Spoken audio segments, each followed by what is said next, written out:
Imagine standing at the edge of a rectangular pit in the Egyptian desert,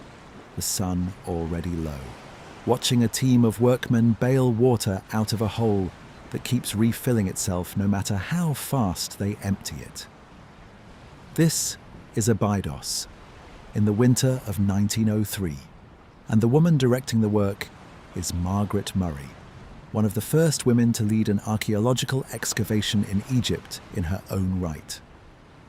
She has been sent here by Flinders Petrie, the most meticulous excavator of his generation, to finish clearing a structure that has been partially visible for years, but never fully understood.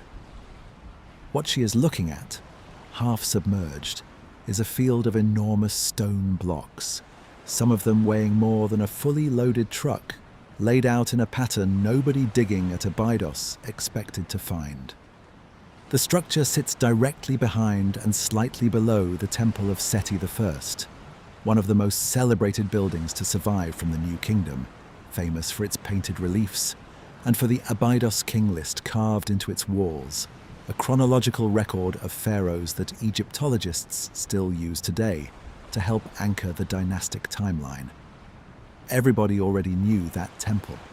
Everybody had photographed it, measured it, published on it. What they had not fully reckoned with was what lay beneath and behind it. A second structure built from red granite and pale quartzite, instead of the softer sandstone used everywhere else at the site, sunk low enough that groundwater seeps in and pools around its base no matter the season. Later generations of excavators would name it the Osirion, after Osiris, the god of the dead and of resurrection, because everything about its design seemed to gesture toward that myth. But naming it was the easy part. Explaining it has taken more than a century, and the explanation is still not settled. Here is the shape of the problem, stated as plainly as it can be stated. Seti I reigned during the 19th dynasty, a little over 3,200 years ago. His temple above the Osirion is dated with real confidence, because it is covered in his name, his titles, his artwork, in the unmistakable style of New Kingdom craftsmanship. The Osirion sits lower, uses different stone, uses a different building technique, and carries almost none of that identifying decoration. Some Egyptologists look at this and see a cenotaph, a symbolic tomb built for Seti I himself, deliberately built in an archaic style to evoke the primeval mound of creation described in Egyptian myth. Other researchers working outside the mainstream consensus look at the same evidence and ask a much more provocative question. What if the Osirion is not archaic in style, but genuinely archaic in age? What if it was already ancient when Seti I's builders found it, and they simply built their temple on top of and around something that predates their entire civilization? That is the question this video is going to sit with for the next several hours. Not to resolve it in 5 minutes with a dramatic reveal, because it cannot honestly be resolved that way, but to actually walk through the physical evidence, the historical context, and the arguments on both sides, slowly enough that you can turn it over in your own mind as you drift towards sleep. This is not a story about proving ancient Egypt hid a secret. It is a story about a genuinely disputed structure sitting in the desert at Abydos right now that specialists still disagree about, and about what it would mean, either way, for how old organized building in Egypt might actually be. My name is Arthur. If you are new here, welcome. Arthur's Sleepy History is a place for the small hours, for questions from the deep past examined slowly and carefully, the kind of questions that don't resolve easily. If you want more videos like this, please click subscribe to show your support. It costs nothing and genuinely makes a difference in keeping this channel going. And leave a comment if you feel moved to. Tell me where you are and what time it is. Some of you are just starting your evening. Some of you are already deep into the small hours. Either way, I am glad to have you here. Now, back to Abydos. To understand why the Osirion is such a strange object, you first have to understand how unusual Abydos itself is within the broader landscape of ancient Egypt. This was not a peripheral site. Abydos was, for enormous stretches of Egyptian history, considered the most sacred burial ground in the entire civilization, the place where Osiris himself was believed to be buried, or at least where his head was believed to rest, depending on which version of the myth you follow. Pharaohs from the very earliest dynasties chose to be buried here, and later pharaohs, even when they were interred elsewhere, often built symbolic tombs or memorial chapels at Abydos anyway, because being associated with this ground mattered more than being physically buried in it. This is a site that Egyptians themselves treated as extraordinarily old and extraordinarily important for the entire span of their recorded history, which stretches back more than 3,000 years before Seti I ever laid a single stone. So when Margaret Murray and her team began clearing the water out of that pit in 1903, they were not excavating some forgotten backwater. They were excavating the literal heart of Egyptian religious geography, and what they found did not behave the way a new kingdom structure should behave. The blocks were enormous. Some of the granite pieces used in the core structure are estimated to weigh between 50 and 100 tons, quarried and transported from Aswan, more than 250 miles to the south. That is not, in itself, unprecedented for Egyptian engineering. The Egyptians moved enormous stones for their entire recorded history, and we have direct evidence in the form of tomb paintings, ancient ramps and workers' marks of exactly how they did it during the New Kingdom period. What is unusual is not the size of the stones. It is the way they were used. Most Egyptian temple construction, from the earliest dynasties through the Ptolemaic period at the very end of ancient Egyptian civilization, used decorated stone. Walls were carved with hieroglyphs, images of gods, scenes of the pharaoh performing rituals, all of it painted in vivid color. The Osirion has almost none of this. Its core chambers are built from massive, largely unadorned megalithic blocks, fitted together with a precision that has drawn comparison, again and again over the past century, to a very specific and very famous set of structures, a few hundred miles to the north. The Valley Temple of Khafre, and the granite work associated with the Great Pyramid complex at Giza. If you have watched our earlier video on the mathematics built into the Great Pyramid, you already know how much attention that granite construction has drawn, and how much debate still surrounds exactly how it was achieved. The Osirion, structurally and stylistically, sits in that same conversation, despite being built, according to the conventional chronology, more than 1,000 years after Giza, and yet somehow resembling it more than it resembles the temple built directly on top of it by Seti I himself. This is where the genuine puzzle begins to take shape, and it is worth being precise about what is actually being claimed on each side, because this topic gets flattened into simple headlines far too often, and the reality is more interesting than any headline could capture. Nobody serious is claiming the Osirion was built by a lost super-civilization with technology beyond our own. That is not where this evidence points, and stretching it that far does the actual mystery a disservice. What is genuinely being debated among people who have spent careers on this material is something narrower and in some ways stranger. Whether a structure this different in style and construction from everything built immediately around it in Seti I's own era might in fact belong to an earlier phase of Egyptian building activity, one we do not yet have a confident chronology for, tucked beneath and reused by dynastic Egypt, rather than originating with it. A brief note before we continue. Many of you voted on the design for our first Dozer sleep mask, created especially for listeners of Arthur's Sleepy History. Only 100 were made for this first drop, and you can find it through the link in the description or beneath this video. Every purchase directly supports the channel and, hopefully, helps make nights like this a little more relaxing for you. Now let us return. Flinders Petrie, when he was still actively working at Abydos before handing the site fully over to Murray's team, had his own suspicions about the structure's age, suspicions he recorded but never fully resolved before his focus shifted elsewhere. Petrie was, by the standards of his era, and arguably by the standards of any era, an extraordinarily careful excavator. The man who essentially invented modern sequence dating in Egyptian archaeology by working out how to date sites based on the styles of pottery found within them. If anyone in 1903 was equipped to notice when something did not fit the expected sequence, it was him. He noted the anomaly. He did not have the tools, or frankly, the full excavation to settle it. And in many ways, more than a century later, neither do we. What we do have, and what this video is going to spend real time with, is the layered physical record, the granite core itself,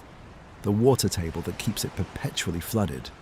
the archaeological history of who dug here and what they actually recorded, as opposed to what later got exaggerated in popular retellings, the mainstream Egyptological explanation for why a pharaoh might deliberately build something to look older than it is, and the counter-arguments from researchers who think that explanation, however tidy, does not fully account for what is sitting in that pit. We are going to look at the myth of Osiris itself, and why this particular location, of all the sacred sites in Egypt, became so bound up with ideas of primeval creation and resurrection that a king, 1,000 years later, would choose to build his own memorial temple directly on top of it. We are also going to spend time on something that gets lost in most retellings of this story. Abydos is not just the Osirion. It is also home to some of the genuinely oldest, uncontested royal burials in all of Egyptian history. Tombs belonging to kings who ruled before the pyramids, before the unification of Egypt into a single kingdom under one crown. Kings whose names survive today, mostly as fragments on pottery and ivory labels. That deep, real antiquity exists at Abydos, regardless of how the Osirian question gets resolved. And understanding it will give us a much better sense of what old actually meant to the Egyptians themselves, long before the disputed granite chambers ever entered the picture. None of this is going to resolve neatly tonight, and I want to be honest with you about that from the very beginning, rather than promising a revelation I cannot actually deliver. The Osirian remains, after more than 120 years of excavation, genuinely disputed. What I can promise is that we are going to walk through every piece of the actual evidence, carefully in order, so that by the time we reach the end of this journey, you will understand exactly why serious people still disagree about a pit of wet granite behind a painted temple in the Egyptian desert, and why that disagreement matters more than it might first appear. It is worth pausing on Margaret Murray herself for a moment, because her presence at the head of this excavation was almost as unusual for 1903 as the structure she was uncovering. Murray had trained under Petrie at University College London at a time when very few institutions in Britain would allow a woman to study Egyptology seriously at all, let alone lead fieldwork. By the time she reached Abydos, she had already spent years honing the kind of patient, unglamorous attention to detail that this discipline demands. The willingness to spend weeks removing silt by hand, rather than reaching for a dramatic conclusion before the evidence justified it. That temperament matters here because the Osirion has attracted more than its share of dramatic conclusions over the decades since, many of them from people who never set foot on the site. And it is worth remembering that the archaeologists who actually did the physical work were, by and large, cautious to a fault. The pumping itself became a recurring feature of the site's history, not a one-time event. Because the water table at Abydos sits so close to the surface, and because the Osirion was built low enough to intersect it deliberately, later excavation seasons had to repeat the same laborious process Murray's team went through in 1903, again and again,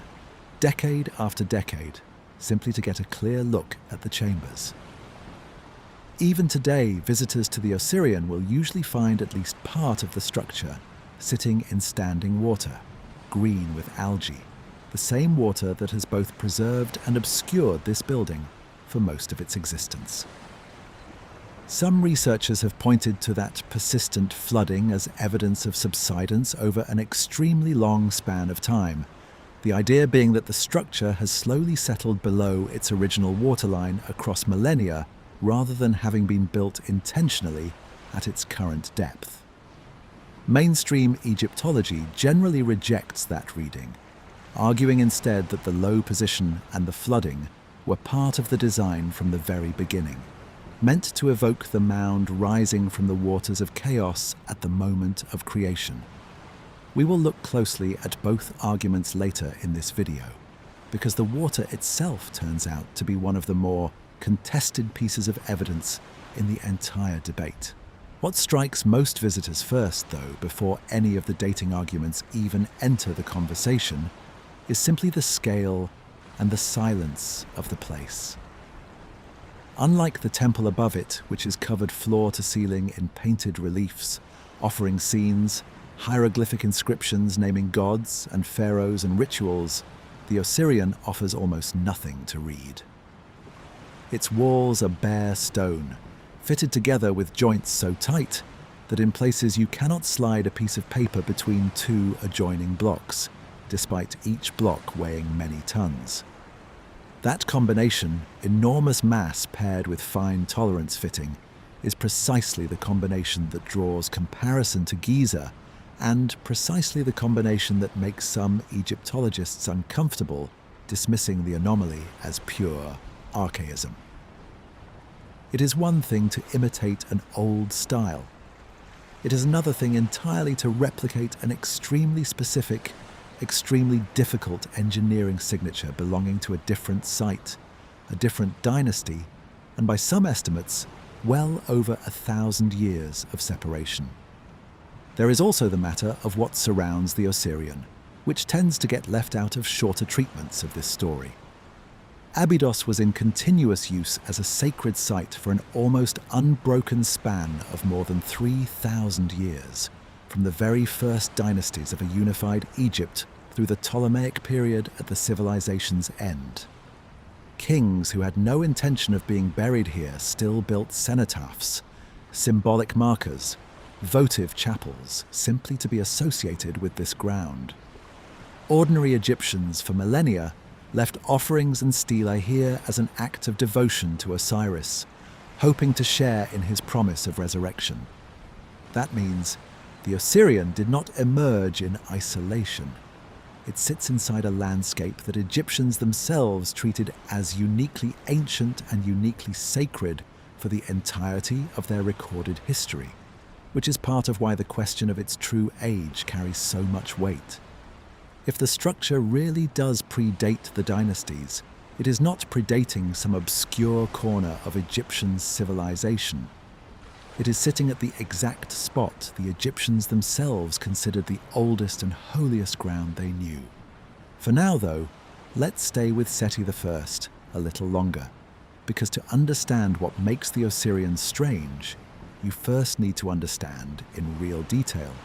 what a properly documented, confidently dated New Kingdom temple actually looks like when it is built the ordinary way.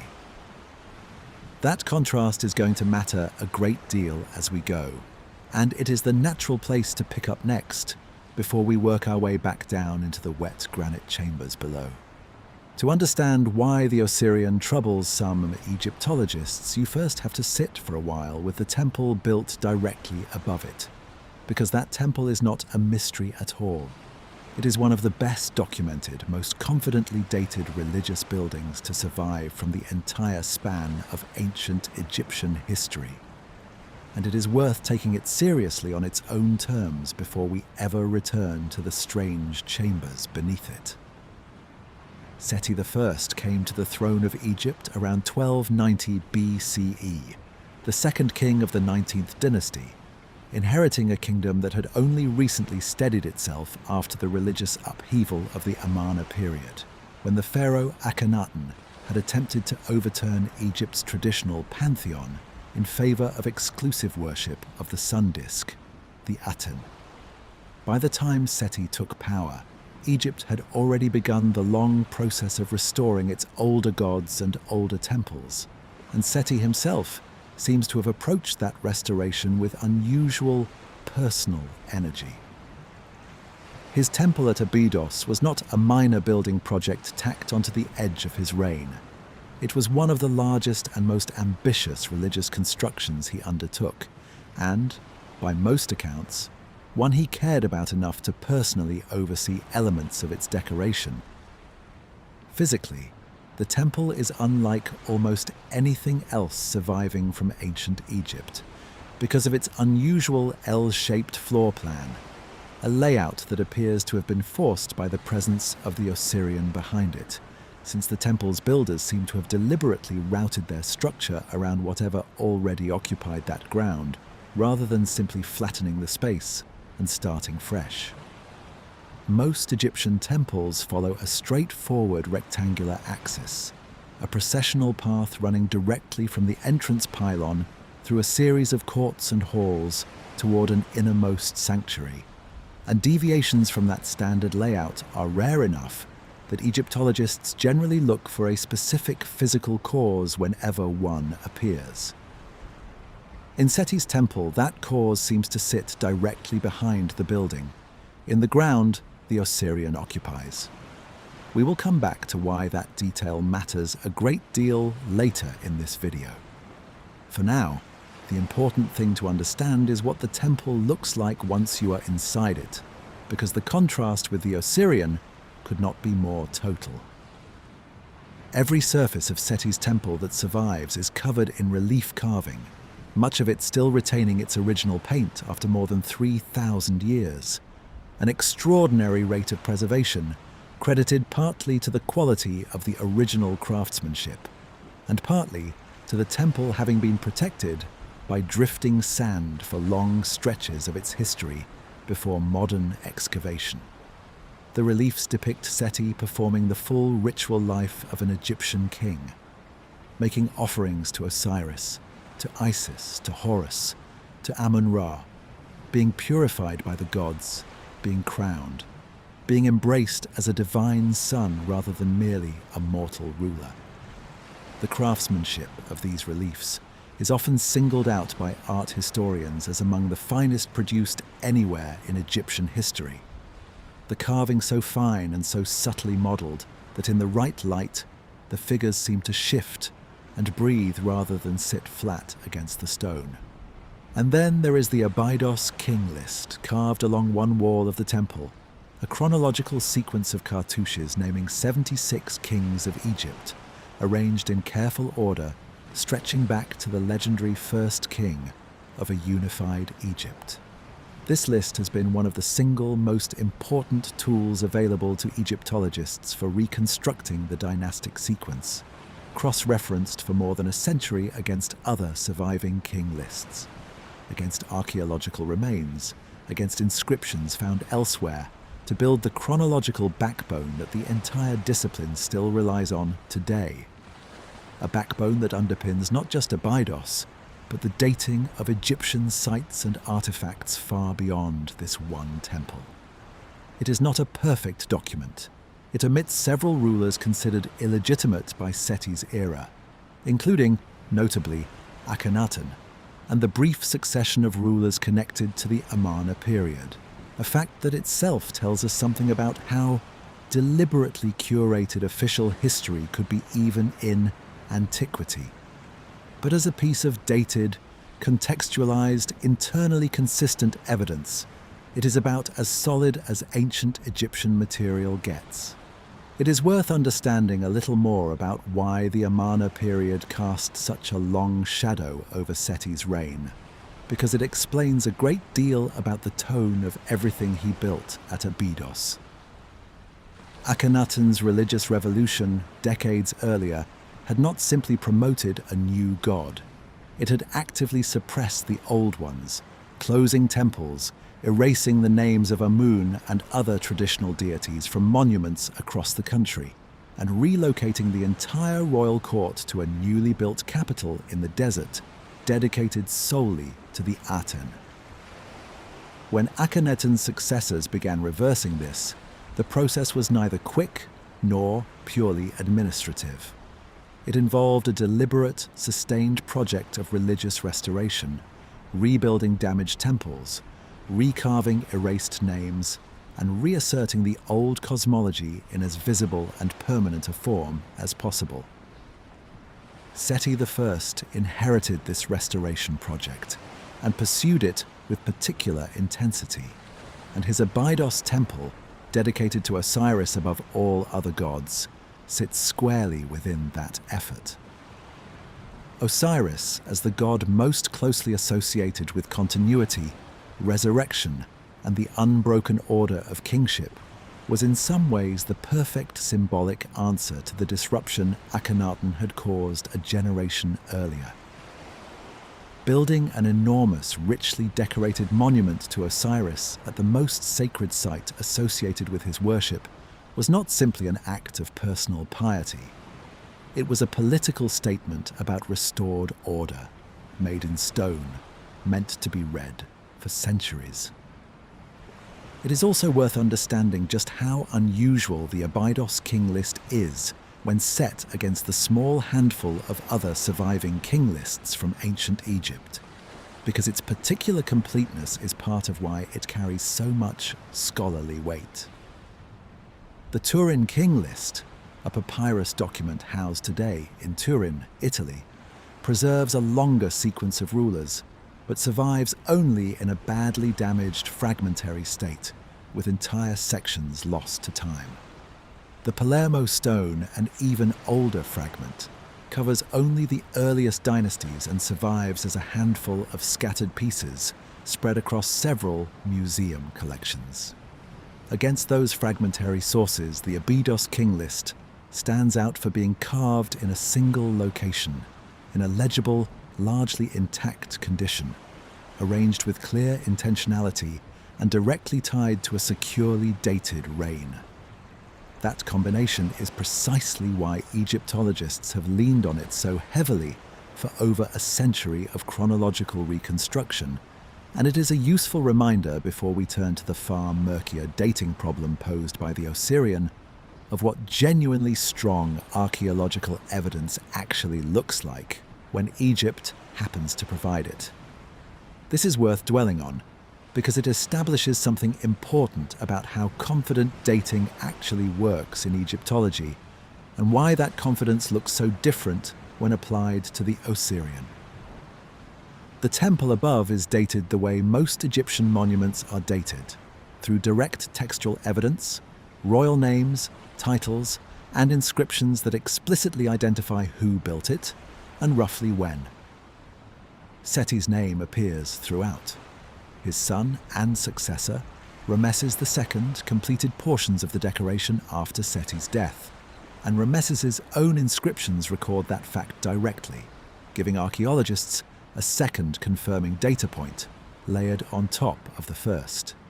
Stylistically, the carving matches securely dated 19th dynasty work found elsewhere in Egypt. Architecturally, the temple's layout, despite its unusual L shape, uses construction techniques, quarrying methods, and material choices that are well attested and well understood for this period. There is essentially no serious scholarly disagreement about when this building was constructed or by whom, a level of consensus that is worth holding on to clearly in mind, since it stands in such deliberate contrast to everything we are about to encounter beneath it. None of that certainty carries over to the Osirion, and that gap is the entire reason this video exists. The Osirion carries no royal cartouches identifying its builder. It carries almost no decorative inscription of any kind in its core structure. Its construction technique, materials, and style do not match the temple built immediately above and around it, despite the two structures being, according to the conventional interpretation, built as a single unified project during the same reign. That is an unusual thing to find at any Egyptian site, let alone one as thoroughly studied as Abydos, and it is worth being precise about exactly how unusual it is before we go further. Egyptian temple complexes very often did expand and evolve over multiple reigns, sometimes over centuries, with each pharaoh adding a hall here, a pylon there, layering their own building projects onto structures raised by their predecessors. Karnak, the enormous temple complex at Thebes, grew this way across nearly 2,000 years, with dozens of kings adding to it in sequence, and Egyptologists can generally trace exactly which portions belong to which reign, because each addition tends to carry its own identifying inscriptions and its own recognizable stylistic signature. What makes the Osirion different is not that a structure sits beneath or behind another structure. That happens throughout Egyptian archaeology. What makes it different is the total absence of the kind of stylistic and textual continuity that normally lets Egyptologists confidently assign even undecorated additions to a specific building phase. The Osirion does not read on its face as an obvious extension of Seti's temple, the way a later pharaoh's additions at Karnak read as extensions of their predecessors' work. It reads, to anyone standing in it without prior assumptions, as something else entirely dropped into the ground beside a very differently built structure. That does not mean the mainstream explanation is wrong. It is entirely possible, and this is the position most Egyptologists actually hold, that Seti's builders deliberately constructed the Osirion in an intentionally archaic style, choosing megalithic, undecorated granite specifically because it evoked something ancient and eternal, a symbolic gesture back toward Egypt's own deep, mythologized past, built new but designed to look and feel old. We will examine that argument closely and fairly in a later part of this video, because it deserves serious treatment rather than dismissal. But it is worth sitting for now with just how strange that would be as a design choice if that is in fact what happened. A pharaoh with access to the finest, most technically accomplished relief carvers in Egyptian history, choosing, for one specific structure within his own temple complex, to abandon virtually all of that decorative tradition in favor of bare, massive, largely unmarked stone.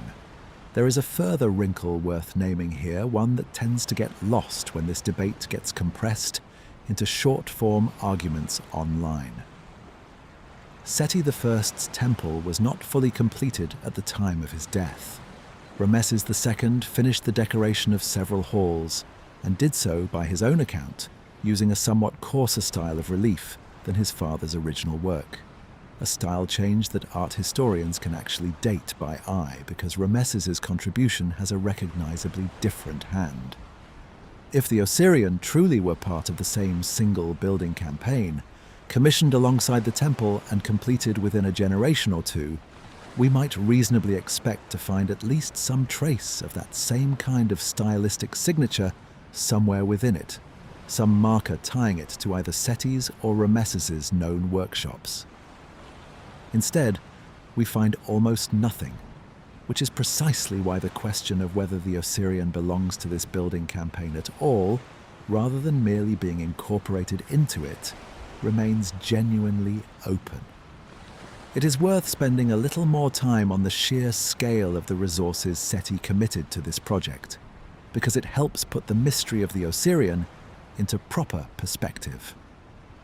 The temple's 7 sanctuaries, each dedicated to a different deity, represent an enormous investment of skilled labor, and the relief work throughout demonstrates access to Egypt's very best artisans, the kind of specialists who would ordinarily have been reserved for royal tombs, in the Valley of the Kings. Seti's own tomb, discovered centuries later in 1817 by the Italian explorer Giovanni Belzoni, is itself considered one of the most elaborately decorated royal tombs ever found. Its corridors covered floor to ceiling in painted religious texts, a testament to just how much artistic capacity this particular reign had at its disposal. A king who could commission that level of craftsmanship for his own tomb clearly was not limited by resources or by skilled labor when it came to decorating the Abydos temple. Whatever decision led to the Osirians' bare, undecorated walls, it was clearly not a decision forced by any shortage of resources, skill, or ambition. Belzoni himself, incidentally, was far from a trained archaeologist by modern standards, having started his career as a circus strongman before turning to Egyptian antiquities collecting, and his rough excavation methods would be considered destructive today. But even accounting for the crude techniques of early 19th century exploration, the sheer density of painted text and imagery he uncovered inside Seti's tomb left no doubt about the resources a 19th dynasty king could summon when he wanted a monument decorated to the fullest possible standard. That context makes the bareness of the Osirion, sitting only a short distance away and belonging, by the conventional account, to the very same king, all the more conspicuous. The transport logistics involved are also worth dwelling on, because they tell us something concrete about the effort invested in this specific structure, regardless of who ultimately built it or when. The red granite used in the Osirians' core chambers was quarried at Aswan, in Egypt's far south, more than 250 miles from Abydos. Moving stone of that size across that distance, whether by river barge along the Nile during the flood season or by an elaborate combination of sledges and prepared trackways, represented a massive logistical undertaking regardless of which era it happened in. The Egyptians are known from tomb paintings and inscriptions elsewhere to have moved comparably sized blocks for royal projects throughout their history, so the feat itself is not in question. What is worth noting is that whoever organized this particular transport clearly considered the Osirion important enough to justify that level of investment, even though the final structure carries none of the identifying inscriptions that would normally accompany a project of this magnitude. No dedication text celebrating the king who commissioned it, no record of the officials who oversaw the work, nothing of the kind of self-congratulatory documentation that Egyptian rulers were, as a rule, extremely fond of leaving behind. That absence of self-congratulation is, in its own way, one of the stranger details in this entire story. Egyptian pharaohs were not shy about claiming credit for their building projects. Quite the opposite. Temple walls throughout Egypt are covered with inscriptions explicitly naming the king responsible, often in language that leaves little room for humility. Seti's own temple, standing directly above the Osirion, follows this pattern exactly, naming him again and again in scene after scene. If Seti's builders had constructed the Osirion as part of the same campaign, as a deliberate piece of archaic-styled architecture meant to honor Osiris and reinforce Seti's own connection to the god of resurrection, it would be unusual, though not impossible, for that structure to carry no dedication at all. It is exactly this kind of small, cumulative oddity, no single one of them conclusive on its own, that has kept the debate over the Osirians' true origin alive for well over a century, long after most other anomalies at Abydos have been comfortably folded into the accepted historical record. Individually, any one of these details, the absence of inscriptions, the mismatched construction style, the missing dedication, could plausibly be explained away. Taken together, they form a pattern that has proven remarkably resistant to easy resolution, which is exactly why this site continues to draw serious researchers back to it, generation after generation, rather than settling quietly into the footnotes the way most minor archaeological puzzles eventually do. It is that specific contrast between the exquisitely documented, richly decorated temple we can date with total confidence and the bare, undated, differently constructed chambers sitting just behind and below it that has kept researchers arguing about the Osirion for more than a century. Having now properly established what the confidently dated half of this complex actually looks like, in as much careful, grounded detail as the surviving evidence allows, we are ready to go back down into the water and look much more closely at the anomaly itself, and at exactly what those granite blocks can and cannot tell us about how old they really are. Descend now, back into the pit that Margaret Murray's team spent weeks draining in 1903, and look properly at what is actually down there, because up to this point, we have mostly been describing the Osirion by what it lacks. No inscriptions, no dedication, no stylistic continuity with the temple above it. It is worth turning that around and asking a more direct question. What does the structure actually consist of, physically? And why has that physical reality convinced a surprising number of serious researchers, not just fringe theorists, that its origins might reach back further than the conventional chronology allows? The Osirion is built primarily from two materials: red granite and a paler stone often identified as quartzite, both transported, as we discussed, from quarries near Aswan, far to the south. The core of the structure consists of a central hall supported by 10 enormous rectangular granite piers, arranged in 2 rows of 5, each pier a single unbroken block of stone standing several meters high. Surrounding this central hall is a kind of moat-like channel, which today sits permanently filled with groundwater, giving the entire structure the appearance, when viewed from above, of an island resting within a shallow lake. Beyond the moat, an outer wall composed of even larger blocks encloses the whole complex. Some of these outer blocks reportedly weighing close to 100 tons apiece, among the heaviest stones known to have been used anywhere in ancient Egyptian construction outside the pyramid complexes themselves. That comparison to the pyramids is not incidental, and it is the single detail most responsible for keeping this debate alive for more than a century. Researchers who argue for a significantly older origin for the Osirion consistently point to a specific stylistic resemblance, one that has been noted independently by excavators, engineers, and art historians across very different eras and very different theoretical commitments. The granite construction technique here bears a closer resemblance to the Valley Temple of Khafre at Giza, and to the granite lining found within the Great Pyramid itself, than it does to anything else built during the entire 19th dynasty. If you have watched our earlier video walking through the mathematics and construction of the Great Pyramid, you will recall how distinctive that particular style of megalithic granite work actually is. Massive, minimally jointed blocks, fitted with a precision that leaves almost no visible gap, largely unadorned, built to convey permanence through sheer mass, rather than through surface decoration. The Osirion, on close physical inspection, shares that same engineering signature, despite belonging, according to the conventional chronology, to a period more than 1,000 years after Giza's construction,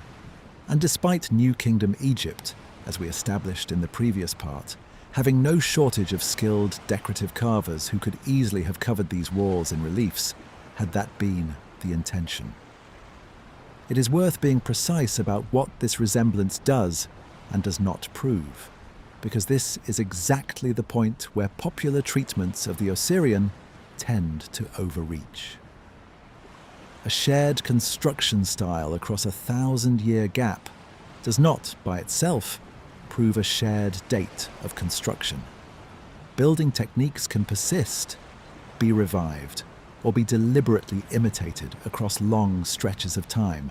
particularly for structures with strong religious or symbolic significance,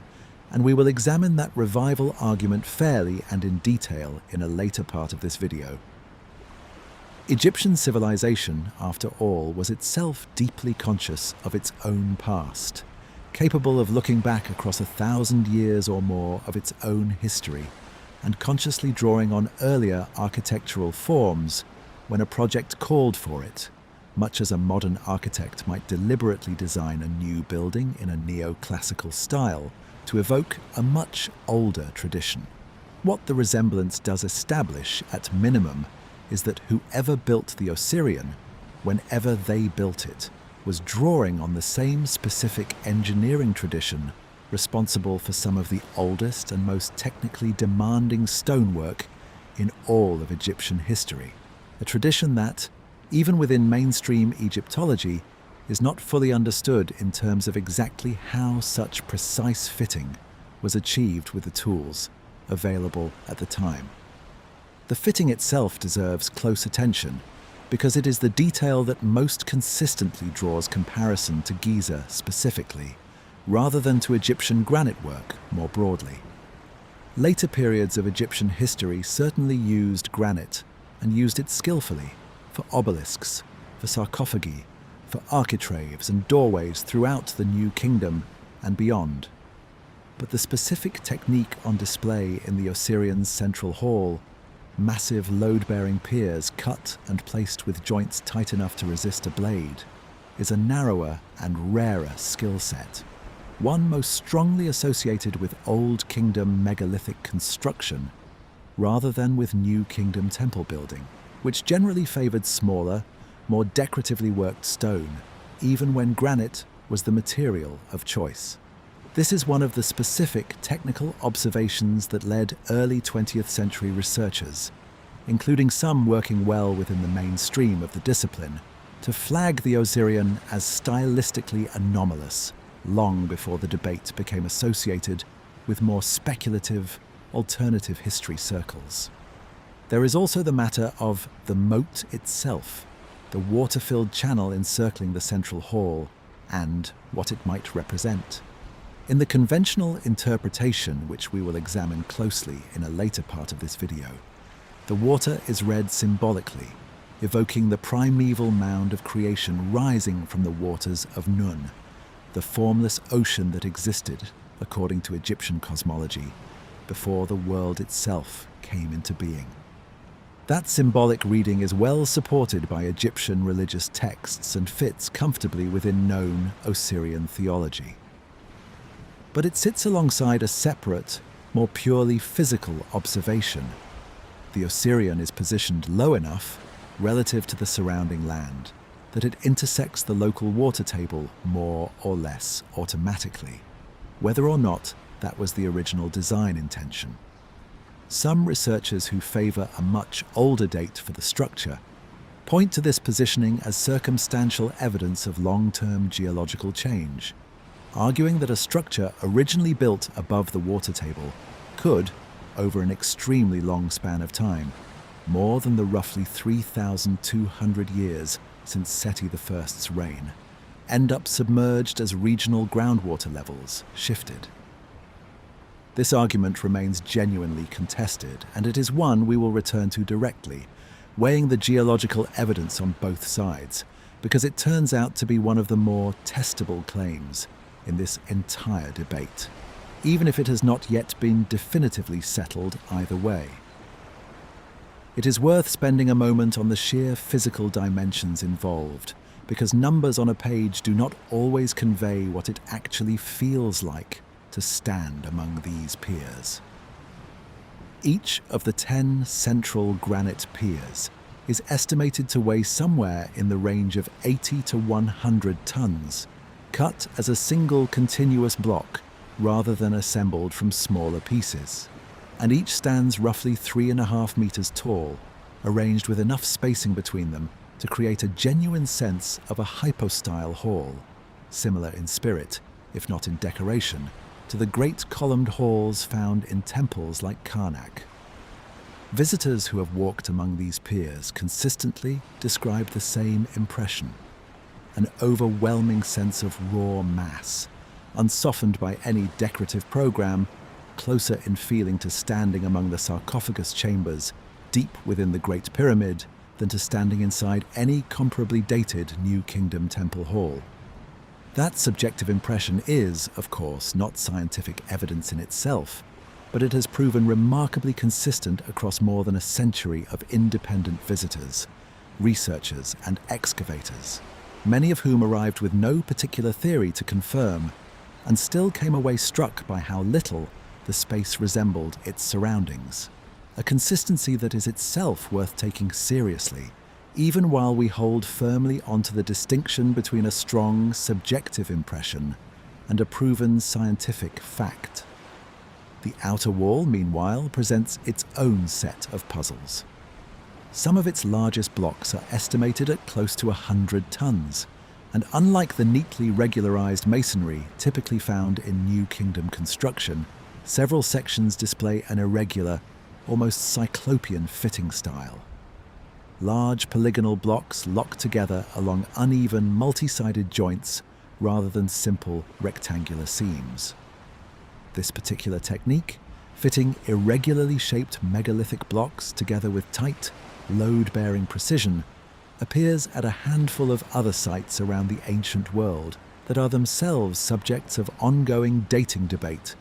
which is part of why the Osirion so often gets mentioned in the same breath as other contested megalithic sites, even though direct comparisons across such different regions and cultures need to be made carefully and are not always warranted. Within Egypt specifically, however, the technique is rare enough and distinctive enough that its presence here genuinely does call for an explanation beyond simple coincidence. It is also worth naming plainly who has actually made the case for an older Osirion over the past century, because the range of voices is broader and more varied than popular treatments sometimes suggest. The idea did not originate with modern internet documentary channels or alternative history television. Early 20th century excavators working directly on the site with no particular ideological stake in a dramatic conclusion noted the stylistic mismatch in their own field reports. Later, the argument was taken up more forcefully and considerably more speculatively by researchers associated with the broader alternative Egyptology movement of the late 20th century, some of whom connected the Osirion to far more expansive claims about lost civilizations and geological catastrophe that go well beyond what the physical evidence at this specific site can actually support. That later, more speculative layer of argument is important to separate from the narrower, better grounded observation that started this entire conversation, that the construction technique here does not match its official building period. Conflating the modest, evidence-based version of the argument with its more extravagant later elaborations has done real damage to how seriously the underlying observation gets treated within mainstream academic circles, and untangling those two threads is one of the central tasks of this entire video. Nobody credible is claiming the Osirion was built by a civilization with technology equivalent to or beyond our own, or that it represents evidence of some vanished technologically advanced society erased from the historical record entirely. The actual claim, made by a range of researchers with varying levels of mainstream credibility, is considerably narrower, that the construction style, materials, and possibly the physical positioning of the Osirion are more consistent with Old Kingdom megalithic building traditions, the same traditions responsible for Giza, than with New Kingdom temple construction, and that this stylistic mismatch deserves a fuller explanation than deliberate archaism alone may provide. That is a testable, evidence-based question, even if it remains, after more than a century of investigation, unresolved. What makes this question so difficult to close definitively is a limitation that runs through almost the entire field of Egyptology when it comes to dating stone architecture. Unlike organic material, stone cannot be radiocarbon dated. There is no reliable, universally accepted technique for directly dating a cut and shaped block of granite the way you can date a piece of charcoal, wood, or bone found within an archaeological layer. This is not a limitation unique to the Osirion. It affects the dating of stone monuments across ancient Egypt, and indeed across the ancient world generally, which is why so much Egyptological dating relies, as we saw with Seti's temple, on indirect evidence, inscriptions, stylistic comparison, stratigraphy, and contextual association with securely dated material found nearby. The Osirion is unusually difficult to date precisely because it is unusually poor in exactly the kind of indirect evidence Egyptologists normally rely on. No inscriptions to read, no securely dated organic material found in clear, undisturbed association with its original construction layer. A construction style that resembles one period while its physical location argues, on the conventional account, for a completely different one. There have been attempts over the decades to bring more indirect scientific tools to bear on this problem, with mixed and often disputed results. Some researchers have pointed to the degree of weathering visible on certain exposed surfaces of the Osirian stonework as evidence of an unusually long exposure history, drawing loose comparisons to weathering studies conducted at other contested megalithic sites, most famously the water erosion arguments made about the Great Sphinx enclosure, which our earlier video on the Sphinx covered in detail. These weathering-based arguments are notoriously difficult to make airtight because erosion rates depend on so many local variables: the specific mineral composition of the stone, its orientation relative to prevailing wind and water, centuries of flooding and reflooding from the very water table that surrounds the site today. That isolating age as the single explanatory variable is extremely difficult to do with real scientific rigor. Mainstream Egyptologists have generally treated these weathering arguments as suggestive at best and far from conclusive. And it is worth being honest that this skepticism is reasonable given how many confounding factors are genuinely present at a site that has spent so much of its documented history sitting partially underwater. It is worth clarifying, too, the distinction between the two principal stone types used in the structure, since popular accounts often blur granite and quartzite together as though they were interchangeable. The massive piers of the central hall are red granite, quarried specifically from the area around Aswan, prized throughout Egyptian history for its density, durability, and striking color once polished. The quartzite used in portions of the outer construction is a different material entirely, an extremely hard sandstone that has undergone natural metamorphic hardening, sourced from quarries near modern Cairo rather than from Aswan.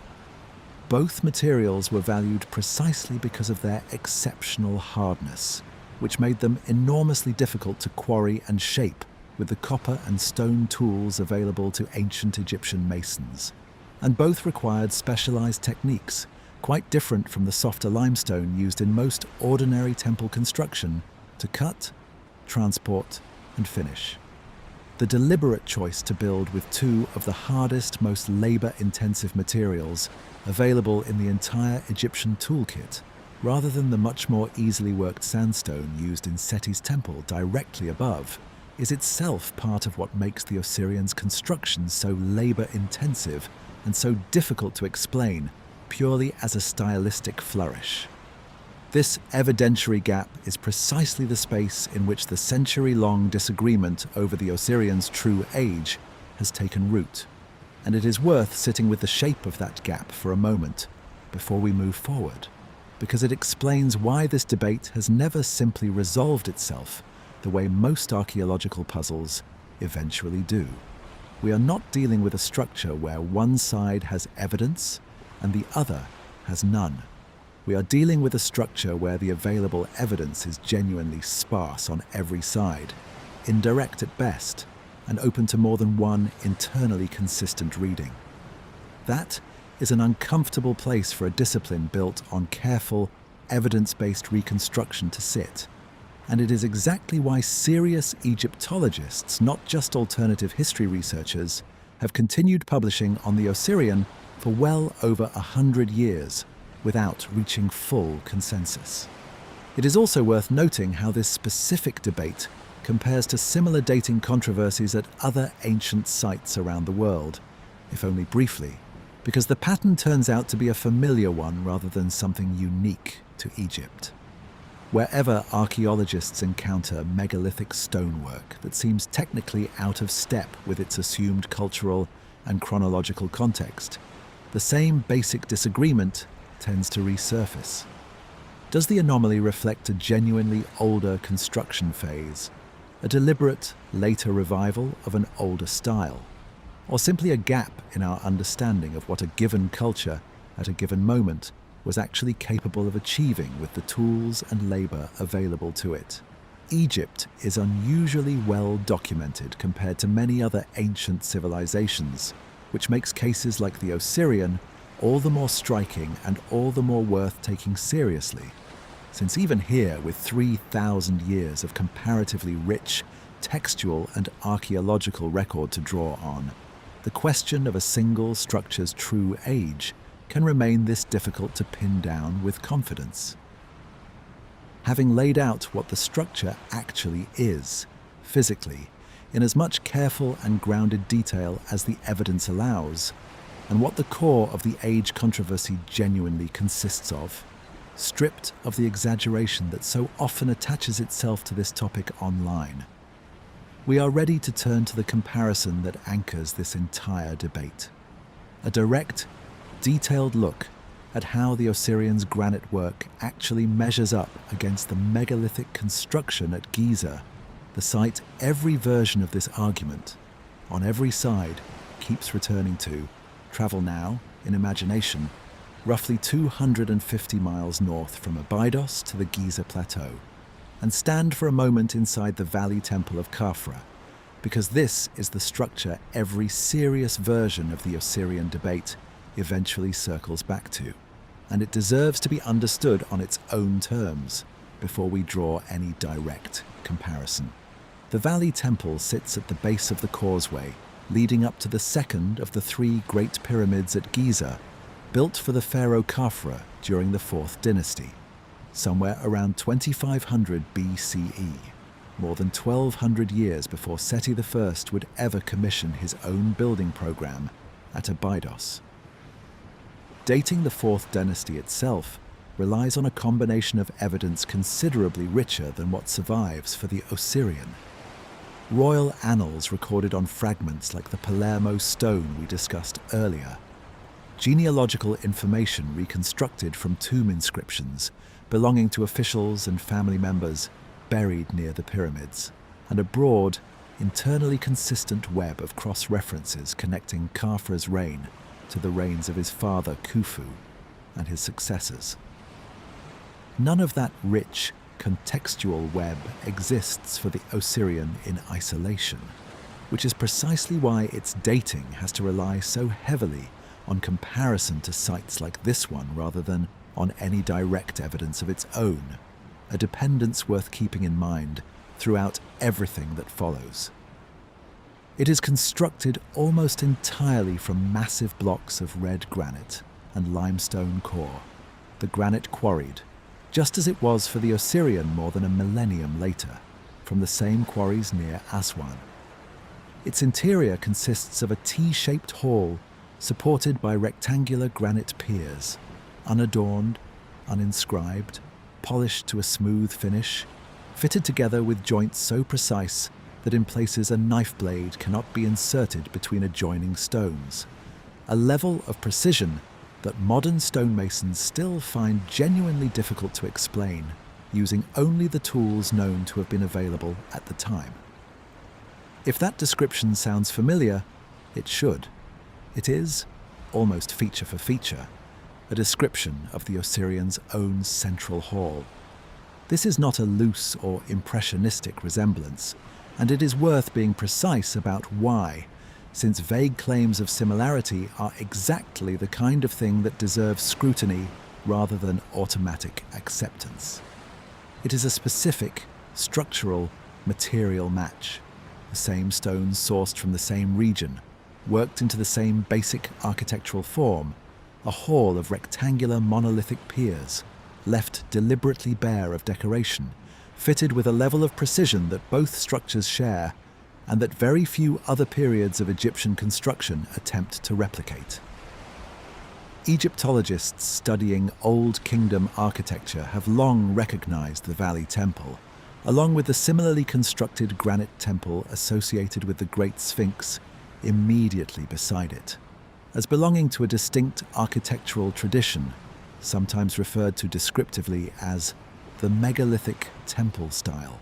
characterized by exactly this combination of massive scale, minimal jointing, and an almost total absence of surface decoration, a combination rare enough in the wider record that it stands out immediately to anyone familiar with Egyptian architecture across its full 3,000-year span. The Osirion is, by physical description alone,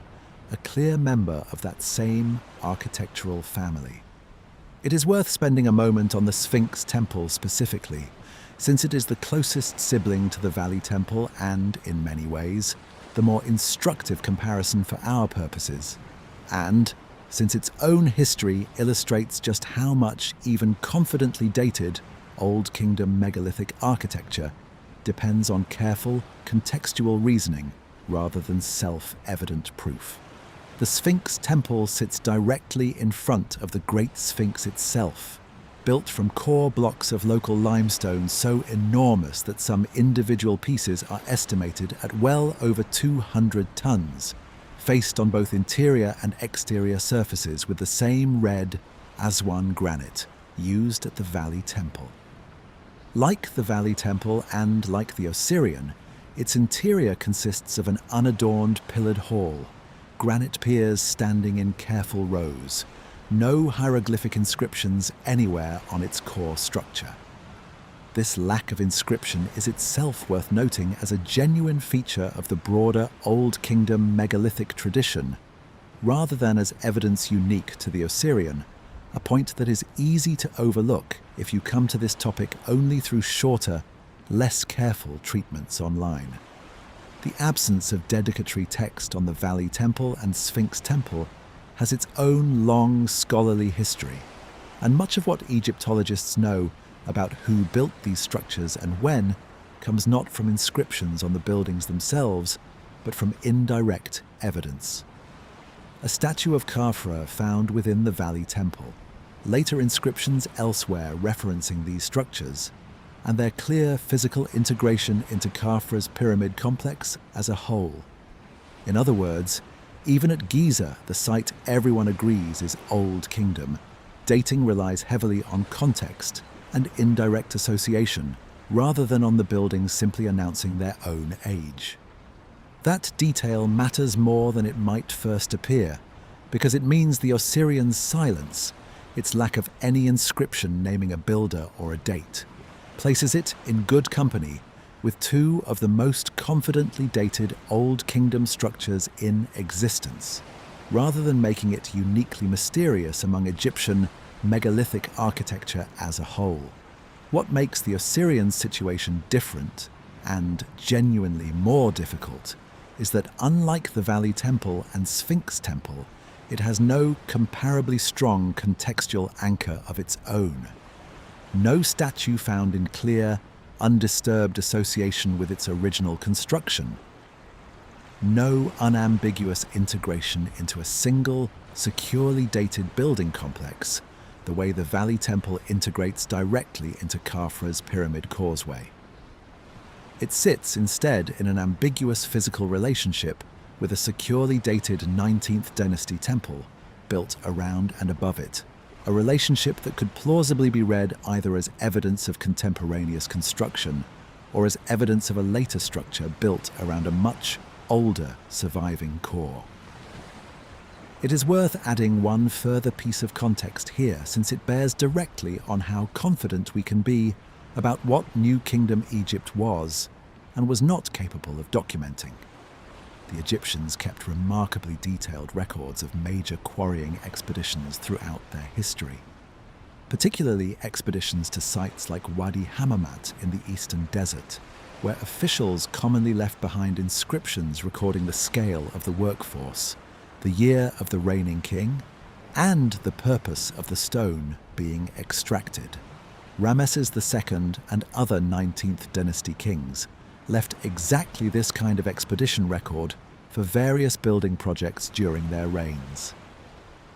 No comparable expedition record has yet been identified specifically describing the quarrying and transport of the Osirians' granite, which is itself a modest but real piece of negative evidence worth weighing alongside everything else, given how consistently the Egyptians documented projects of genuinely comparable scale and ambition elsewhere in their own history. The question this raises is not really in dispute, and it is worth being direct about that, since the disagreement is not about whether the resemblance exists at all. Even Egyptologists who firmly place the Osirian within Seti I's 19th dynasty building campaign generally acknowledge the resemblance to Old Kingdom granite work. The disagreement is entirely about what that resemblance means. One camp holds that Seti's builders were consciously reviving an ancient, prestigious architectural style, associated in their own cultural memory with the legendary builders of Giza, in order to lend the Osirian an air of primordial antiquity appropriate to its dedication to Osiris and its symbolic role as a monument to the primeval mound of creation. The other camp holds that the resemblance is better explained by shared authorship across a much shorter span of time than the conventional chronology allows, meaning the Osirian may in fact belong closer to the Old Kingdom than to the New Kingdom in actual date, regardless of the layer of later temple construction built around and above it by Seti's workers. It is worth taking the revivalist argument seriously, because it is not a weak position invented to paper over an inconvenient anomaly, and dismissing it too quickly would do exactly the kind of intellectual disservice this video is trying to avoid on every side of this debate. Ancient Egypt had a documented, well-attested habit of architectural and artistic revivalism,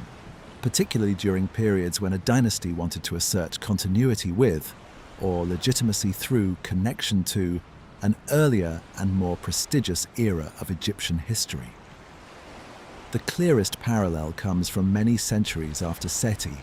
during the 25th and 26th dynasties, when Kushite and then Site pharaohs deliberately commissioned artwork and architecture in styles consciously modelled on Old Kingdom originals, sometimes so successfully that modern Egyptologists have occasionally misdated Site period sculptures as genuine Old Kingdom pieces before closer study revealed the deception.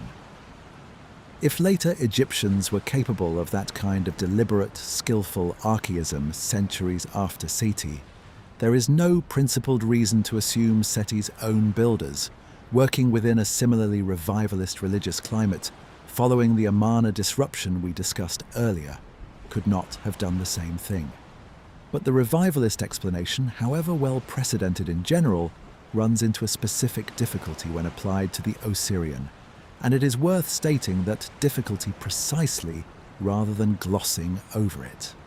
The documented cases of Egyptian architectural revivalism, including the Site period examples, tend to involve close imitation of surviving visual and decorative motifs,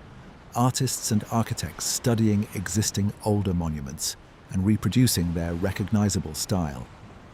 The Site period sculptors working in the 7th and 6th centuries BCE are known to have had direct physical access to genuine Old Kingdom originals, since many Old Kingdom tombs and monuments remained visitable, and clearly ancient even to Egyptians of that much later era, giving those later artists a concrete visual reference to study and copy. It is a well-documented phenomenon in art history more broadly This business of later periods looking back at an admired earlier golden age and consciously reproducing its recognizable surface features. And Egypt is far from the only civilization to have done it. What sets the Osirion apart is that the specific building technique it shares with the Valley Temple, the particular method of quarrying, transporting and fitting massive monolithic granite piers with near-zero tolerance joints, is not simply a decorative style that could be studied and copied by looking at older buildings from a respectful distance. It is a demanding engineering skill set, requiring specialized knowledge of quarrying, transport logistics and precision fitting techniques that go well beyond simply imitating a visual appearance.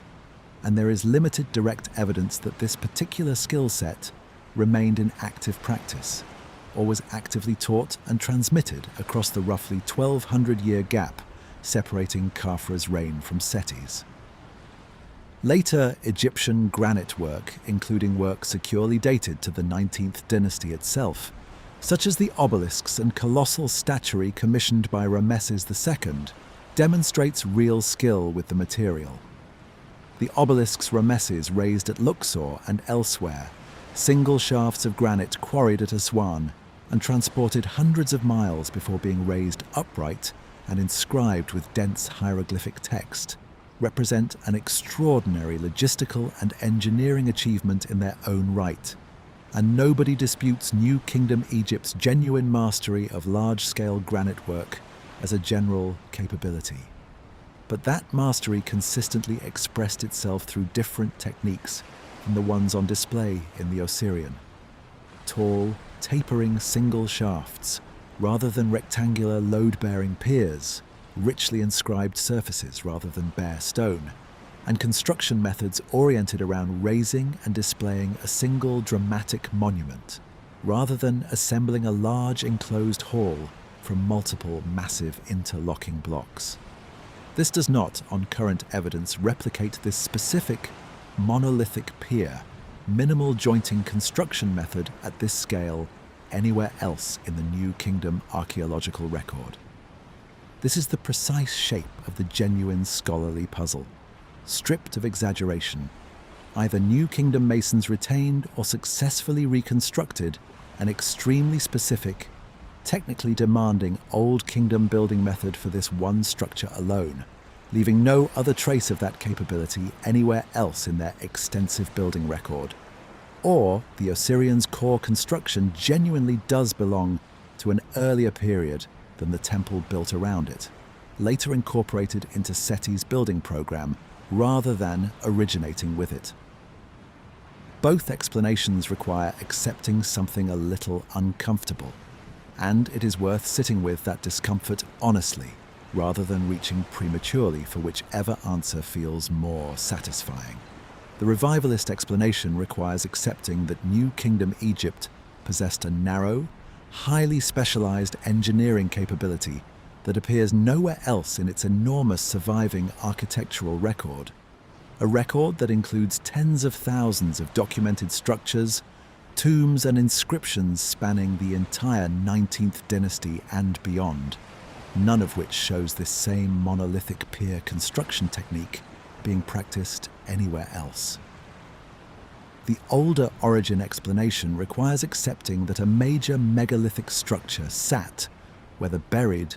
ruined or simply present, at one of Egypt's most sacred and most thoroughly documented sites for well over 1,000 years before Seti's builders incorporated it into their own temple complex, without leaving behind any Middle Kingdom or early New Kingdom textual reference to its existence that has yet been identified, despite the extraordinary density of religious documentation the rest of the site produced during that same span. It is worth noting that this is not a binary choice with no middle ground, however, and some researchers, including some working comfortably within mainstream Egyptology, have proposed hybrid explanations worth mentioning here even briefly. One such proposal suggests that an earlier, smaller structure genuinely did exist at this location, perhaps dating to the Old Kingdom or even earlier, in a ruined or partially collapsed state by Seti's time, and that his builders incorporated its surviving foundation and lower courses into their own, much larger construction, effectively building a new kingdom temple around a genuinely ancient core, rather than either purely reviving an old style or purely inventing a fictional one.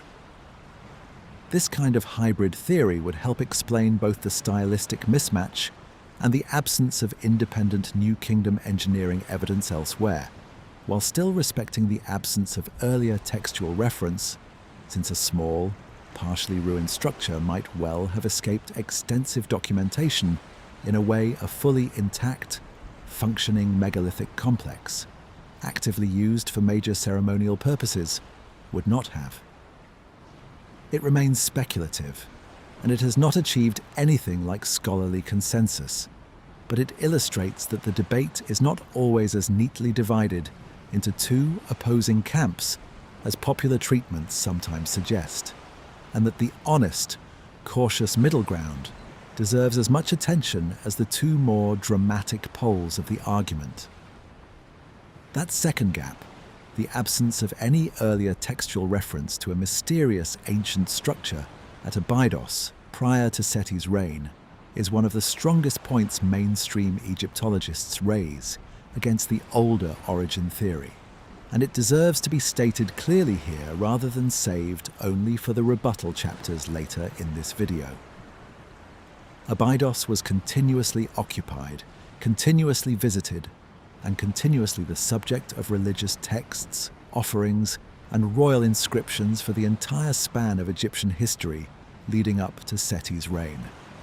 The Middle Kingdom in particular saw an enormous surge in private religious activity at Abydos,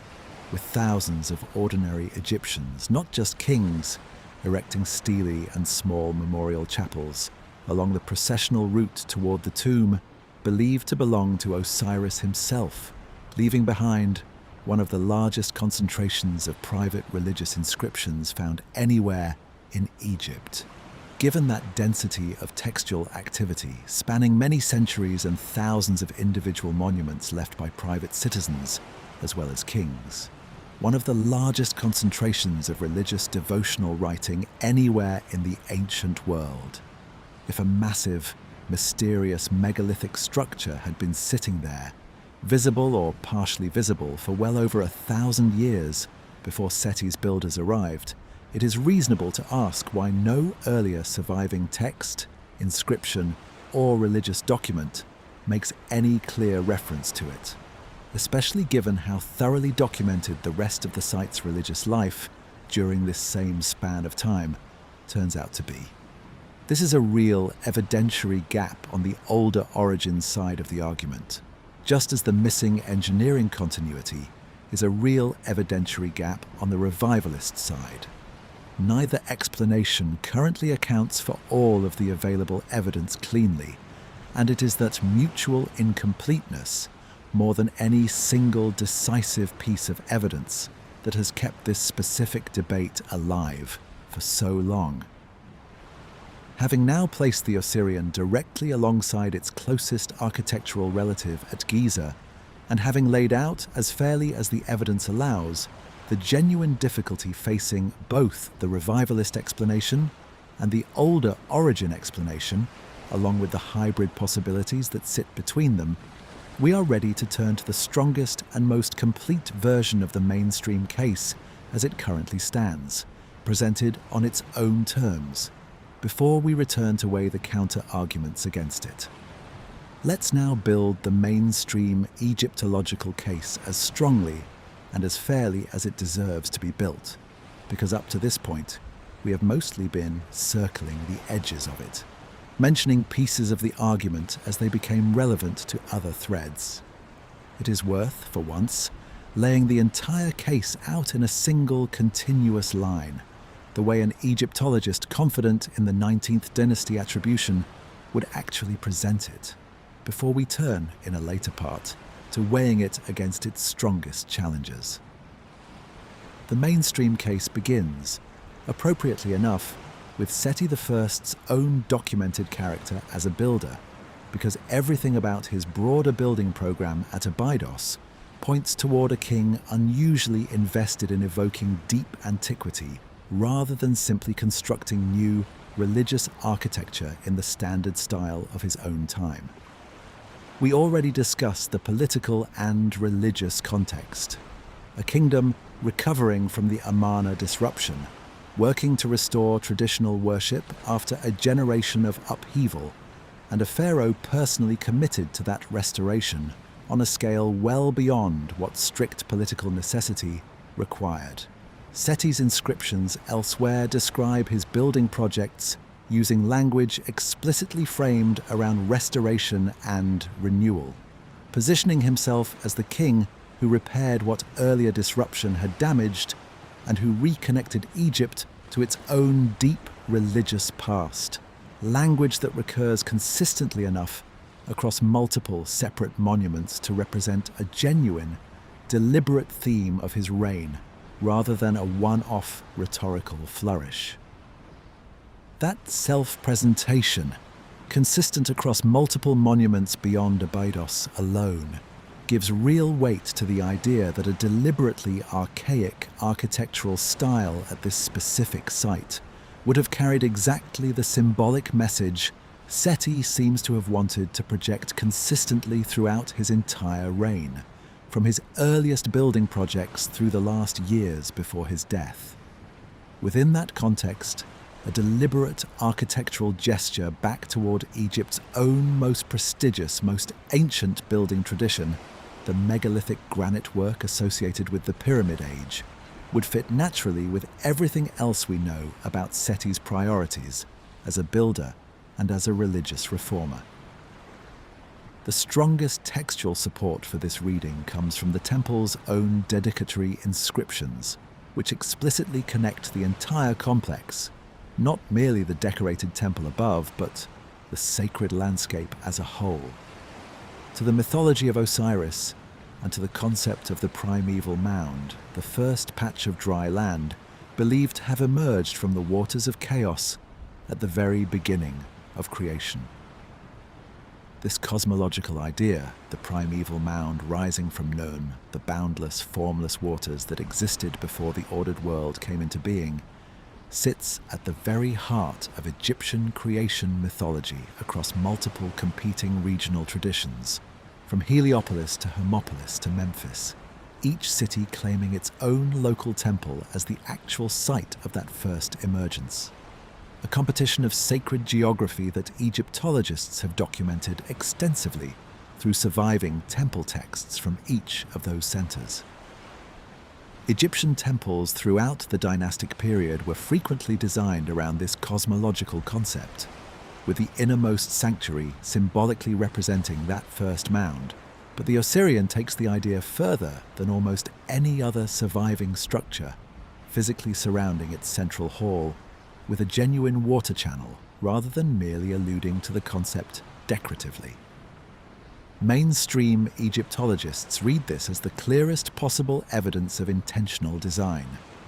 If the water and the low elevation were symbolic rather than accidental, and the temple's own religious texts explicitly invoke exactly this cosmological imagery, then the entire structure, water and all, becomes a piece of deliberate theological architecture rather than an accident of geology or a genuinely ancient survival. This reading gains considerable additional strength from a specific piece of comparative evidence. Other securely dated New Kingdom structures dedicated to Osiris, and to associated deities connected with resurrection and the primeval waters, show similar architectural gestures, even if none matches the Osirian scale or ambition. Small subsidiary shrines elsewhere in Egypt, confidently dated through inscription to the 19th and 20th dynasties, occasionally incorporate artificial water features or symbolic mounds into their design, suggesting that this general architectural vocabulary, water as chaos, elevated stone as creation, was an active and recognized part of the New Kingdom religious toolkit, rather than something unique or unprecedented that the Osirion alone would require us to explain through appeal to a much older, otherwise undocumented building tradition. Medinet Habu, the mortuary temple complex of Ramesses III, built not long after Seti's reign, contains its own small Osiris chapel,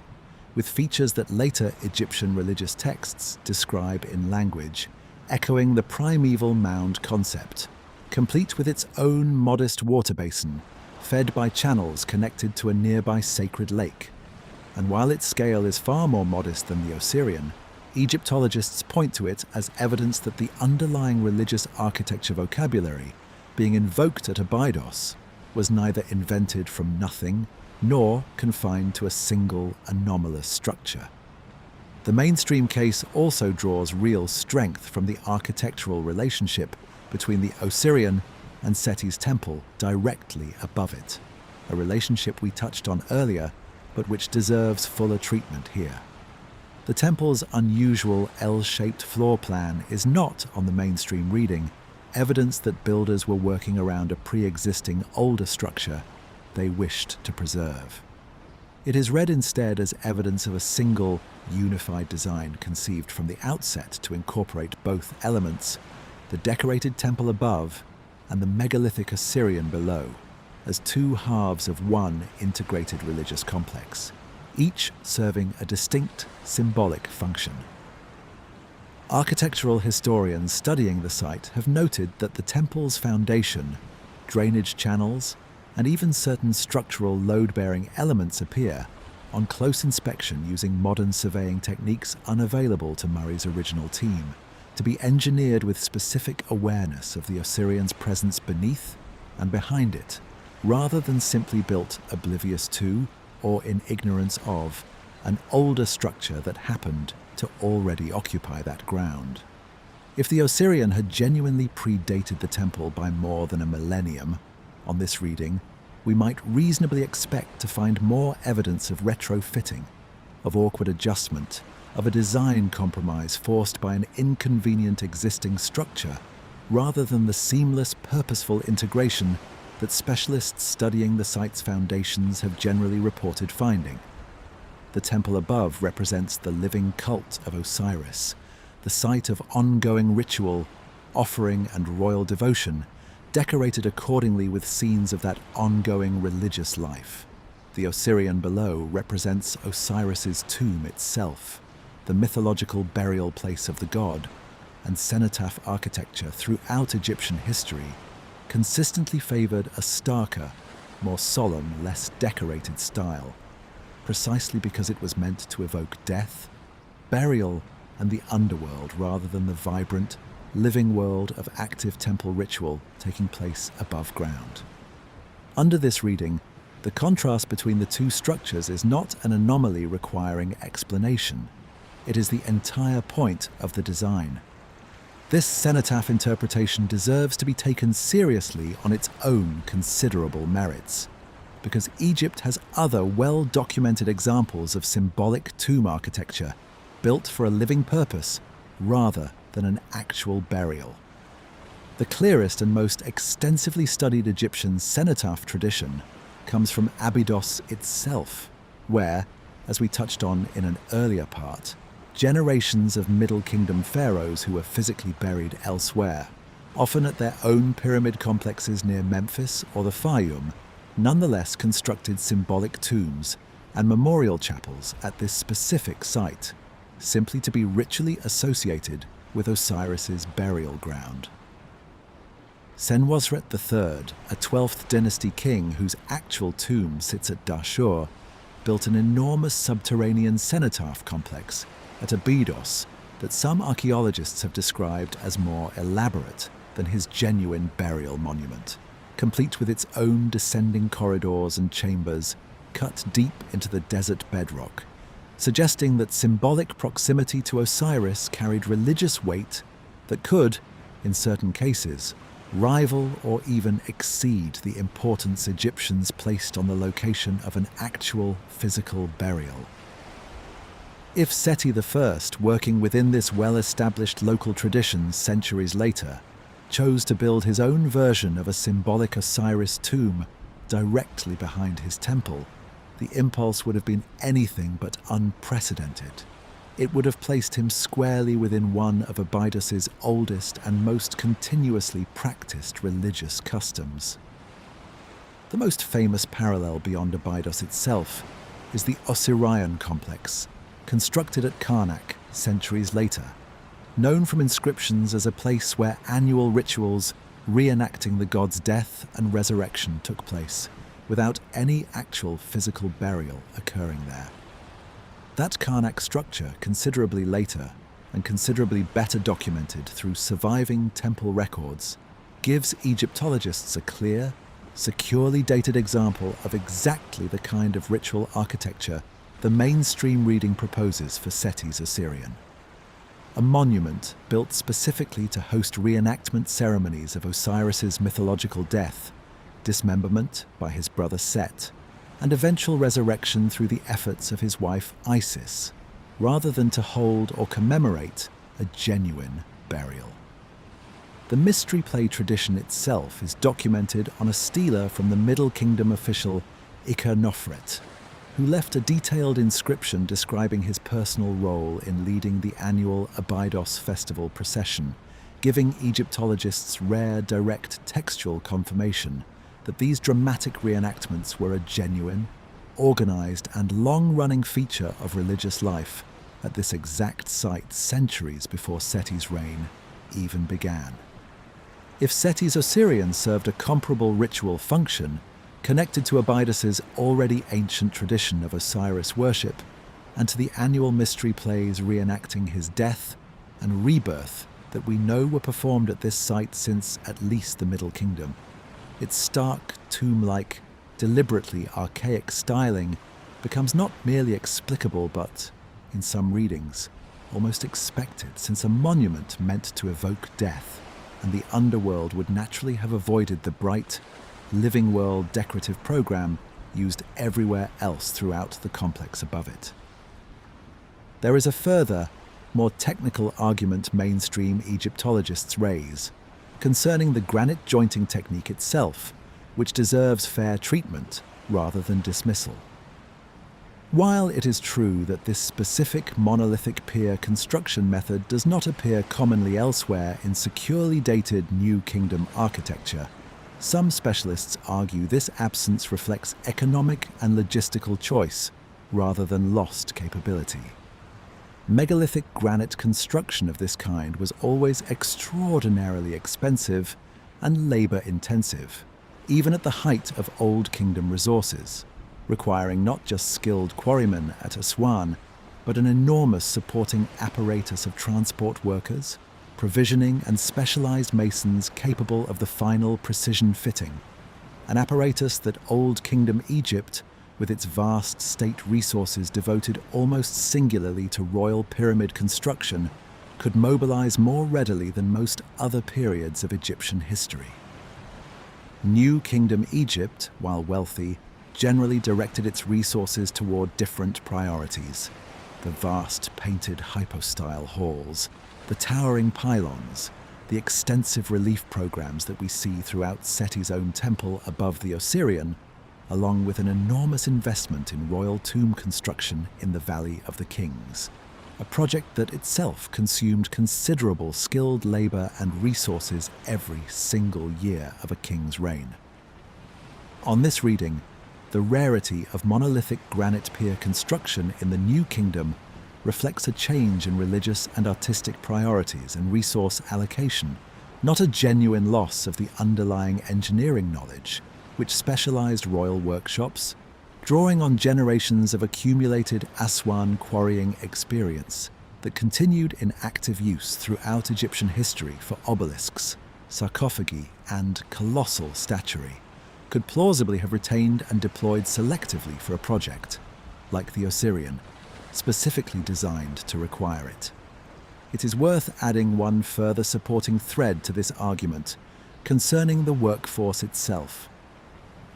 Aswan remained a continuously active quarrying center throughout the entire span of ancient Egyptian history, never abandoned, never forgotten, supplying granite for royal projects in every dynasty from the Old Kingdom through the Ptolemaic period and beyond. The specific skills required to extract, transport, and finish granite, quite apart from the particular architectural style chosen for any given building, therefore never actually disappeared from Egyptian practice the way the argument against continuity sometimes implies, remaining an unbroken, continuously practiced tradition, passed down through generations of specialized quarrying families based at Aswan itself. Ramesses II's own obelisks and colossal seated statues, carved from the same Aswan granite and finished to an extremely high polish that still catches the light after more than 3,000 years of exposure, demonstrate that 19th dynasty craftsmen retained genuine mastery over this difficult material. The mainstream case argues that applying that retained mastery to a different architectural form, a rectangular pier rather than a tapering obelisk, would represent a deliberate stylistic choice rather than any kind of technical leap beyond what New Kingdom workshops could plausibly achieve. Taken together, this is a genuinely strong, internally coherent case, and it is worth acknowledging that directly rather than treating the mainstream position as a weaker or less carefully argued alternative to the older origin theory. It explains the water and the low elevation through documented Egyptian cosmology rather than through speculative geological change. It explains the bare, undecorated stone through an established Egyptian tradition of cenotaph architecture, with concrete parallels at Abydos itself and later at Karnak,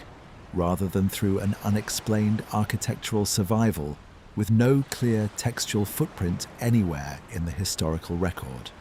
It explains the absence of independent evidence for this specific engineering technique elsewhere in the New Kingdom through economic and religious priority,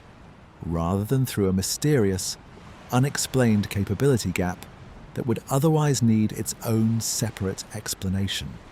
Each individual piece of this case is grounded in comparative evidence drawn from elsewhere in the well-documented Egyptian archaeological record, which is precisely the kind of contextual anchoring that, as we noted earlier, the Osirion itself otherwise lacks when considered purely on its own physical terms, isolated from the broader body of Egyptian religious architecture and cosmological practice that surrounds it. It is also worth noting that this case does not rest on any single piece of evidence carrying the entire argument. Rather, it is the accumulation of several independently plausible threads, Seti's documented character as a restorer of tradition, the temple's explicit textual invocation of primeval mound cosmology, the well-attested Egyptian cenotaph tradition with direct parallels at this very site, the continued Aswan quarrying expertise visible in Ramesses II's own obelisks, and the architectural integration between the temple and the Osirion beneath it, that together constitute the mainstream position's real strength.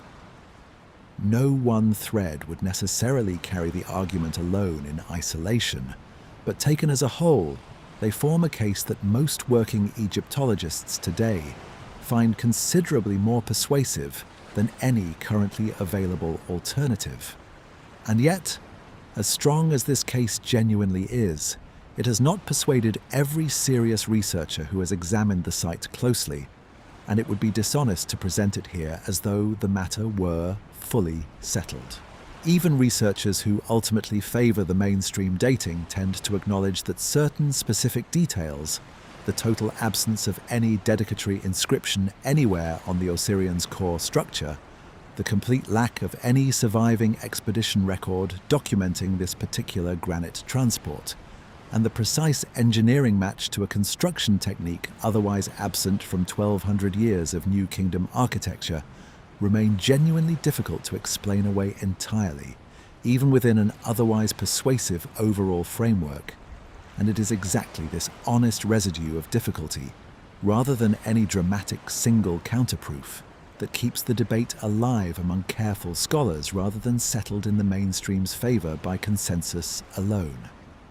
It is worth adding, too, that this mainstream case has developed considerably since the earliest excavation reports from Petrie and Murray's era. Early 20th century Egyptology had a far less developed understanding of New Kingdom religious cosmology and cenotaph practice than specialists possess today, and much of the confusion that originally surrounded the Osirians' dating stemmed partly from that gap in contemporary knowledge rather than from the physical evidence itself being any more ambiguous then than it is now. As subsequent decades of dedicated research into Osiris mythology, Middle Kingdom cenotaph architecture at Abydos, and the broader New Kingdom religious building program filled in that context, the mainstream case grew steadily more detailed and more internally consistent, even as the small handful of genuinely unresolved physical anomalies, the missing inscriptions, the missing expedition records, the isolated engineering technique,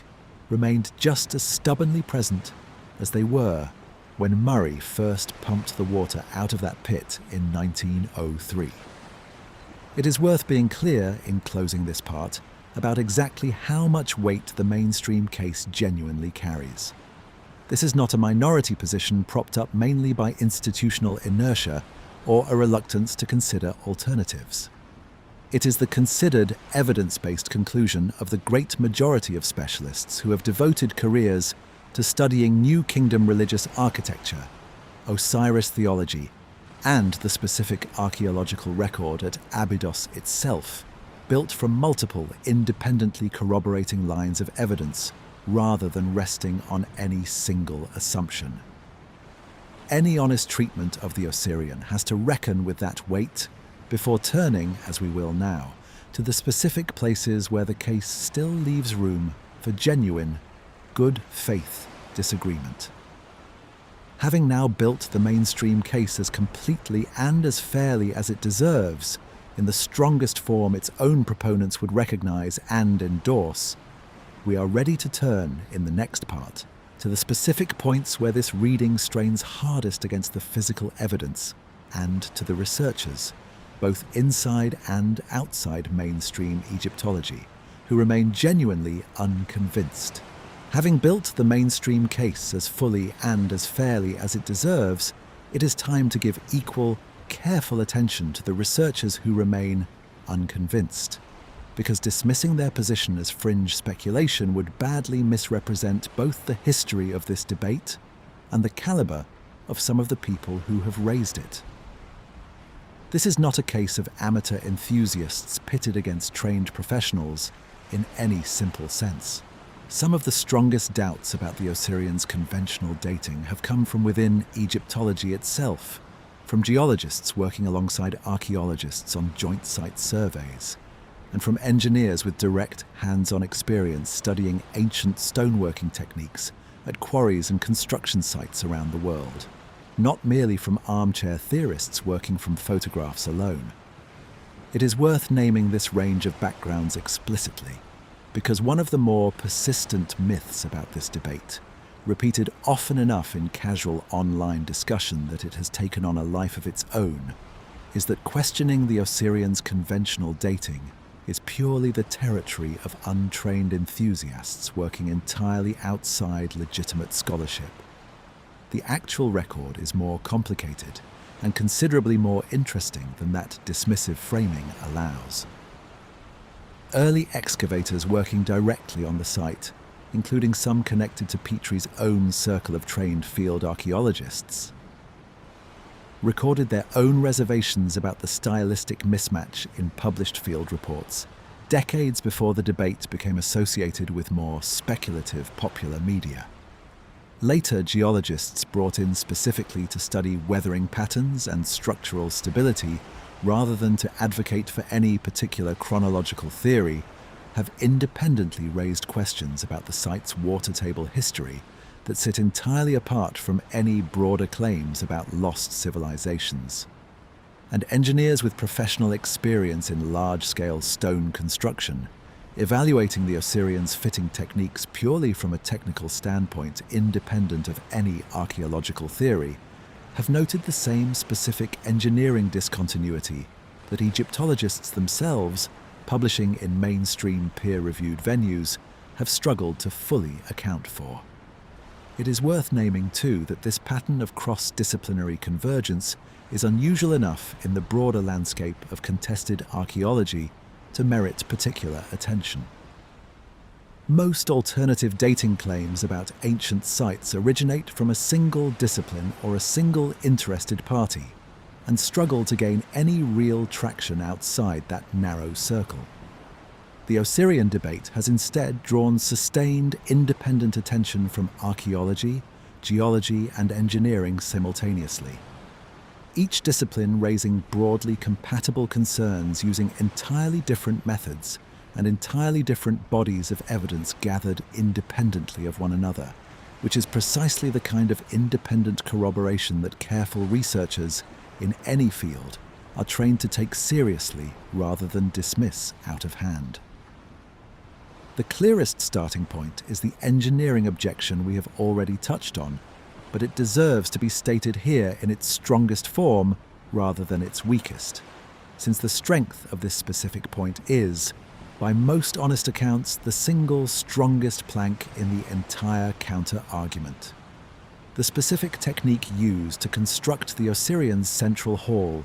the quarrying, transport, and precision fitting of monolithic granite piers weighing between 80 and 100 tons each, appears nowhere else, in any securely dated form, across the entire 1,200-year span separating Khafre's reign from Seti's. This is not a small or scattered gap in the record. It spans the entire Middle Kingdom and the first two-thirds of the New Kingdom, a period that produced tens of thousands of surviving inscriptions, monuments, and administrative records, an extraordinarily well-documented stretch of Egyptian history by any reasonable standard. Consider what we do have from this span. Detailed temple construction records from Karnak's ongoing expansion across multiple successive dynasties, quarrying expedition inscriptions from Wadi Hammamat and elsewhere recording workforce numbers and royal commissions in precise administrative detail, and an enormous body of private tomb inscriptions describing the careers of officials who oversaw major building projects throughout their working lives. None of this substantial documentary record contains any reference, direct or indirect, to a monolithic granite pier construction project on anything approaching the Osirian scale. If the underlying capability had genuinely persisted throughout that entire span, ready to be deployed by Seti's workshops when the religious purpose called for it, we would reasonably expect to find at least some intermediate example, some partial or smaller scale precursor, demonstrating the technique's continued practice somewhere in that enormous body of surviving evidence. None has been identified. Proponents of the older origin theory argue that a skill this specialized, this labor-intensive, and this rarely needed simply does not survive 12 centuries of disuse intact, ready to be revived on demand for a single project, without leaving any trace of its intervening practice.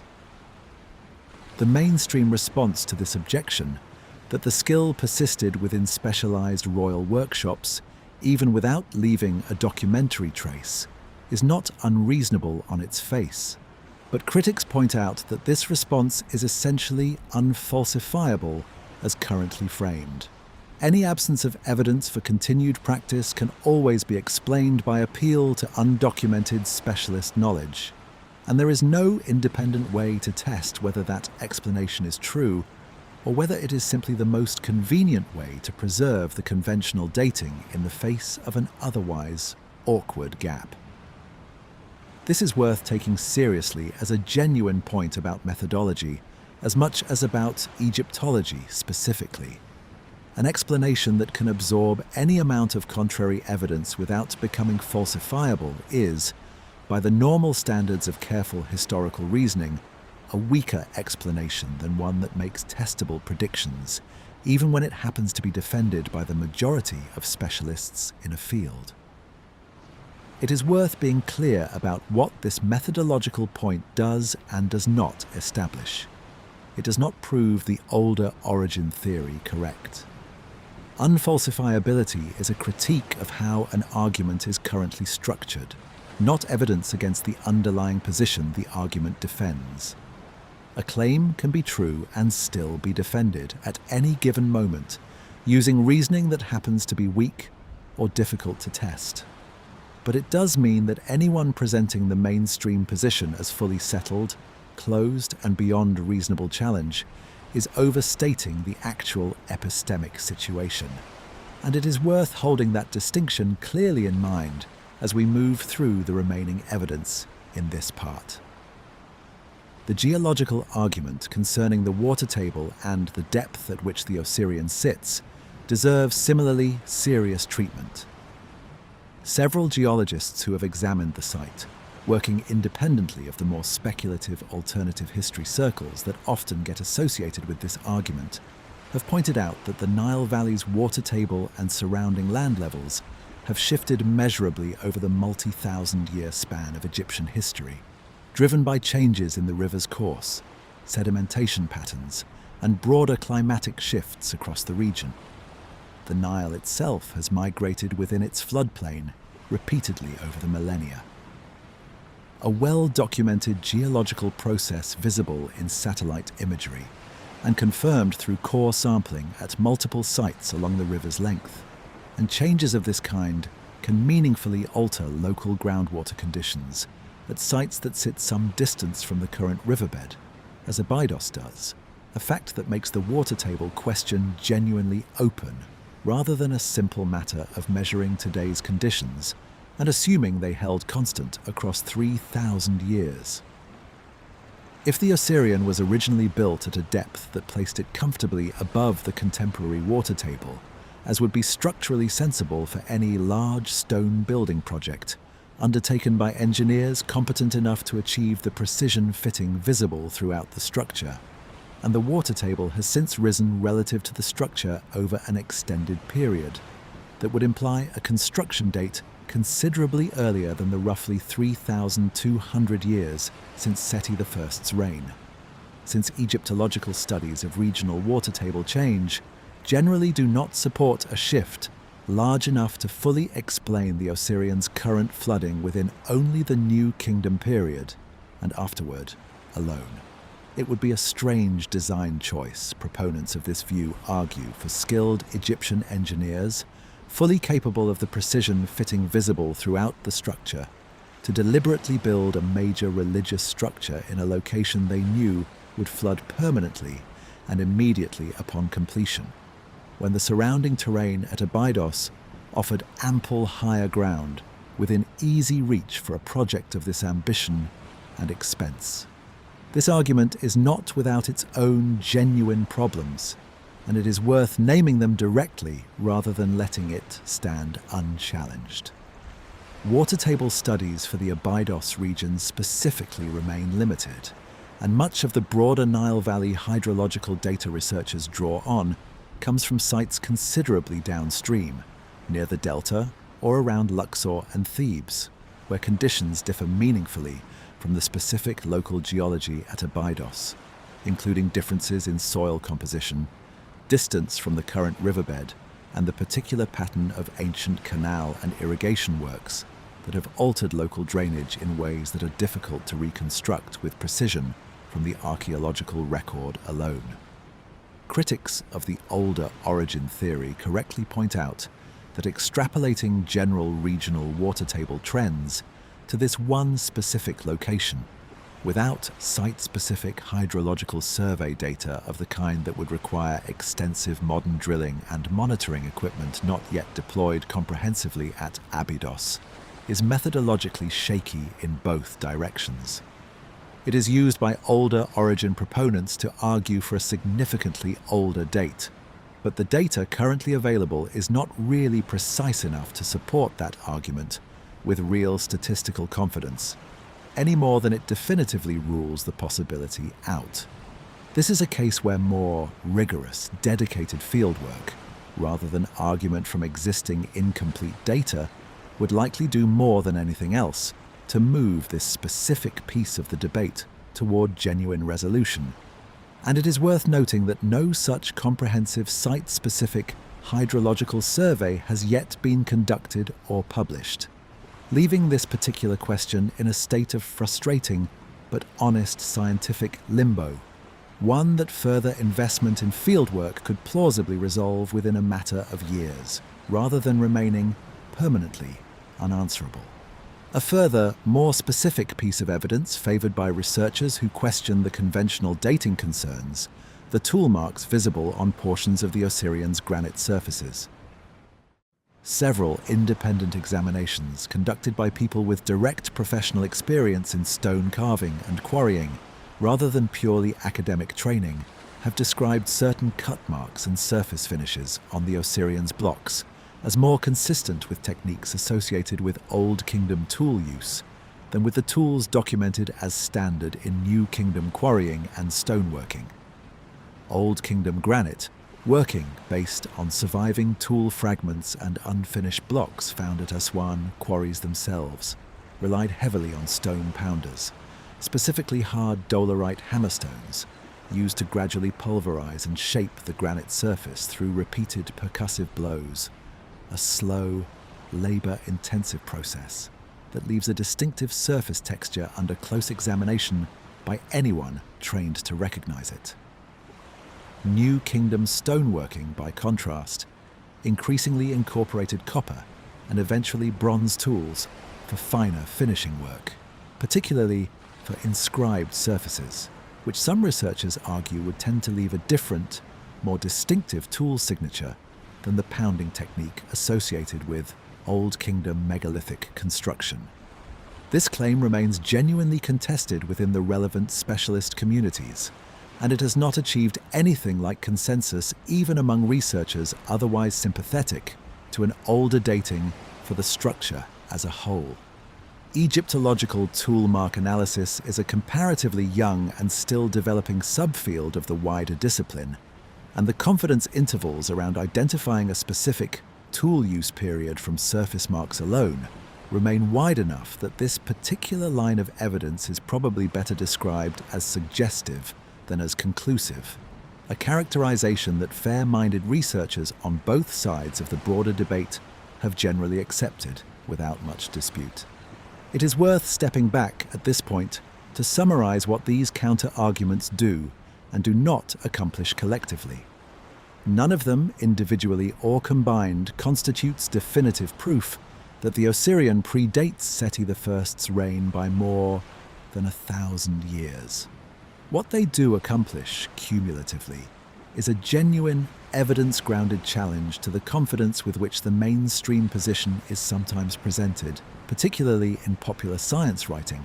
that tends to compress a genuinely open, scholarly question into a settled fact for the sake of a cleaner, more satisfying narrative. The engineering gap is real, documented across a genuinely enormous body of surviving evidence from the intervening centuries, and it has not been closed by any specific counterexample identified so far.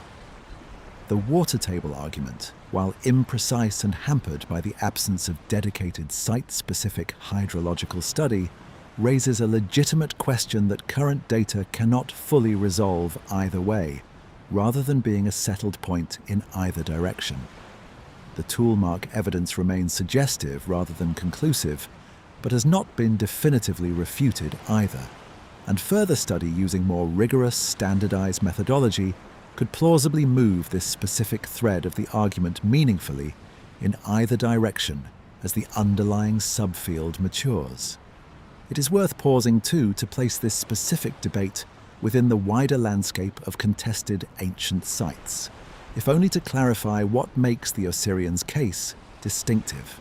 Many of the most famous alternative history controversies, involving claims about the Great Pyramid, the Sphinx, or various sites around the world, tend to rest heavily on interpretations that most working specialists in the relevant fields regard as thoroughly and repeatedly refuted, sometimes for decades, without the refutation making much dent in popular circulation. The Osirion sits in a genuinely different category. The core observation driving the counter-argument here,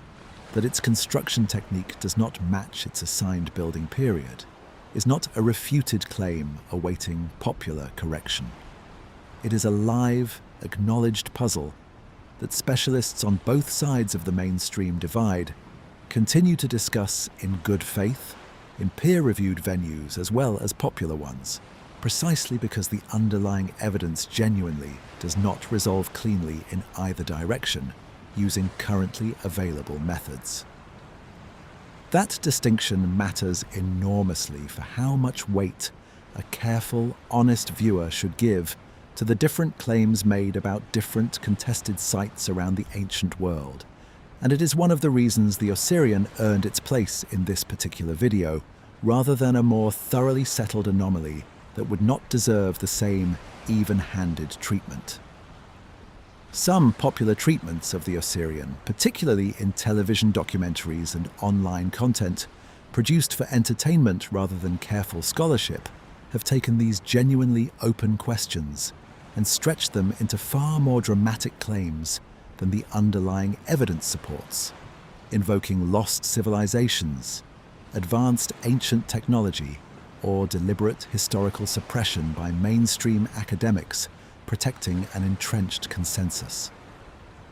None of that more sensational framing is supported by the actual evidence we have walked through in this video, and it does real damage to the credibility of the narrower, better grounded version of the argument. The version concerned specifically with engineering continuity, water table geology, and toolmark analysis, by association with much weaker and more speculative claims that happen to share the same general conclusion. Separating the careful, evidence-based skepticism from its more sensational cousins is one of the genuinely difficult tasks facing anyone trying to think clearly and honestly about this site. And it is a task this video has tried to take seriously throughout, rather than collapsing the two into a single, undifferentiated category, the way shorter treatments so often do. Having now laid out the strongest form of the counter-argument, alongside its own genuine limitations, stated as honestly as the mainstream case was stated in the previous part, we are in a position to do something this debate rarely allows for in shorter treatments. Sit with real, unresolved uncertainty and think carefully about what that uncertainty actually means, rather than forcing a premature resolution in either direction. This kind of genuine, sustained uncertainty is uncomfortable in a way that neither a confident debunking nor a confident vindication would be. And it is worth acknowledging that discomfort, honestly, rather than resolving it artificially for the sake of a tidier narrative that would ultimately be less true to the actual state of the evidence than the more complicated, more honest picture. This video has tried to build across its first 6 parts. Most popular treatments of contested archaeological sites choose one side or the other and present it with far more confidence than the underlying evidence actually supports, either dismissing every anomaly as trivial and fully explained, or treating every anomaly as proof of a hidden, suppressed truth. The Osirion, examined honestly, supports neither of those postures. It supports something considerably more difficult and, in its own way, considerably more interesting. A genuine, evidence-grounded disagreement among careful, well-informed people, none of whom are being irrational or dishonest in holding their respective positions. That is where we turn next, taking that uncertainty seriously on its own terms, rather than resolving it prematurely, and asking what it would actually take, in terms of future evidence, to move this specific debate meaningfully closer to a real answer. Imagine, for a moment, what it would actually take to settle this question properly, because that exercise turns out to be one of the more useful ways of understanding exactly where the genuine uncertainty lives. We ended the last part with a promise to ask what kind of evidence would move this debate meaningfully, closer to resolution, and the water table itself, the single physical feature that gives the Osirion its most immediately striking, most photographed characteristic, turns out to be the best place to start that inquiry. because it is simultaneously the site's most visually dramatic feature and its most genuinely undertested piece of evidence. Every visitor who has ever stood at the edge of that pit, looking down at granite piers rising out of still, green-tinged water, has encountered the same striking image that first confronted Margaret Murray's excavation team back in 1903, an image that has appeared in countless photographs, documentaries, and travel accounts across more than a century. And it is worth remembering that this visual drama, however evocative and however frequently reproduced, is not itself an argument for either side of the dating debate. It is simply the physical starting point from which any serious investigation into the structure's true origins has to begin. Let's begin with what we actually know, rather than what popular treatments so often assume we already know, about how the water reached the Osirion and why it stays there. The structure sits at an elevation low enough that groundwater intersects its lower courses more or less year-round, though the depth of flooding does fluctuate somewhat, with the Nile's own seasonal rise and fall, even at this distance from the river itself, since the entire Nile Valley's water table responds, to varying degrees, to the annual flood cycle that shaped Egyptian agriculture and settlement for the whole of its recorded history, before the construction of the Aswan High Dam in the 20th century fundamentally altered that ancient rhythm. The High Dam, completed in 1970 after a decade of construction involving international engineering cooperation and considerable political significance for post-war Egypt, ended the millennia-old pattern of annual Nile flooding entirely, replacing a natural cycle that had governed Egyptian life since before written history, with a controlled, regulated water flow managed for irrigation and hydroelectric power. That transformation had consequences reaching far beyond agriculture alone. Groundwater levels throughout the Nile Valley shifted in response to the dam's construction, in some areas rising due to increased irrigation and reduced natural drainage, in others falling as the annual flood's replenishing effect disappeared entirely, and archaeologists and conservators working across Egypt have had to reckon, site by site, with exactly how much this 20th century change has altered the specific groundwater conditions surrounding ancient monuments they had studied for generations, under what turned out to be a temporary, historically unusual hydrological regime, rather than a permanent, unchanging baseline. This means the flooding we observe today is not, strictly speaking, a fixed, unchanging condition reflecting some ancient, unbroken status quo, but rather the current state of a system that has itself evolved considerably, particularly over just the last century, as regional water management has transformed dramatically in ways that touch nearly every ancient monument along the entire length of the river valley. That modern transformation actually complicates the water table argument in both directions at once. It means we cannot simply assume today's flooding levels are a stable, ancient baseline representative of conditions at any point before 1970. But it also means any attempt to reconstruct what the water table looked like in Seti's era,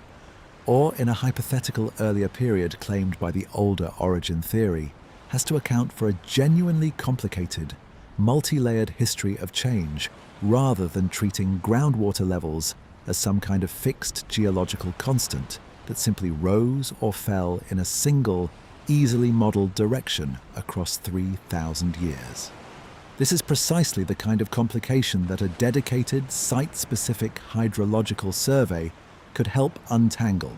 and it is worth being concrete about what such a survey would actually involve, since the absence of this specific research is itself one of the more frustrating gaps in the entire Osirion debate. Modern hydrogeology has well-established, widely trusted techniques for reconstructing historical water table levels at a given site, techniques routinely applied in fields ranging from civil engineering to environmental science to archaeology itself. Core sampling to examine sediment layers, and mineral deposits that form differently, depending on whether they were laid down above or below a waterline. Isotopic analysis of groundwater itself to help establish its age and origin by measuring the ratio of specific oxygen and hydrogen isotopes that vary predictably based on when and under what climatic conditions the water originally entered the local aquifer system, a technique that has become considerably more precise and considerably more affordable to deploy over the past 2 decades as mass spectrometry equipment has grown smaller and more sensitive, and careful mapping of the relationship between a site's current water table and the broader regional aquifer system it draws from. Work that typically requires a network of monitoring wells drilled at carefully chosen points around a site and monitored over an extended period to capture seasonal and longer-term variation. None of this is exotic or unproven science. It has been successfully applied at numerous other archaeological sites around the world, facing comparable dating disputes, sometimes definitively resolving decades-old arguments about a structure's true age or original construction conditions, including at several sites in the broader eastern Mediterranean region, where similar questions about ancient water management and structural dating have been raised and, in at least a few documented cases, substantially resolved through exactly this kind of dedicated fieldwork. That this kind of dedicated study has not yet been comprehensively applied at Abydos specifically, despite the site's obvious prominence and despite more than a century of active archaeological interest, says less about the difficulty of the underlying science and more about the practical and financial constraints that shape which sites receive this level of specialized attention. Constraints that have nothing to do with the actual scientific merit of the underlying question.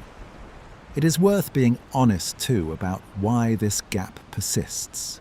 because it illuminates something important about how archaeological research priorities actually get set in practice,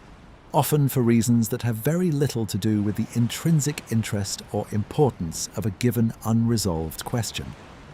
Egypt hosts an enormous number of significant, well-known archaeological sites, all competing for a genuinely limited pool of research funding, specialized equipment, and permitted excavation time from Egyptian antiquities authorities, who must balance ongoing conservation needs, tourism infrastructure demands, and new research proposals across an extraordinarily rich and extraordinarily large archaeological landscape. Egypt's Supreme Council of Antiquities, along with the various international academic missions granted permits to work at different sites each season, must weigh dozens of competing priorities every single year. Urgent conservation work on monuments actively deteriorating due to rising groundwater or tourist foot traffic, newly discovered tombs and settlements requiring immediate excavation before looting or development can damage them. Ongoing rescue archaeology ahead of infrastructure projects like new roads, dams, or agricultural expansion, and long-term research proposals from international universities and institutes, each competing for a limited number of available excavation permits and a genuinely finite pool of funding drawn from government budgets, university grants, and private philanthropic support. A dedicated hydrological survey at the Osirion specifically, while scientifically valuable, has to compete for resources and attention against pyramid conservation projects, newly discovered tombs, urgent rescue archaeology ahead of modern development projects, and dozens of other genuinely pressing priorities across the country. This is not a conspiracy or a deliberate avoidance of an inconvenient question, as some more speculative treatments of the site occasionally imply, treatments that sometimes suggest mainstream Egyptology actively avoids testing the Osirion's true age out of institutional self-interest or a desire to protect established academic reputations. It is, far more mundanely, the ordinary, unglamorous reality of how limited archaeological resources get allocated across an enormous and enormously significant national heritage. One where genuinely important questions sometimes simply have to wait their turn behind more urgent or more immediately fundable priorities. Beyond the water table specifically, there is a second related avenue that could meaningfully advance this debate, and it deserves serious mention here, even though it remains, like the hydrological survey, more a matter of future possibility than current available evidence. Advances in portable, non-destructive dating and material analysis technology, particularly techniques capable of examining the specific chemical and mineralogical signature of quarried stone, have improved considerably even within just the past couple of decades, and continue to improve at a genuinely rapid pace as instrumentation becomes smaller, more sensitive, and more affordable for field deployment at remote archaeological sites. While stone itself cannot currently be dated the way organic material can through radiocarbon methods, some emerging techniques focused on analyzing surface weathering rinds, the very thin outer layer of a stone surface that develops distinctive chemical characteristics through prolonged exposure to specific environmental conditions, have shown promise at other archaeological sites for providing at least relative dating information, distinguishing older exposed surfaces from more recently exposed ones, even when absolute dating remains out of reach. These weathering rind techniques work by measuring the gradual chemical alteration that occurs as a freshly cut stone surface reacts with air, moisture, and microbial activity over time. A process that proceeds at a roughly predictable rate under stable environmental conditions, and that leaves a measurable, layered chemical signature researchers can sample and analyze using portable spectrometry equipment without damaging the underlying structure itself, a genuinely valuable feature for any technique proposed for use on a monument as significant and as carefully protected as this one. Applying this kind of emerging technique carefully and rigorously to the Osirion's granite, comparing weathering patterns on different surfaces of the same structure, particularly comparing surfaces that have remained continuously submerged against those that have spent more time exposed to open air, could potentially help clarify whether the entire structure was genuinely built and exposed to the elements as a single, unified construction event, supporting the mainstream single-campaign interpretation, or whether different sections show different weathering histories consistent with a longer, more complicated sequence of construction and later modification, which would lend more support to the layered, older core hypothesis some researchers favor. It is worth naming honestly at this point that neither of these avenues, the hydrological survey or the weathering rind analysis, is guaranteed to produce a clean, unambiguous answer, even if fully funded and carried out with the most rigorous possible methodology available today. Archaeological science frequently produces results that are suggestive rather than definitive, that narrow the range of plausible interpretations without eliminating uncertainty entirely, and that require careful, contextualized interpretation rather than delivering a simple yes or no verdict on a question this genuinely complicated. Even well-funded, carefully executed scientific investigations at other contested sites around the world have sometimes produced results that, rather than settling a debate outright in a single decisive stroke, simply shifted its terms, narrowing the range of plausible dates without eliminating disagreement entirely, or raising entirely new questions that required further investigation before the original question could even be properly addressed on its own terms. This is not a flaw unique to the Osirion or to Egyptology as a discipline. It is simply the honest texture of how historical and archaeological knowledge actually advances in the real world, incrementally and imperfectly, through the patient accumulation of multiple partial lines of evidence, rather than through any single decisive discovery arriving to settle everything at once. A pattern that holds true across nearly every genuinely contested question in the entire discipline, from the dating of individual monuments to the broadest questions about the rise and fall of entire civilizations across the ancient world. What this exercise, imagining the research that could someday move this debate forward, actually accomplishes for us tonight is something more modest, but, in its own way, more valuable than a false sense of resolution. It clarifies precisely what kind of uncertainty we are dealing with. This is not an unanswerable mystery, shrouded in permanent, irreducible fog, the kind of question that no conceivable future evidence could ever meaningfully address. It is a genuinely open, empirical question, the kind that careful, well-funded, patient scientific investigation could plausibly advance meaningfully over time, even if it might never produce complete, final certainty in either direction, no matter how much resource and attention is eventually devoted to it. That distinction matters, and it is worth dwelling on for a moment longer, because it changes how a careful, honest listener should hold this entire debate in their own mind going forward, tonight and afterward, whenever this particular mystery happens to cross their thoughts again. An unanswerable mystery invites speculation precisely because no evidence could ever settle it either way, which tends to encourage increasingly elaborate, increasingly untethered theorizing,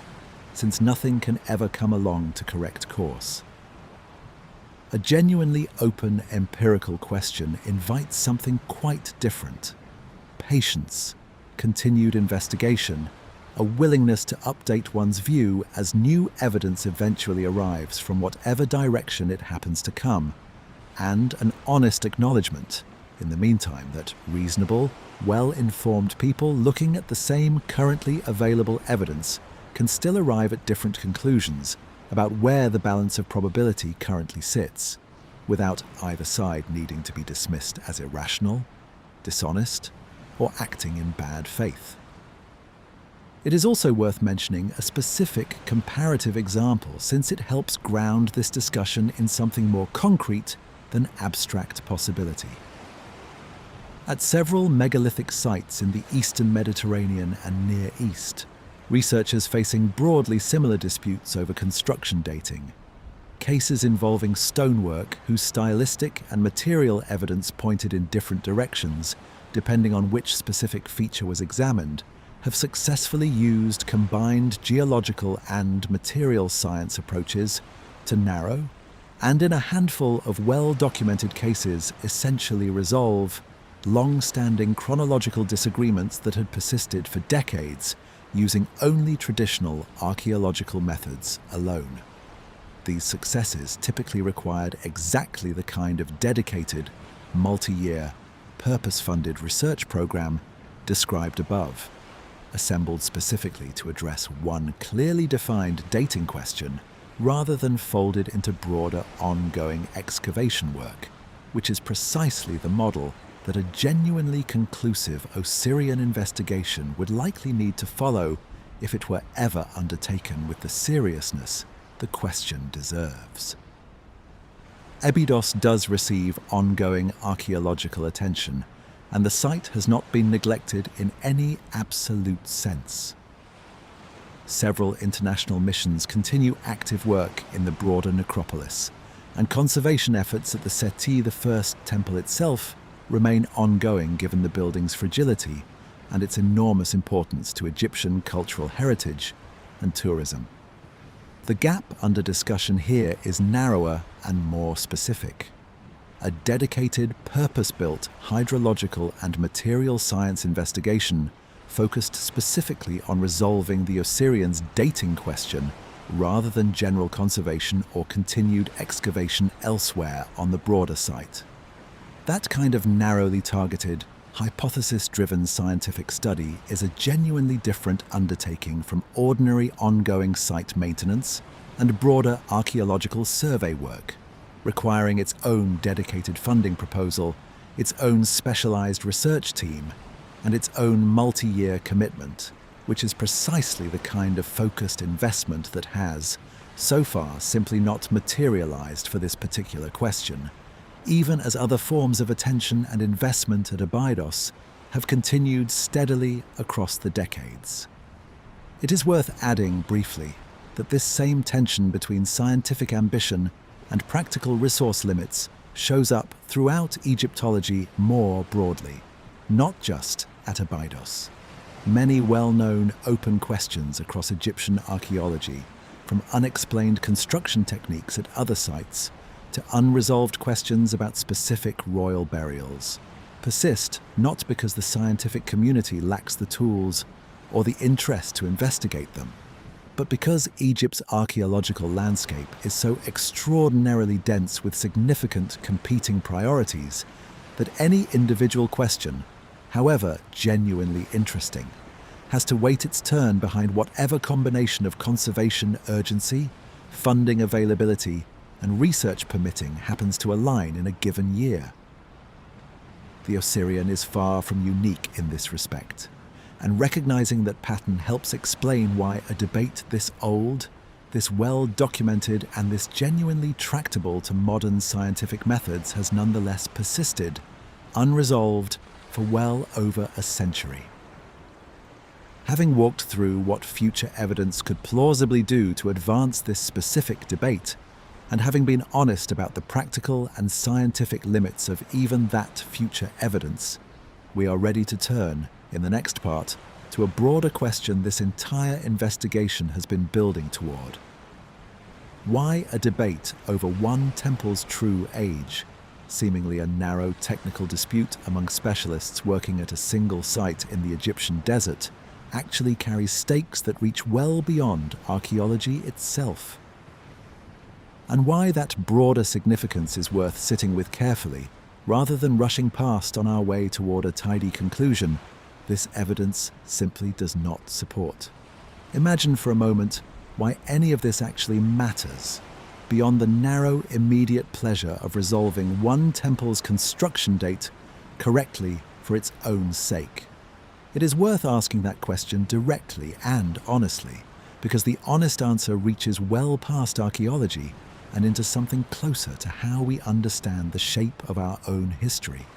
and it deserves careful treatment rather than a rushed gesture toward vague significance. 6 parts into this investigation, having walked carefully through the physical evidence, the mainstream case, its strongest counter-arguments, and the honest limits of what future research could accomplish, it would be easy to treat the Osirion as simply an interesting curiosity, a well-documented puzzle worth knowing about, but not worth dwelling on any further once the basic shape of the disagreement has been laid out. That would be a mistake, and it is worth taking the time here to explain exactly why, before we move on to the wider historical landscape this site sits within. A puzzle this carefully argued, this well evidenced on both sides, and this genuinely unresolved after more than a century of dedicated scholarly attention, deserves more than a passing acknowledgement before being set aside. It deserves a real accounting of what its resolution,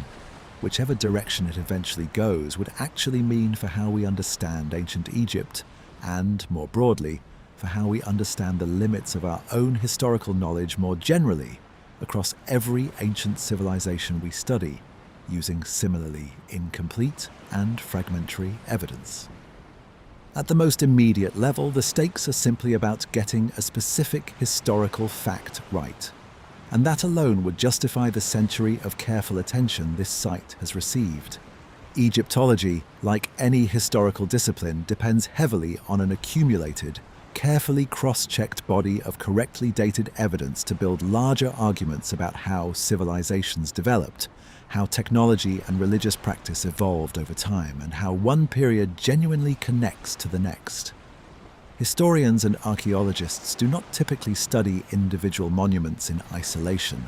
They build chronological frameworks, webs of interconnected dates and attributions that support and constrain each other, so that a change to any single well-established data point can, in principle, ripple outward and affect how other, seemingly unrelated evidence gets interpreted elsewhere across the broader field. A single misdated monument, especially one as prominent and as frequently visited as the Osirion, has the potential to distort those larger arguments if its true age is genuinely different from what current scholarship assumes, particularly given how often this specific site gets cited in both academic and popular literature as an illustrative example of New Kingdom religious architecture and Osirian cosmological symbolism, appearing in textbooks, museum placards, and documentary scripts as a settled example, rather than as the genuinely contested case this video has tried to present it as. If the Osirion really does belong to a construction phase considerably earlier than Seti I's reign, that would mean New Kingdom Egypt possessed direct, physical access to, and active engagement with a level of megalithic engineering skill from a much earlier period than currently assumed, engagement that current scholarly models of New Kingdom technological and religious history do not yet fully account for. That would not overturn Egyptology as a discipline, and it is worth being clear about that immediately and directly, since the more sensational corners of this debate sometimes imply otherwise, treating any revision to a single site's dating as though it would collapse the entire edifice of Egyptological knowledge built up over 2 centuries of careful, patient scholarship. But it would meaningfully revise our understanding of exactly how New Kingdom Egypt related to its own deep past, whether through genuine physical survival of older structures, through active revival of otherwise lost building techniques, or through some combination of both.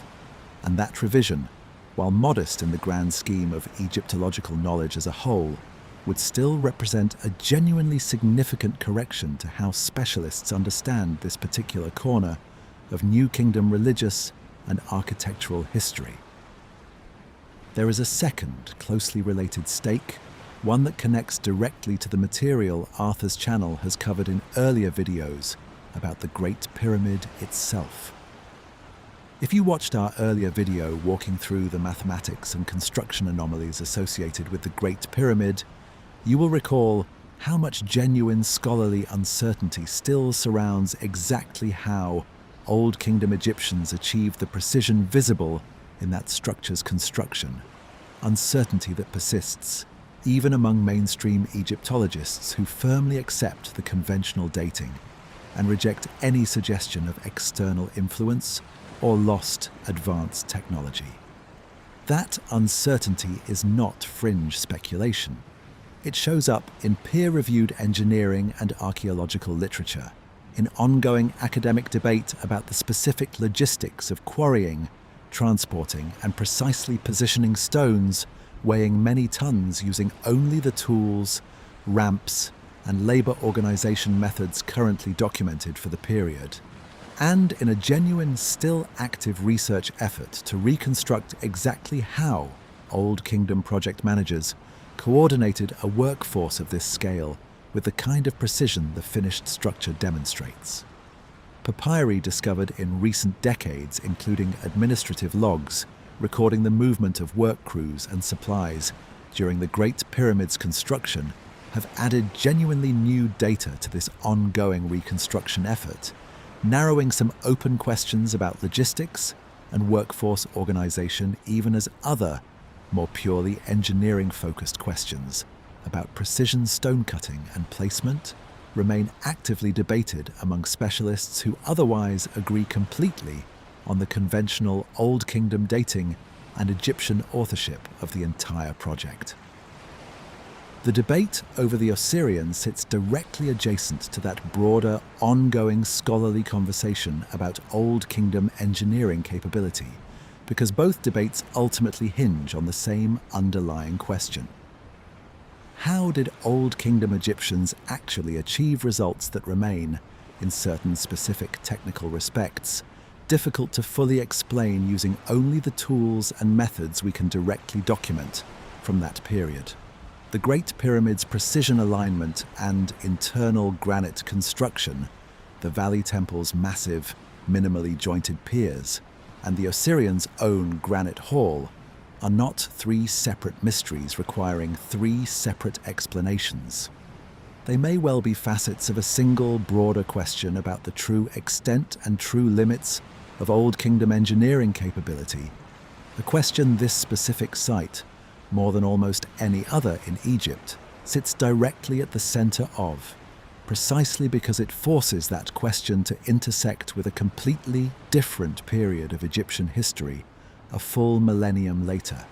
adding a chronological dimension to the puzzle that Giza alone does not present.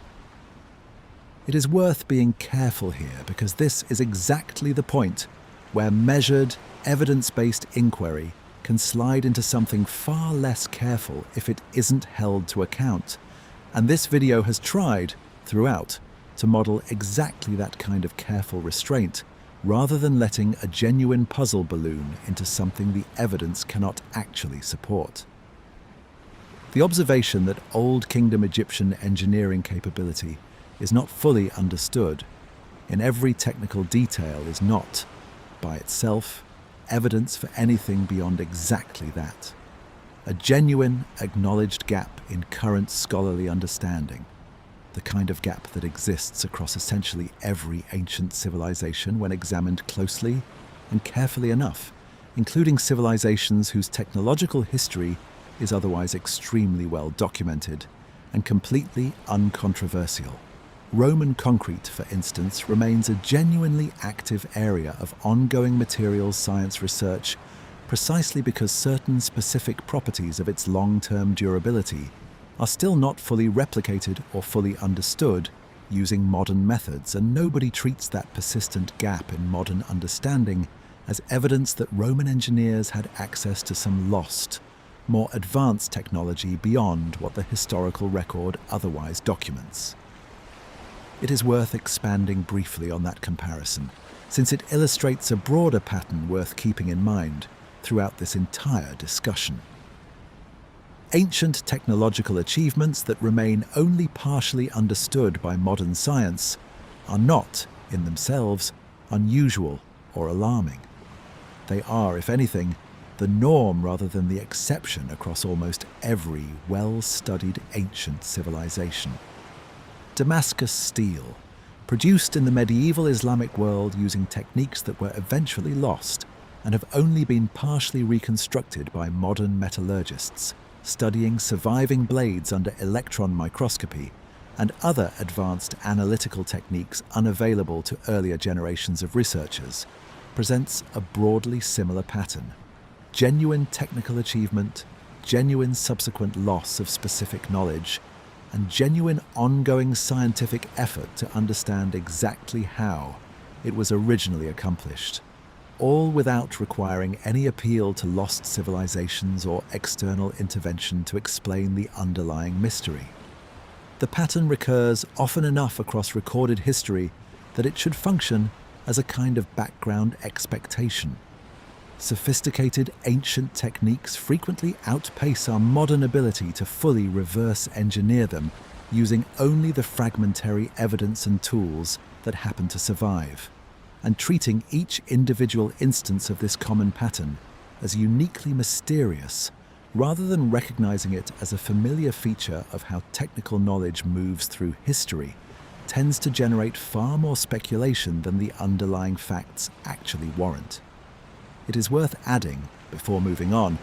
that this same broader pattern, genuine ancient technical achievement outpacing our modern ability to fully reconstruct it, shows up repeatedly across the archaeological record in ways that rarely generate the same level of popular fascination the Osirion has attracted, simply because most of those other cases lack a single dramatic, photogenic anomaly comparable to a flooded megalithic hall sitting beneath a painted New Kingdom temple.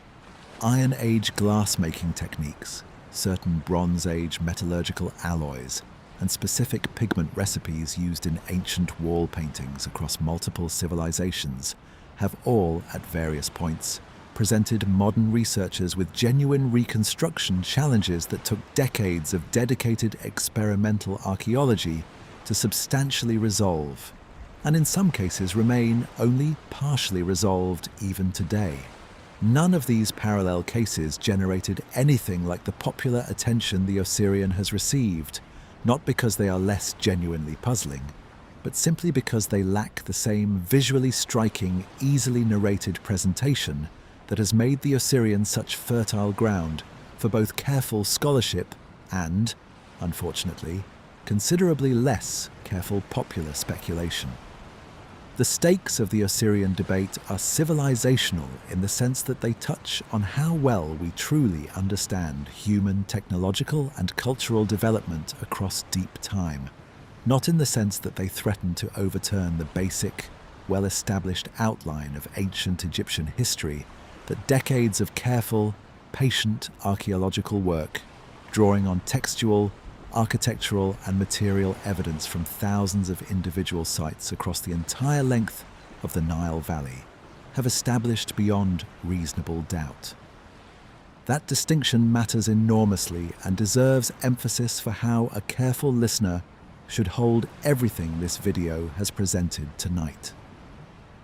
Being honestly uncertain about one temple's precise construction date and technique is not the same thing as being uncertain about whether ancient Egypt built its own monuments, whether the pyramids were constructed by Egyptian labor across the Old Kingdom rather than by some other civilization or technology, or whether the broad, well-evidenced arc of Egyptian dynastic history is fundamentally sound. It is not. The evidence for Egyptian authorship of the pyramids alone is overwhelming and multiply corroborated, drawing on entirely independent categories of evidence that all converge on the same conclusion. Workers' villages excavated near Giza containing the bones, tools, and daily material culture of the actual laborers themselves, including bakeries, breweries, and medical facilities that paint a detailed picture of how a large, organized workforce was housed and provisioned. Quarry marks and workers' graffiti found inside the pyramids themselves naming specific work gangs and clearly dating specific construction phases, some of them referencing the reigning pharaoh by name in ways that leave no ambiguity about the project's timing or sponsorship. Administrative papyri describing the logistics of provisioning and organizing the workforce, discovered in some cases in remarkably well-preserved condition, and an unbroken, continuous chain of subsequent Egyptian monuments spanning the entire remaining course of dynastic history that build directly on and reference the same architectural and religious traditions established at Giza. None of that overwhelming body of evidence is in any way weakened or called into question by the narrower, much more specific uncertainty surrounding the Osirion's precise construction date. The uncertainty here is narrow, specific, and genuinely bounded, a question about exactly when one particular structure, with an unusual and still not fully explained construction style, was actually built, sitting within a broader historical framework that remains on the whole remarkably well established and remarkably well supported by multiple independent, converging lines of evidence, from inscriptions to stratigraphy to comparative architectural analysis across thousands of individual sites. There is a third stake worth naming, one that is less about the specific historical facts and more about how we, as a culture, tend to relate to genuine uncertainty when we encounter it. The Osirion offers a useful, low-stakes training ground for exactly this kind of intellectual honesty, precisely because the actual uncertainty here is real but bounded, serious but not civilization-threatening. It is far easier to practice sitting with genuine ambiguity, resisting the pull toward either dismissive certainty or sensational speculation on a question like this one, where the underlying stakes remain contained, than on questions where the emotional or ideological stakes run much higher. Most contested questions people encounter in daily life, whether about politics, medicine, or their own personal circumstances, come wrapped in layers of emotional investment that make calibrated, honest uncertainty genuinely difficult to hold onto, since the pull toward premature resolution towards simply picking a side and defending it is so much stronger when something personally consequential is actually at stake. Consider how differently people typically respond to uncertainty in a medical diagnosis, where the emotional stakes are enormous and the pressure to resolve ambiguity one way or another, even prematurely, can feel almost unbearable compared to how easily most people can tolerate genuine uncertainty about, say, the exact founding date of a distant ancient city they have no personal connection to. A question like the Osirians' true age carries almost none of that emotional weight for the person listening tonight. Nobody's identity, politics, or personal well-being depends on whether this specific granite structure was built in 2500 BCE or 1290 BCE, which makes it an unusually clean, low-pressure place to practice a skill that turns out to matter far beyond archaeology and far beyond this single evening's viewing. The ability to say, honestly and without discomfort, that the evidence currently available does not point clearly enough in one direction to justify full confidence, and that this is a genuinely acceptable place for careful thinking to land, rather than a failure requiring an artificial resolution one way or the other simply for the sake of tidiness. Learning to hold a question like the Osirians' true age with appropriate, calibrated uncertainty, taking the mainstream case seriously while also taking its genuine limitations seriously, is good practice for the far more consequential kinds of uncertainty everyone eventually encounters elsewhere in life, in science, in medicine, in any domain where the honest answer to a hard question is genuinely, we don't yet know for certain, rather than a confident answer in either direction. Having laid out why this debate carries weight beyond the narrow technical question of one temple's construction date, weight that touches on our broader understanding of ancient technological capability without threatening the fundamental, well-established outline of Egyptian history itself, we are ready to widen our view considerably. The Osirian does not exist in isolation, and neither does the broader question of Old Kingdom engineering capability that it connects to. It sits within a landscape, both physical and historical, that reaches back considerably further than even the most generous older origin theory would place its own construction. A landscape that includes genuinely uncontested, genuinely ancient material that most casual visitors to Abydos, and most shorter treatments of the Osirian specifically, never get around to properly exploring. Abydos itself, the ground on which this entire debate has been playing out, holds a far deeper and far better documented antiquity than the Osirian controversy alone might suggest. Layers of real, confidently dated history stretching back to the very beginning of unified Egyptian civilization and beyond, into the pre-dynastic period when Egypt, as we recognize it today, had not yet fully taken shape. That deeper history deserves its own careful attention, not merely as a footnote to the Osirian story, but as a genuinely fascinating subject in its own right, one that helps place everything we have discussed so far into its proper, much larger context. A context spanning not merely a single disputed structure, but the entire deep sweep of Egyptian civilization from its earliest pre-dynastic beginnings through the height of its dynastic power.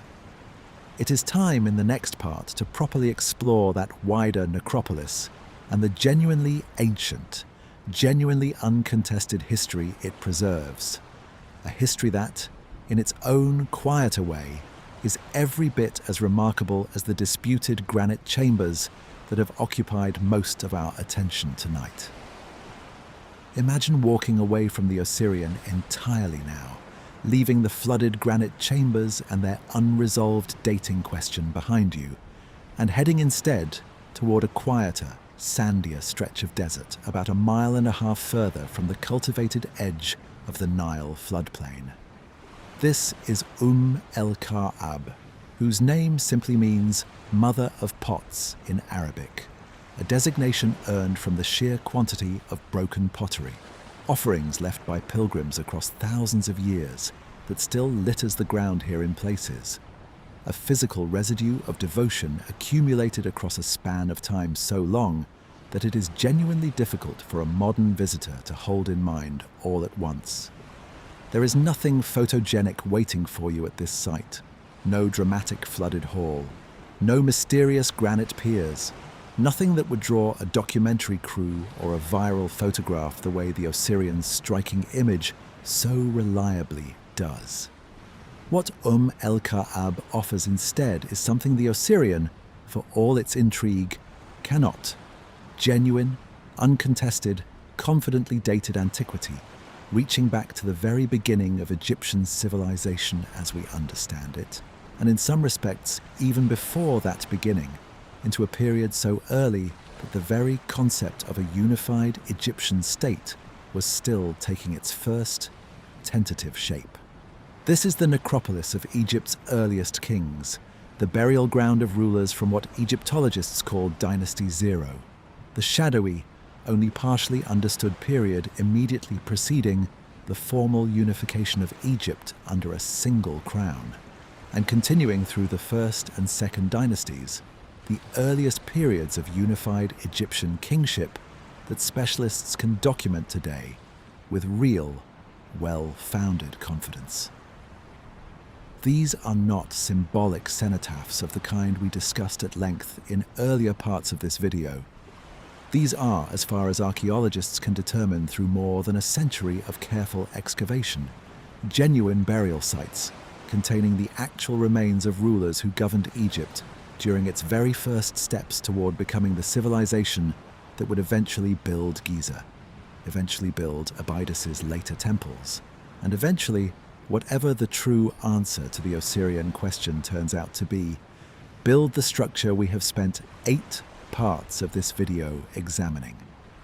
The excavation history at this specific site stretches back even further than Petrie and Murray's careful work at the Osirion, with French Egyptologist Émile Amélinot conducting the first major excavations here in the 1890s, using methods that, by modern archaeological standards, were genuinely quite destructive, discarding enormous quantities of material he personally judged unimportant, and failing to keep the kind of careful stratigraphic records later archaeologists would come to rely on so heavily. Petrie himself returned to carefully re-excavate much of this same disturbed ground, more rigorously beginning in 1899, salvaging what he reasonably could from Amélinot's disturbed layers and establishing a far more thorough documentary record, one that later German and American archaeological missions, working carefully at the site continuously across the 20th century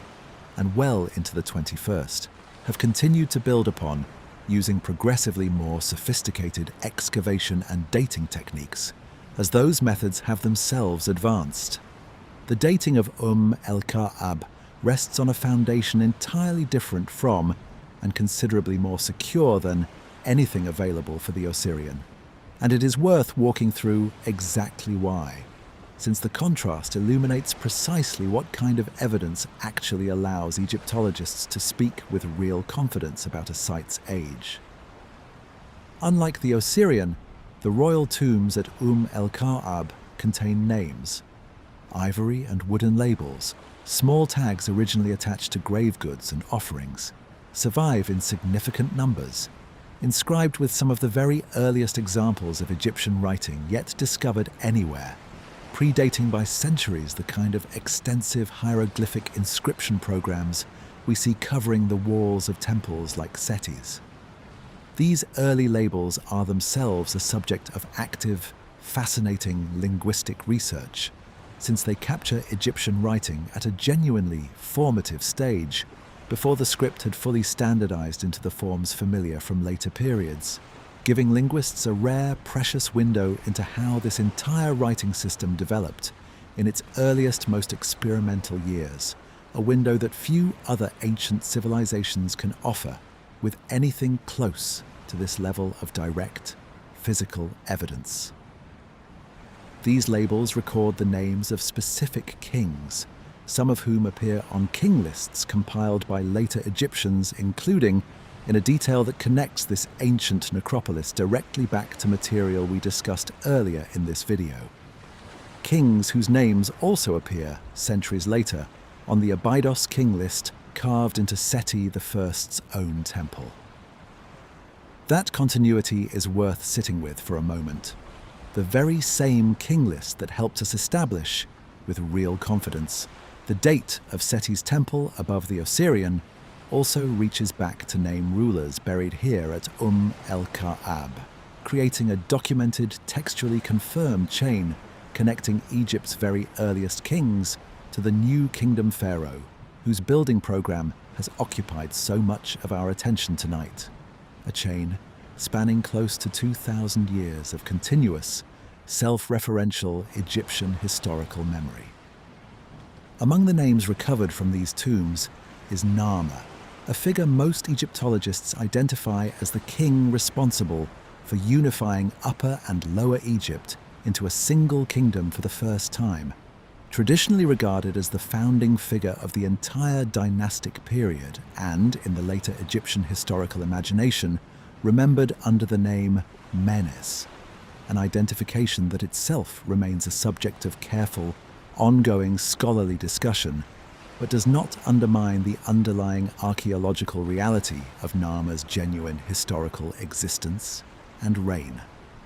Narmer's name and reign are attested not only at el-Qa'ab, but through a separate, independently significant piece of evidence. The Narmer palette, an elaborately carved ceremonial stone object discovered at a different site entirely, Hierakonpolis, far to the south, depicting a king wearing both the crown of Upper Egypt and the crown of Lower Egypt in different registers of the same object, widely interpreted as a visual commemoration of exactly the unification Narmer's tomb, and the wider historical tradition surrounding him describes. The palette itself is a genuinely remarkable object on its own terms, carved from a single piece of dark, fine-grained siltstone, and covered on both faces with detailed relief scenes depicting the king in different ceremonial and martial roles, smiting enemies on one face and processing in ordered hierarchical triumph on the other. Imagery that later Egyptian art would echo and elaborate on for the next 3,000 years,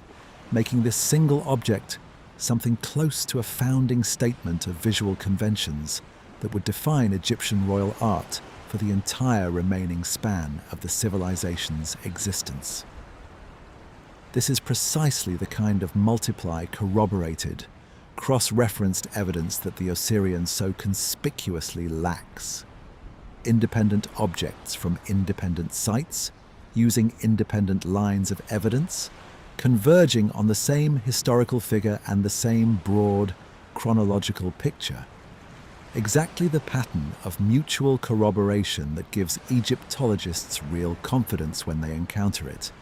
and exactly the pattern that remains stubbornly, frustratingly absent when it comes to dating the disputed Granite Hall a short walk away. Before Narmer and before the formal unification he is traditionally credited with achieving, el-Qa'ab preserves burials from an even earlier, more shadowy period sometimes called Dynasty Zero,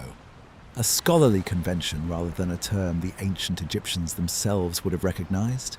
used to describe a handful of rulers whose reigns predate secure unification, but who clearly wielded real, organized political authority over a substantial portion of the Nile Valley. Names like Scorpion, known primarily from a single elaborately carved mace head depicting a king performing an agricultural ritual, ceremonially breaking ground for an irrigation canal in a scene rich with symbolic meaning about kingship, fertility, and control over the Nile's life-giving waters that later Egyptian royal ideology would continue to draw on for the next 3 millennia. And Irihor, whose name survives mostly through simple inscribed pottery marks rather than elaborate ceremonial objects, represent Egyptologists' best current attempt to reconstruct a period where the archaeological evidence, while genuinely present and genuinely informative, remains considerably thinner and more fragmentary than what survives from Narmer's reign onward. Even the exact number and precise sequence of these dynasty's 0 rulers remains a subject of ongoing scholarly discussion, with different specialists proposing slightly different orderings based on subtle stratigraphic evidence and careful comparative pottery analysis, a genuine, actively debated area of Egyptology that stands in interesting contrast to the confidence surrounding Narmer and everything that follows him. This is honest, appropriately hedged scholarship of exactly the kind this entire video has tried to model throughout its full length. Real evidence confidently interpreted where the evidence genuinely supports confidence, and openly acknowledged as thinner and more provisional where it does not.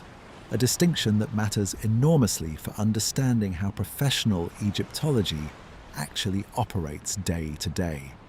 calibrating its confidence precisely to match the quality and quantity of evidence available for any given period or question, rather than presenting every historical claim with uniform, undifferentiated certainty regardless of the underlying evidentiary strength. What makes el-Qa'ab so valuable for our purposes tonight, sitting as we are in the long shadow of the Osirians' unresolved dating question, is the sheer density and diversity of dating evidence available here compared to what survives for the disputed granite structure a mile and a half away. Radiocarbon dating, the technique that cannot be applied directly to the Osirian stone, works perfectly well on the organic material recovered from these earlier royal tombs. Wooden coffin fragments, reed matting, plant-based offerings, and other biodegradable materials that early Egyptian burial practices happened to preserve in reasonably good condition, thanks to the site's extremely dry desert environment, which slows organic decay dramatically compared to more humid archaeological contexts elsewhere in the world. Multiple radiocarbon studies conducted at el-Qa'ab and related early sites across the 20th and 21st centuries, using progressively refined calibration methods as the underlying radiocarbon science itself has matured and improved considerably in precision, have consistently converged on dates for these earliest royal burials, clustering in the range of roughly 3,100 to 2,900 BCE, a level of chronological precision and cross-study consistency that stands in stark, almost startling contrast to the complete absence of any comparable absolute dating evidence for the Osirian. Combined with the textual evidence from the ivory labels, the careful stratigraphic sequence of superimposed and adjacent burials that allows archaeologists to establish relative chronology even where absolute dates remain slightly uncertain, and cross-referencing against other early sites like Hierakonpolis and Naqada, whose own material culture and burial sequences interlock closely with what has been documented at el-Qa'ab. Egyptologists have been able to build a genuinely robust, multiply-tested chronological framework for this earliest period of Egyptian history. El-Qa'ab offers Egyptologists exactly the kind of multiply, corroborated, methodologically diverse evidentiary foundation that the Osirian, for all the reasons we have discussed at length across this entire video, simply does not possess. It is worth noting too how this early period connects forward to virtually everything discussed earlier in this video. The concept of divine kingship, the elaborate mortuary architecture, the careful royal record-keeping through king lists, and even the specific religious geography that made Abydos so significant to Osiris worship for the next 3,000 years. All of it traces back, in embryonic form, to exactly this early dynastic period preserved at el-Qa'ab. Seti I, building his temple and its adjoining Osirion more than 18 centuries after Narmer's reign, was working within a religious and architectural tradition whose roots reached back, through an essentially unbroken chain of continuous practice and memory, to these very same royal tombs, sitting quietly in the desert, a short walk from his own building project. Where Margaret Murray's careful, methodical work at the Osirion in 1903 set a genuinely high standard for the era, the earlier excavations at el-Qa'ab under Amelinot in the 1890s represent something closer to the opposite extreme. A cautionary example still cited in archaeological methodology, courses today of how much genuinely irreplaceable evidence can be lost when excavation proceeds without adequate documentation, care, or theoretical framework. Amelinot reportedly discarded thousands of pottery fragments and other objects he judged unworthy of preservation, and his site notes by later standards fall well short of what would allow modern researchers to fully reconstruct the original context of everything his team uncovered. Petrie's subsequent re-excavation, beginning in 1899, was in part a direct response to this earlier damage, an attempt to salvage as much reliable information as possible from ground that had already been disturbed, and the fact that el-Qa'ab's dating still rests on such a secure, multiply-corroborated foundation.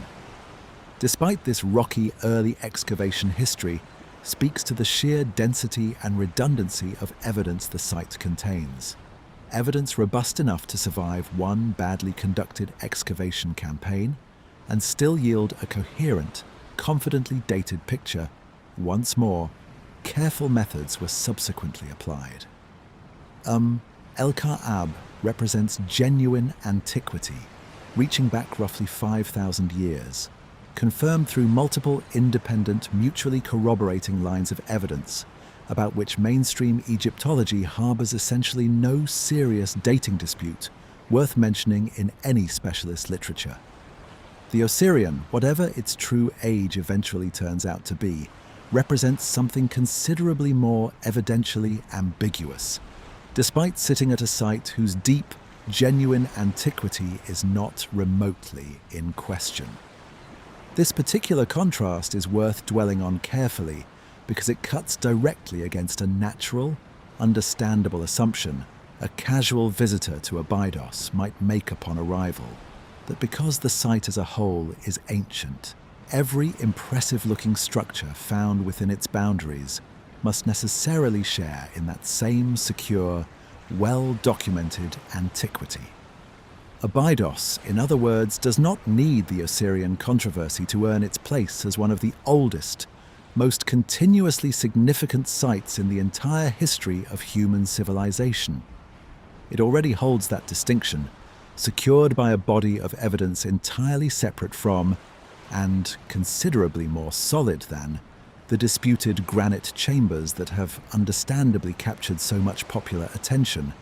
precisely because of their visual drama rather than because of any comparable evidentiary strength. Recent archaeological work at el-Qa'ab, particularly excavations conducted by the German Archaeological Institute, continuing steadily into the 21st century,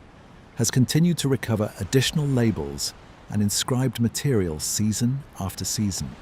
gradually expanding the corpus of early Egyptian writing, available for study and refining year by year.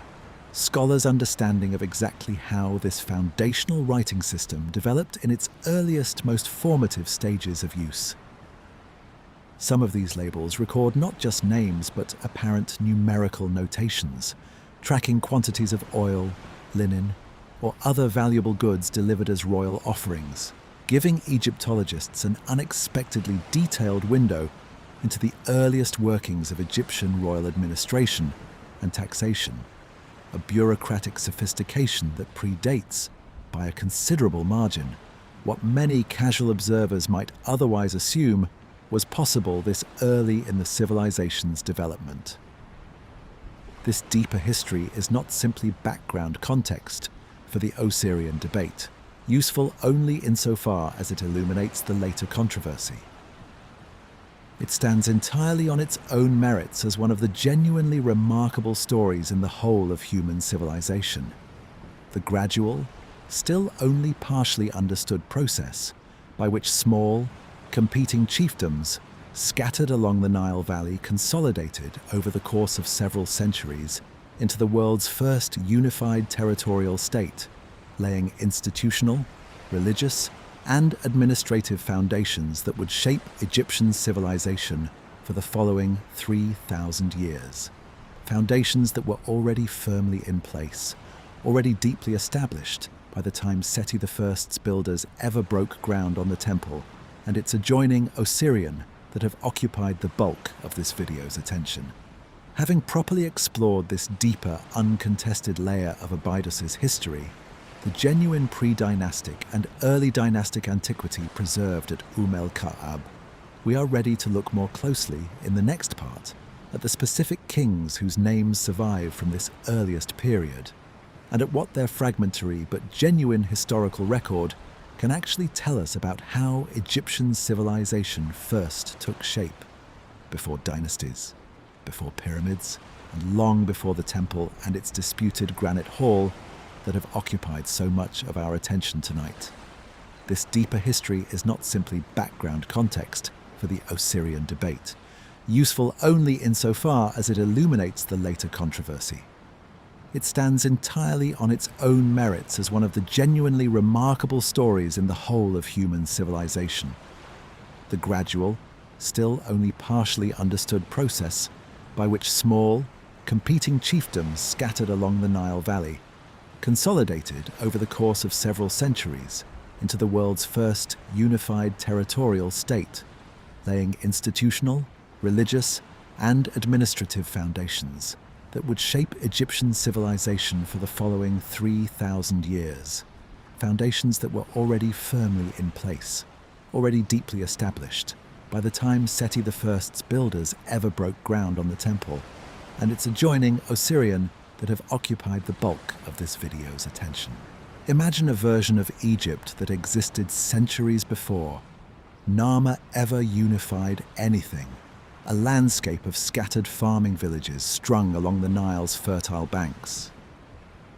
Each one small, self-governing, and only loosely aware of its neighbours further up or down the river, a landscape that would have looked, to a time-travelling visitor,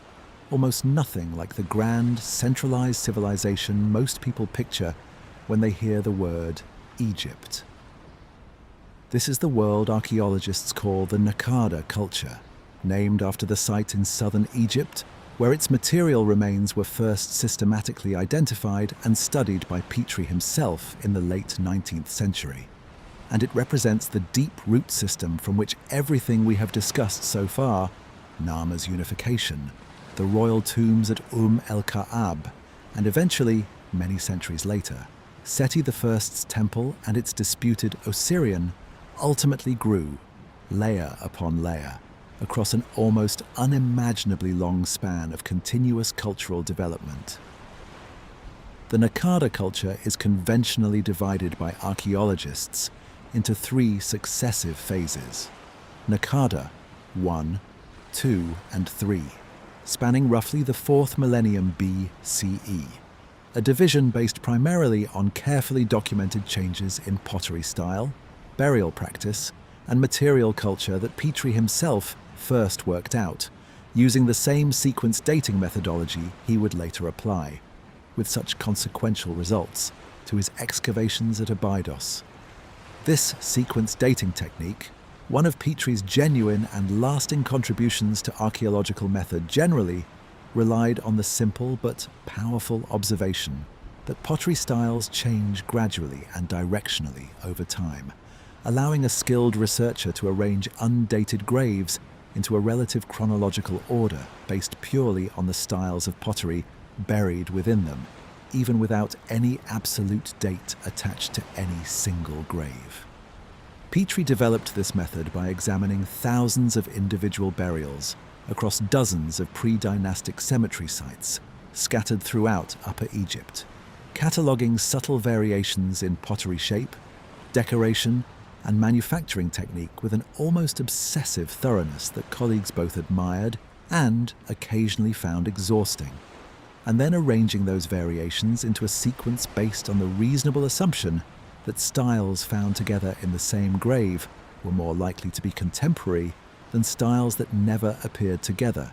gradually building up a relative chronological framework purely from these patterns of co-occurrence and difference. It was a genuinely clever solution to a genuinely difficult problem, and it remains in modified and updated form a foundational technique across archaeology worldwide, not just in Egypt, one of the clearest examples of how careful, patient, unglamorous cataloguing work can produce genuinely powerful analytical tools. Tools that later generations of archaeologists working in completely different parts of the world have adapted for their own regional chronologies. During the earliest Naqada I phase, roughly the early 4th millennium BCE, we see small, materially modest communities practicing agriculture and animal husbandry along the Nile, growing emmer wheat and barley, raising cattle, sheep and goats, and supplementing their diet with fish and wildfowl drawn from the river and its surrounding marshland, burying their dead in simple pit graves accompanied by pottery, jewelry, and other personal items with little evidence yet of the kind of pronounced social stratification, some individuals buried with vastly more wealth than others that would come to define later Egyptian society. Settlements from this period remain relatively small and dispersed, with no clear evidence yet of the kind of centralized political authority that would emerge in later centuries. Though the consistency of burial customs and material culture across a fairly wide geographic area does suggest at least some degree of shared cultural identity and communication between these otherwise politically independent communities. By Naqada II, roughly the middle centuries of the 4th millennium BCE, that picture begins to change substantially. Grave goods grow more elaborate and more unequal in their distribution, suggesting the emergence of genuine social hierarchy, and craft specialization becomes considerably more visible in the archaeological record, with finely made stone vessels requiring considerable skill and time investment to produce, sophisticated pottery, painted with increasingly elaborate figurative scenes depicting boats, animals, and human figures in compositions that hint at emerging religious and ceremonial concepts, and early metalworking in copper, all appearing with growing frequency and growing technical skill. This is also the period when long-distance trade connections become clearly visible in the material record, with imported materials like lapis lazuli, a distinctive deep blue semi-precious stone likely originating from as far away as modern Afghanistan, traveling along trade routes that must have passed through multiple intermediary regions and cultures before ever reaching the Nile Valley, and obsidian from the Red Sea region or further afield, appearing in Naqada II graves, evidence of trade networks reaching considerably further than the immediate Nile Valley itself, and hinting at a level of interregional connectivity that predates by many centuries the kind of unified state apparatus later Egyptian trade expeditions would rely on. Naqada III, the final and most consequential phase, is where the story accelerates dramatically toward the unification we discussed in the previous part. This is the period, roughly 3200 to 3000 BCE, sometimes called the proto-dynastic period by Egyptologists, specifically to mark it as the direct, immediate lead-up to formal dynastic kingship, during which we see the emergence of clearly identifiable proto-kingdoms, competing centers of political power at sites like Hierakonpolis, Naqada itself, and Abydos, each apparently vying for dominance over an increasingly interconnected Nile Valley. Hierakonpolis in particular has yielded some of the richest evidence for this transitional period, including the remains of what appears to have been a genuinely substantial early ceremonial center, complete with what may be an early temple structure built from perishable materials that have only survived in fragmentary form. Elite burials containing exotic imported goods, signaling considerable wealth and status differentiation,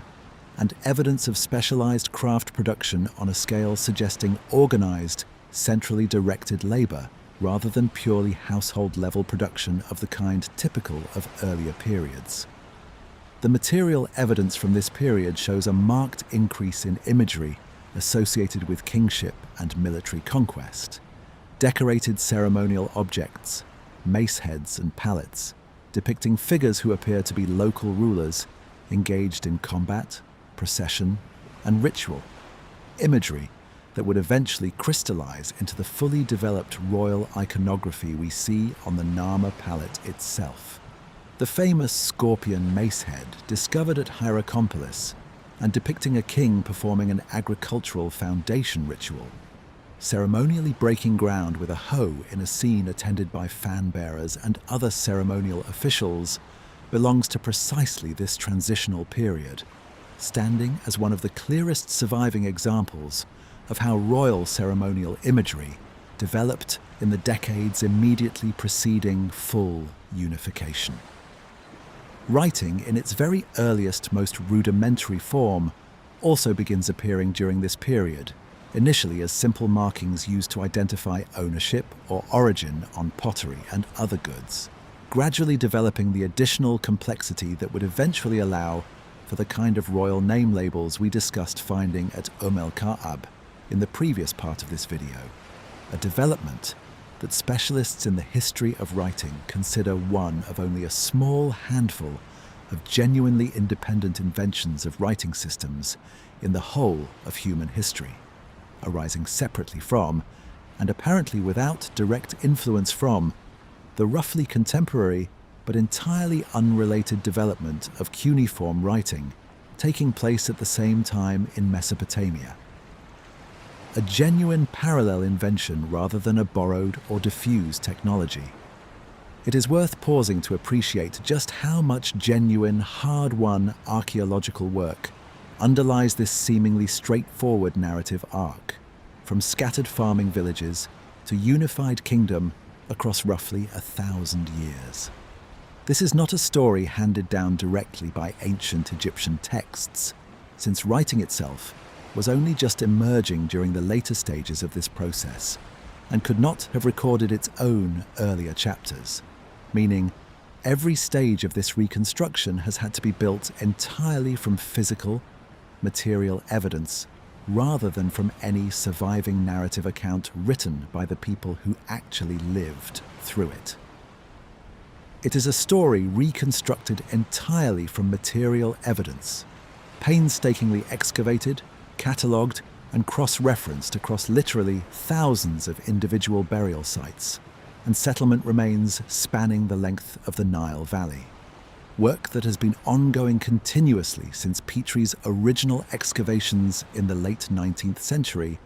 and that continues today, with each new excavation season adding further detail and occasionally revising specific aspects of the accepted sequence as new sites are discovered and new analytical techniques become available. Modern archaeological science has added considerable additional precision to this reconstruction in recent decades, with radiocarbon dating of organic material from pre-dynastic burials, refined through increasingly sophisticated Bayesian statistical modeling techniques that allow researchers to combine dozens or even hundreds of individual radiocarbon dates into a single, far more precise chronological framework than any individual date could provide on its own, narrowing the estimated dates for the transition between Naqada phases and for unification itself with a level of precision that would have been genuinely unimaginable to Petrie's original generation of researchers working purely from relative pottery sequences alone. This is exactly the kind of deep, methodologically rigorous archaeological reconstruction that stands in such instructive contrast to the Osirians' own evidentiary situation.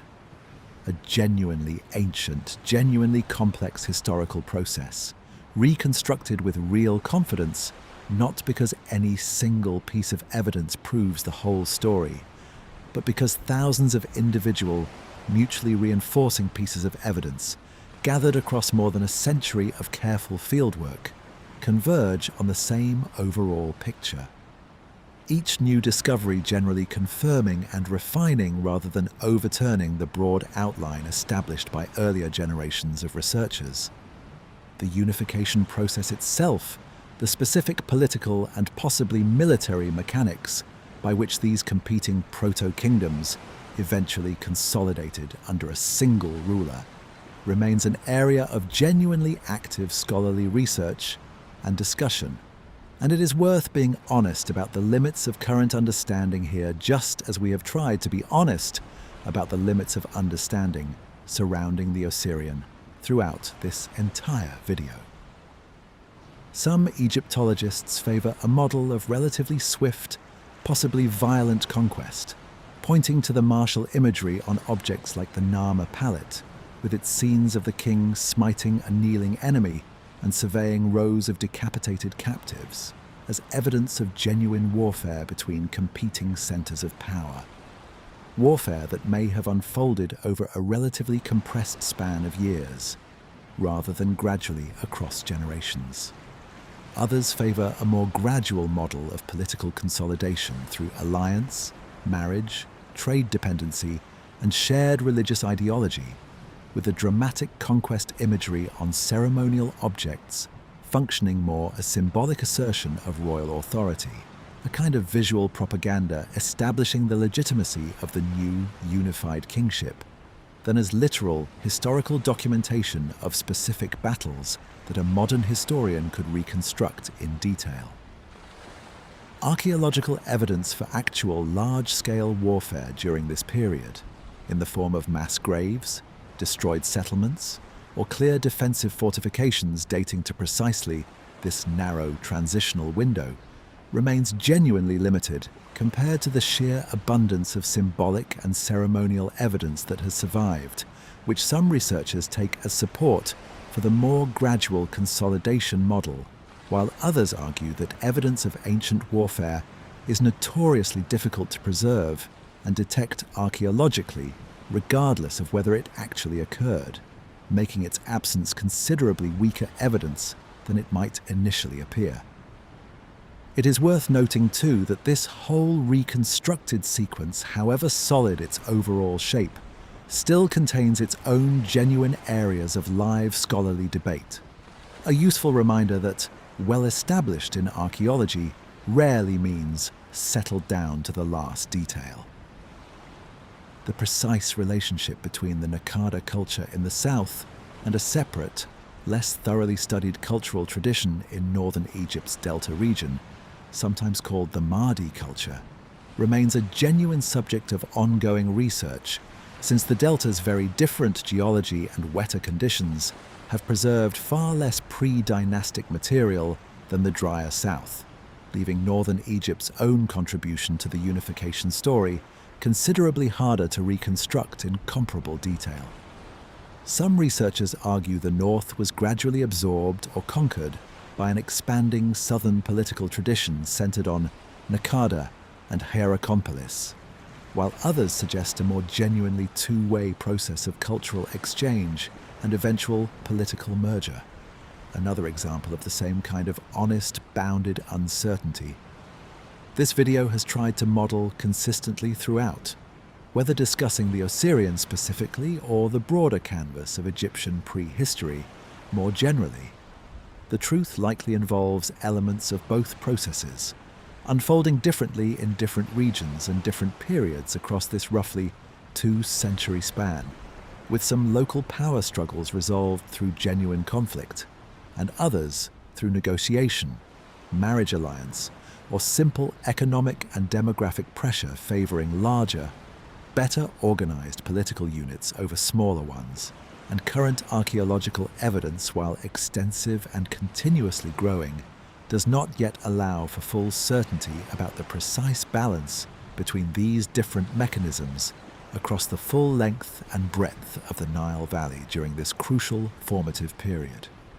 Having now traced this deep root system, stretching back through Naqada III, Naqada II,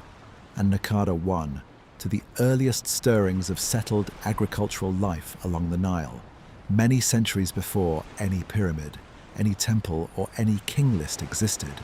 we are in a position to appreciate something important about the entire debate this video has been built around. The Osirians' disputed Granite Hall, whatever its true age eventually turns out to be, occupies only the smallest, most recent sliver of Abydos' genuinely vast historical timeline. A sliver representing, at most, a few centuries out of a continuous span of human habitation and cultural development stretching back well over 5,000 years at this single location alone. Everything we have discussed tonight, Seti I's confidently dated temple, the disputed granite chambers behind it, even Narmer's tomb and the royal necropolis at el-Qa'ab, sits atop a foundation of pre-dynastic development, stretching back many centuries further still, a foundation this video has, until now, only gestured toward without properly exploring, and a foundation that deserves to be remembered and appreciated on its own considerable merits, independent of whatever eventually gets resolved about the Osirians' precise construction date. It is worth adding a little environmental and geographic context here, since the physical setting these early communities inhabited was itself considerably different from the landscape a modern visitor to Egypt encounters today. The Sahara during much of the Naqada period, and for several millennia before it, was considerably wetter than it is now, supporting grassland and seasonal lakes across large stretches of territory that are today pure desert, a climatic condition sometimes called the African humid period by paleoclimatologists. As this wetter climate gradually receded toward the end of the 4th millennium BCE, populations that had previously been able to sustain themselves across a broader swath of North Africa found themselves increasingly concentrated along the reliable, permanent water source the Nile provided, a demographic compression that some researchers believe directly contributed to the increasing social complexity and eventual political consolidation visible in the Naqada III archaeological record. This connects in an interesting and not widely appreciated way to material some of you may recall from other videos on this channel discussing the Younger Dryas period and its climatic aftermath, since the broader pattern of post-glacial climate change reshaping human settlement patterns across multiple continents forms part of the same deep environmental backdrop against which Egyptian civilization's specific formation ultimately took place. When people imagine ancient Egyptian history, the imagination tends to leap immediately to the most visually dramatic touchstones: the pyramids, the pharaohs, the mummies, the hieroglyphs, all of it clustered in popular consciousness into something resembling a single, undifferentiated block of ancient time. The reality, as this entire video has tried to demonstrate through the specific case of Abydos, is considerably richer and considerably more layered than that popular compression suggests. Even a single site, examined carefully enough, reveals not one ancient period but many, stacked one atop another across millennia, each with its own distinct material culture, its own distinct evidentiary challenges, and its own distinct relationship to the historical record. Abydos alone contains genuine pre-dynastic farming settlements, genuine early dynastic royal tombs with multiply corroborated dating, a genuinely contested New Kingdom temple complex, and a disputed granite structure whose true age remains honestly unresolved after more than a century of dedicated scholarly attention, all occupying the same small stretch of desert, all part of the same continuous, unbroken thread of human presence and religious significance reaching back further than most casual visitors to the site, and most casual viewers of documentaries about it, ever fully appreciate. Having done so, we are ready to return, in the next part, to the honest accounting this entire investigation has been building toward,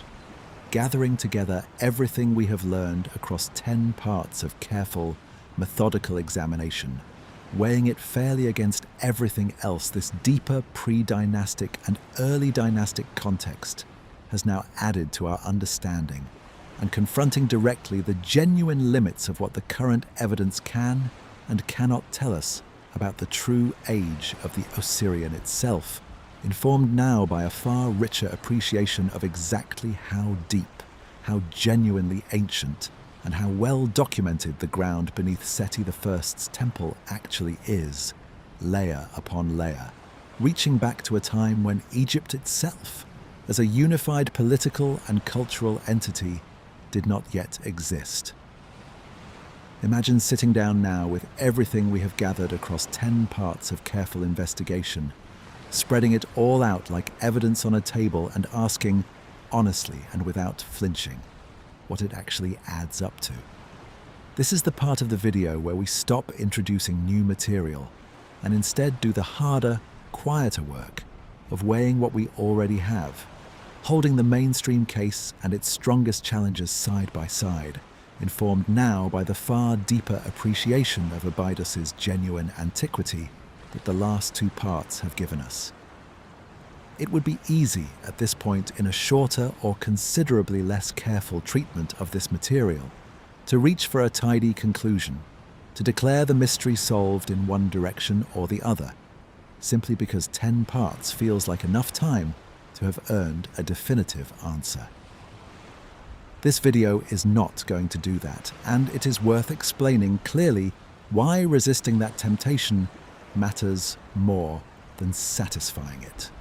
Let's begin with the case for the conventional 19th dynasty dating, restated now with everything else we know layered in.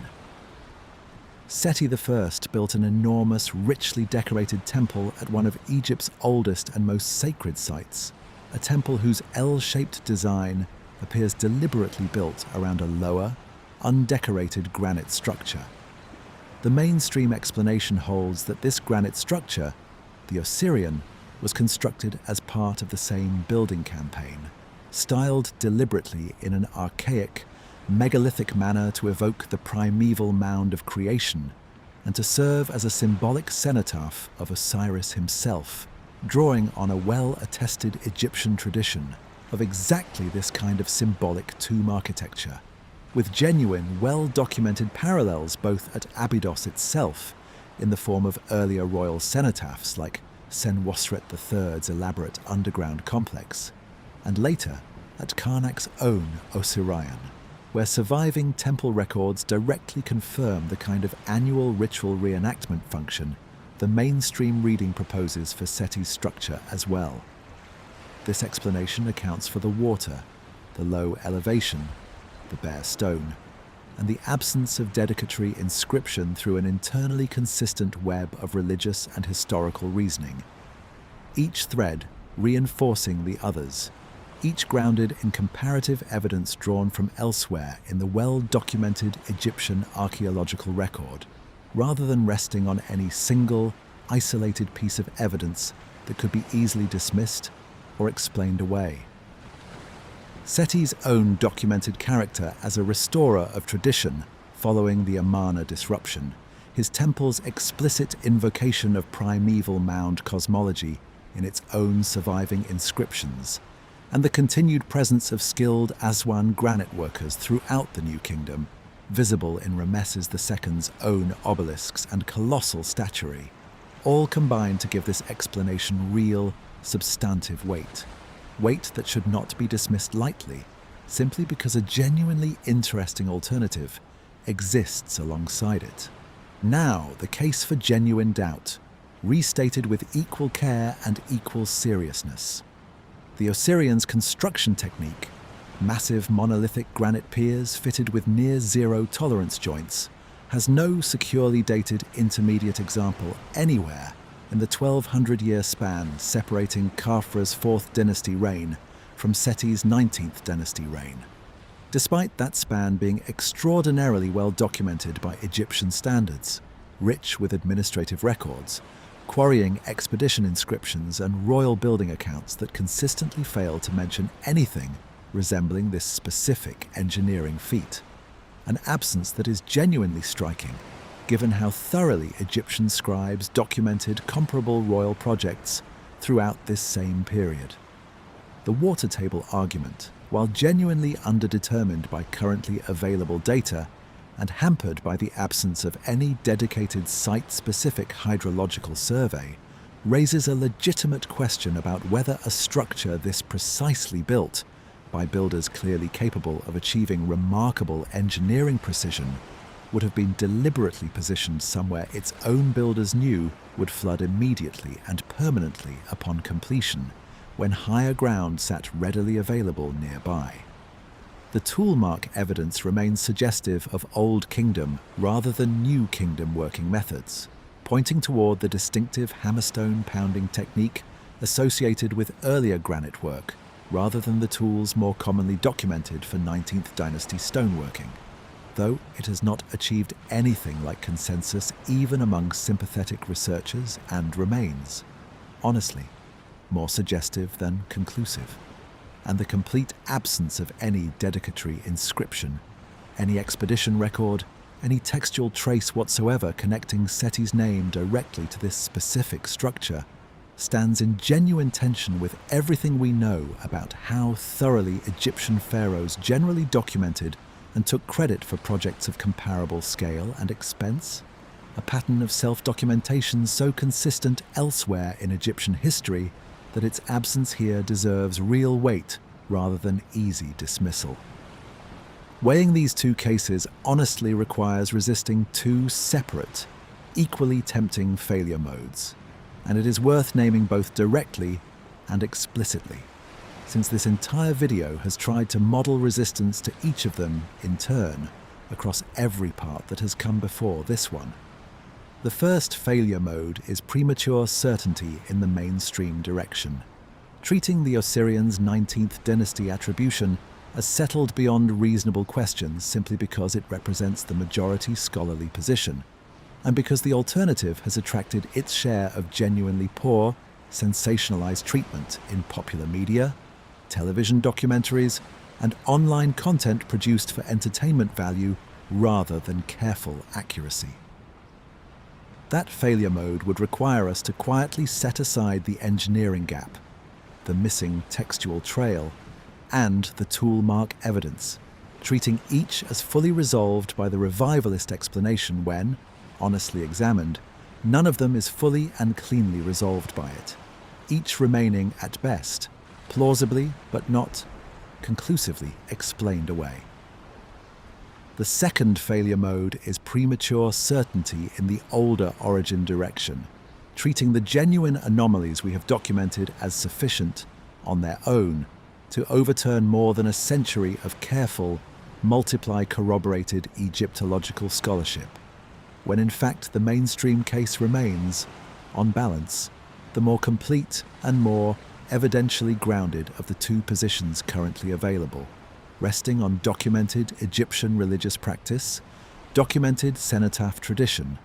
and documented continuity of Aswan quarrying expertise, in a way the older origin theory, for all its genuine merits, currently does not match with comparably strong positive evidence of its own. Both failure modes share a common root: the very human desire for a clean, satisfying resolution to a question that has occupied our attention for this many parts of careful investigation, a desire this video has tried, consistently, to resist in favor of a more difficult but more honest alternative.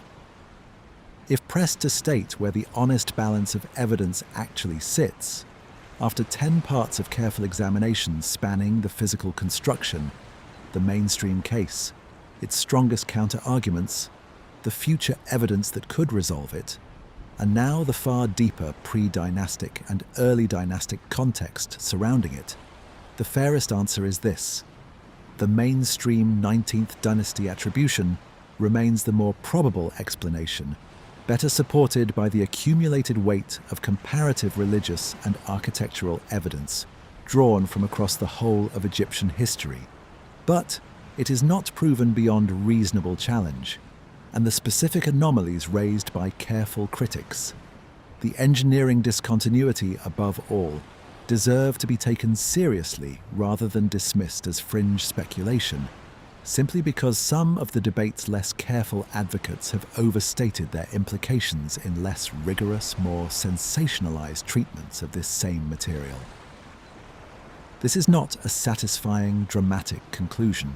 and it is worth being honest about that too, rather than dressing up genuine uncertainty in more confident language than the evidence actually earns, a temptation that grows stronger, not weaker. The longer and more thoroughly a question has been examined,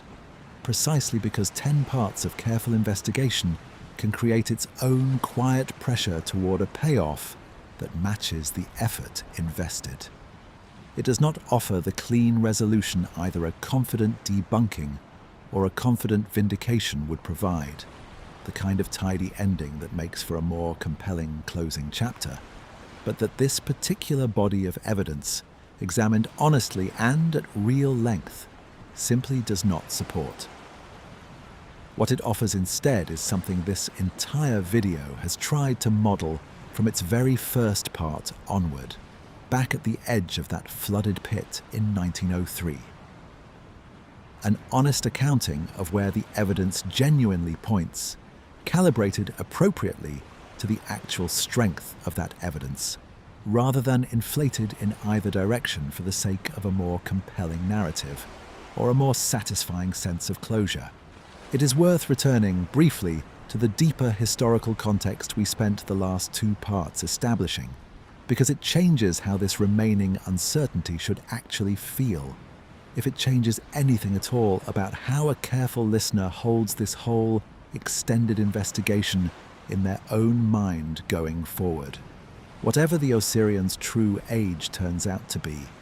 Abydos itself is not a site whose significance depends on that specific answer, and it never was, despite how much attention the Granite Hall's dating controversy has understandably attracted over the past century.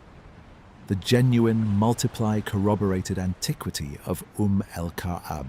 the deep pre-dynastic roots reaching back through Naqada 3, 2, and 1 to the very beginnings of settled agricultural life along the Nile. All of that stands entirely independent of how the Osirian question eventually resolves, resting on an entirely separate,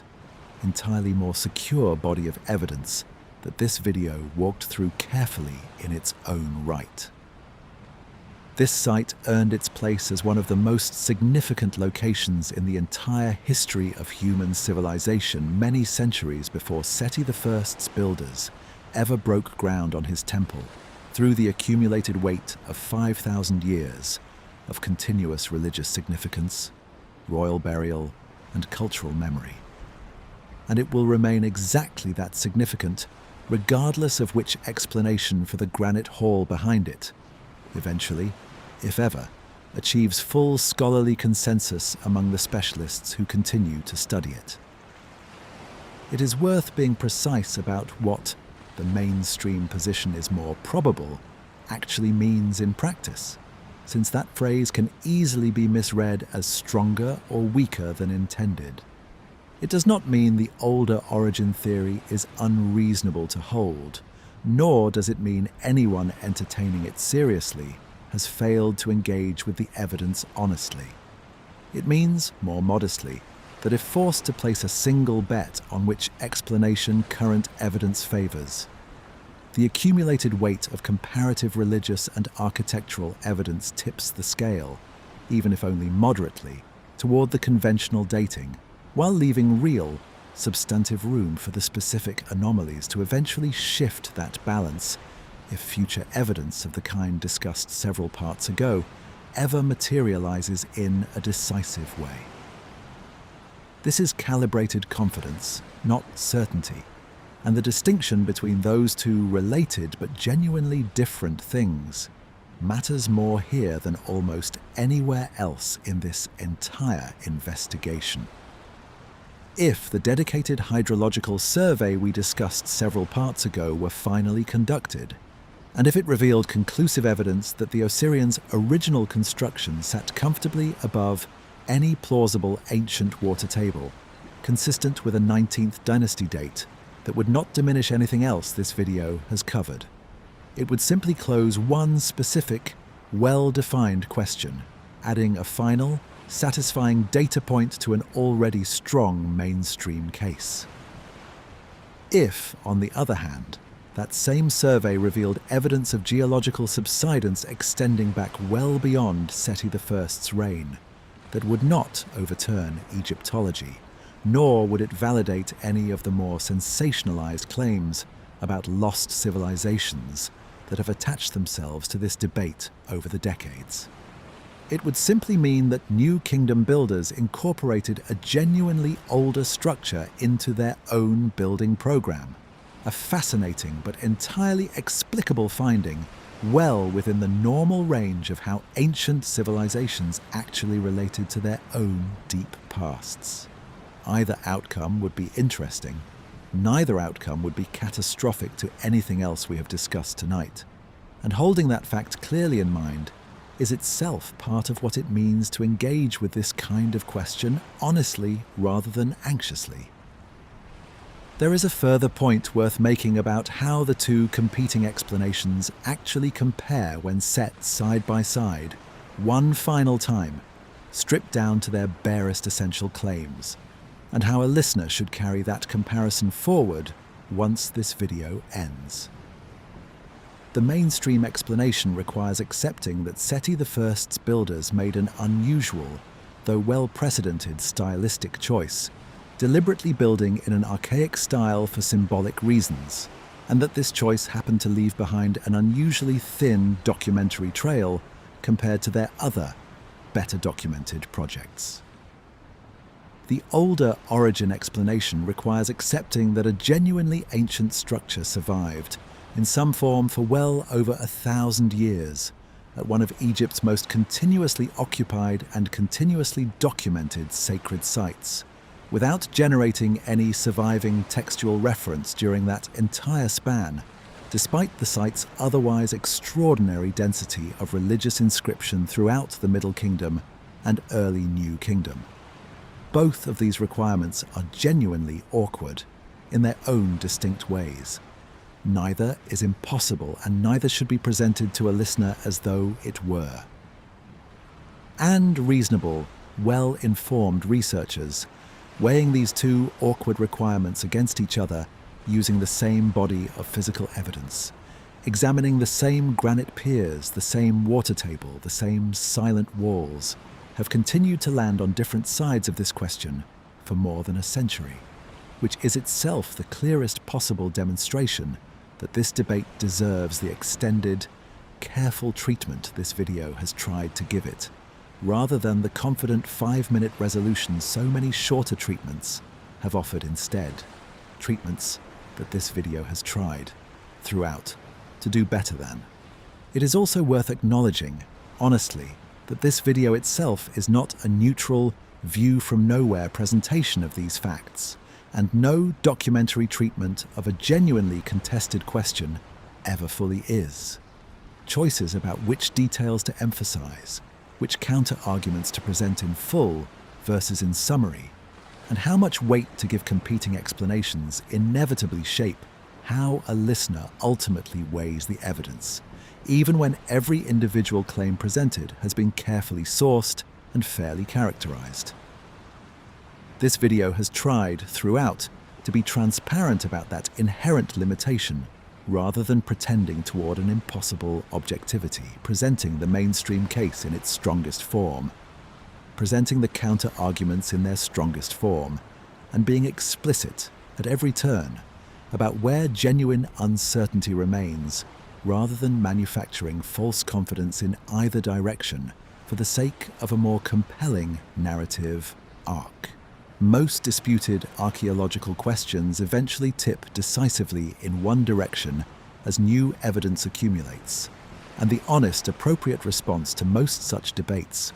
once that tipping point is reached, is to update accordingly and move on. The Osirion has resisted that pattern for more than a century, not because the relevant researchers have been careless or because the underlying evidence is somehow unusually poor,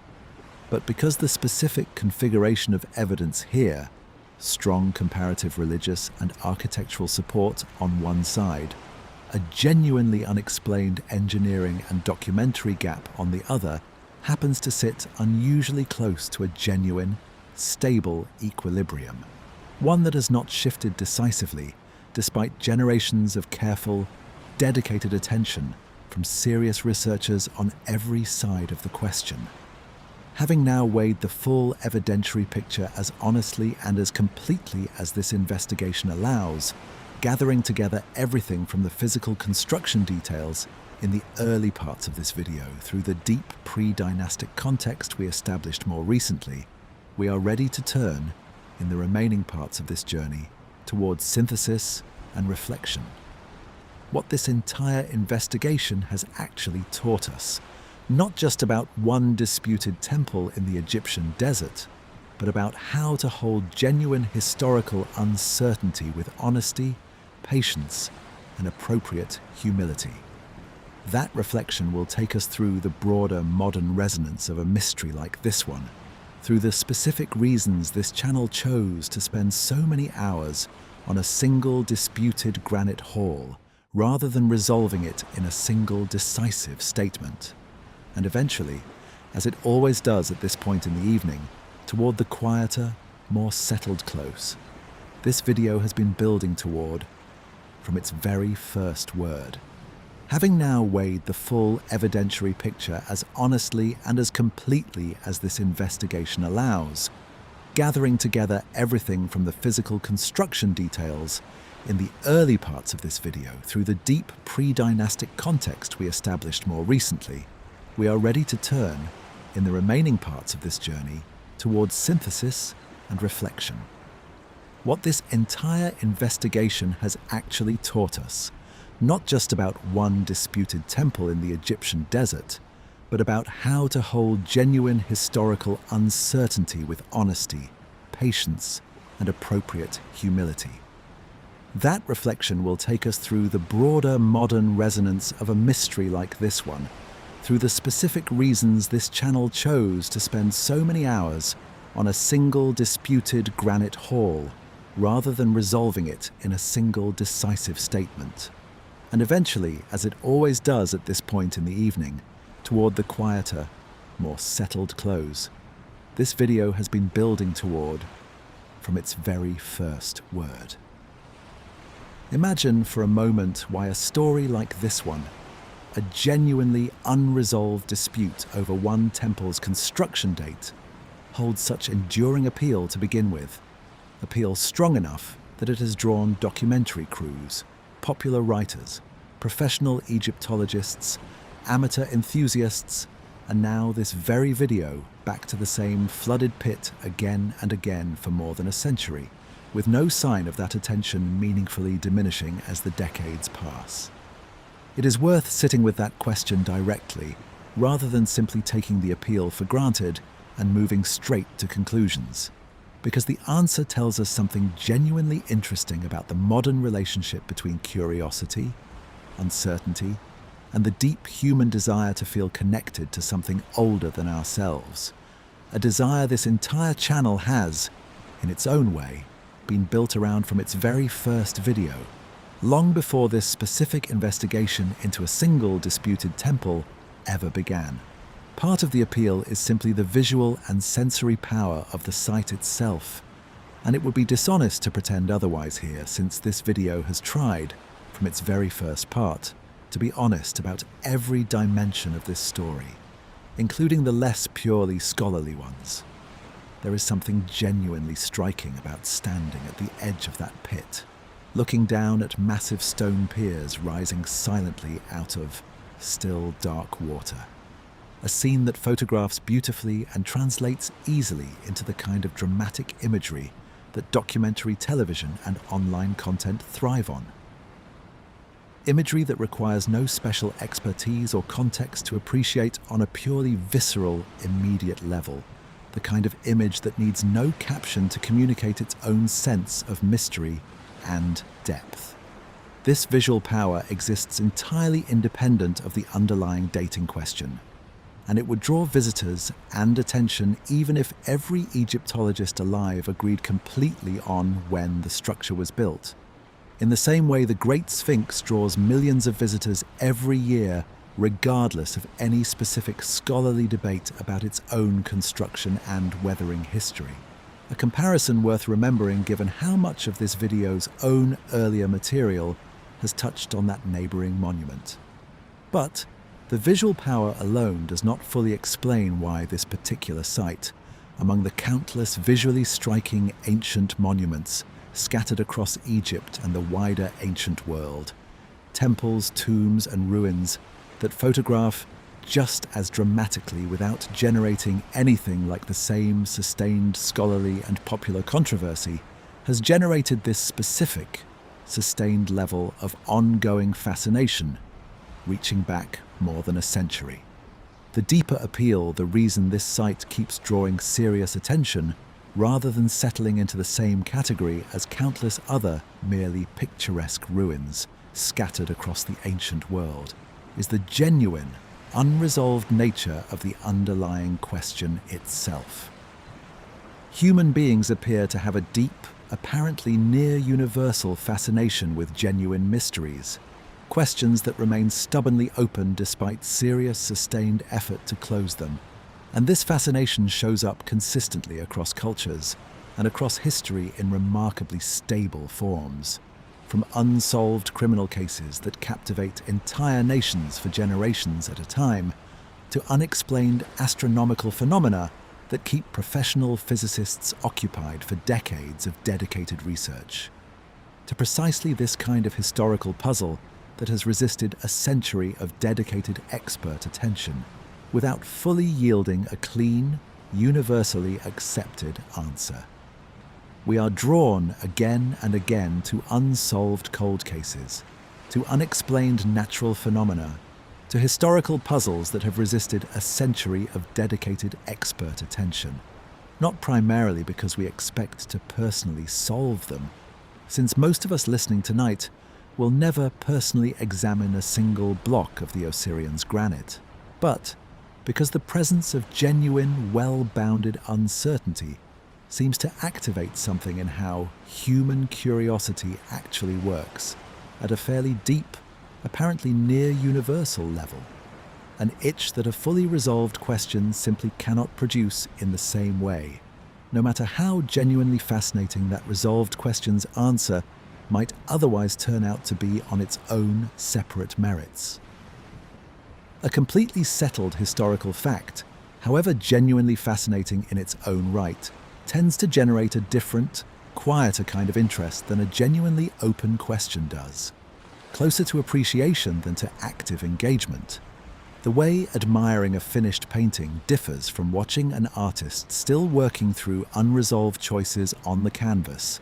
and the Osirion, precisely because it has resisted a century of careful expert attention without fully resolving in either direction, occupies exactly that second, more actively engaging category, the category that keeps drawing people back rather than simply being filed away as another interesting but settled fact about the ancient world. This dynamic, however, cuts both ways at once, and it is worth being genuinely honest about the less admirable side of it as well, since this entire video has tried to model that kind of honesty consistently across every part that has come before this one. The same appetite for genuine mystery that draws careful researchers back to a site like the Osirion, decade after decade, also creates fertile ground for considerably less careful treatments. Content that exploits the genuine uncertainty here not to explore it honestly, but to manufacture a false sense of hidden, suppressed truth, dramatically overselling what the actual evidence supports in order to generate views, engagement, or a satisfying sense of participating in some kind of secret knowledge unavailable to mainstream academia. This pattern is not unique to the Osirion by any means, and it is worth naming its broader shape clearly, since recognizing the pattern in one context makes it considerably easier to spot elsewhere. Genuine, well-bounded scientific or historical uncertainty of the kind that exists across countless legitimate open questions in every field of human knowledge from cosmology to medicine to archaeology itself, gets, with some regularity, packaged and sold as evidence of active suppression, of secrets mainstream institutions supposedly do not want the public to know, when the far more mundane and far more common explanation is simply that some questions are genuinely difficult, genuinely under-resourced relative to their difficulty, and genuinely still in progress. The same honest, unglamorous explanation this video has offered repeatedly for why the Osirion specifically remains unresolved. We have tried throughout this video to walk a careful line between these two responses to genuine uncertainty, taking the actual mystery seriously, engaging with its real evidentiary complexity in full, honest detail, without inflating it into something the physical evidence cannot actually support, and without dismissing the genuine anomalies simply because less careful treatments have attached themselves to the same underlying facts. It is worth noting, too, a particular modern hunger that sites like the Osirion seem to speak to especially directly and especially powerfully. A hunger that has only grown more pronounced in recent decades as the pace and volume of daily information consumption has changed so dramatically.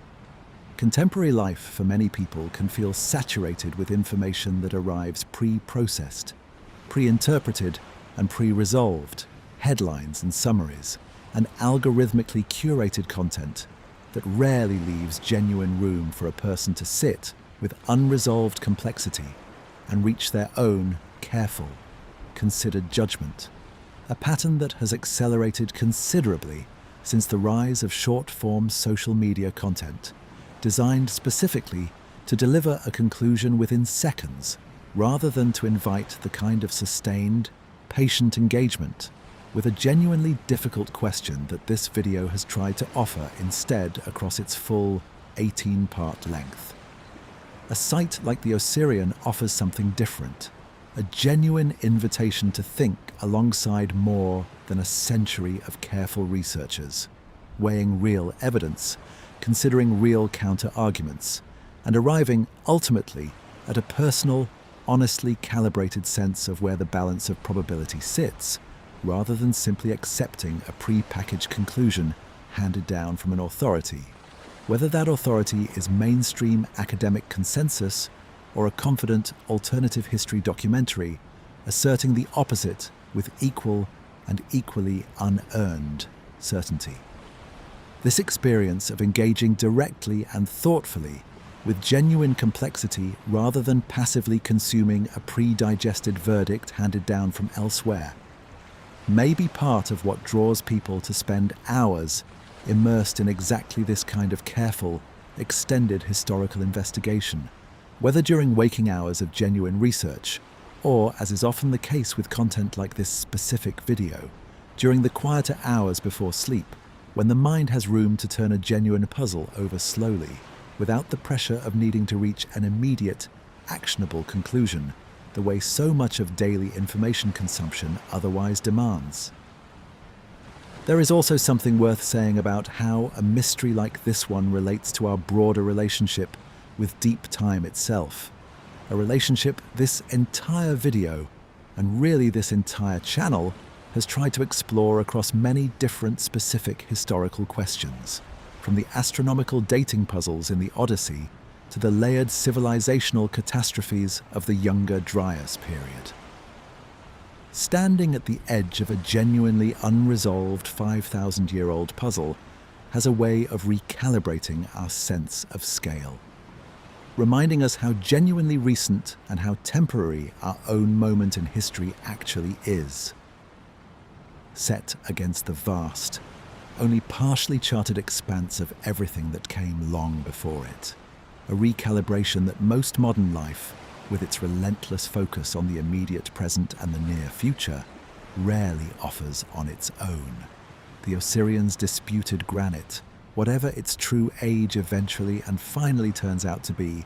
sits within a documented human presence at Abydos, stretching back, as we established in earlier parts, more than 5,000 years, a span of time, genuinely, almost impossibly difficult for any individual human mind to hold in fully intuitive proportion,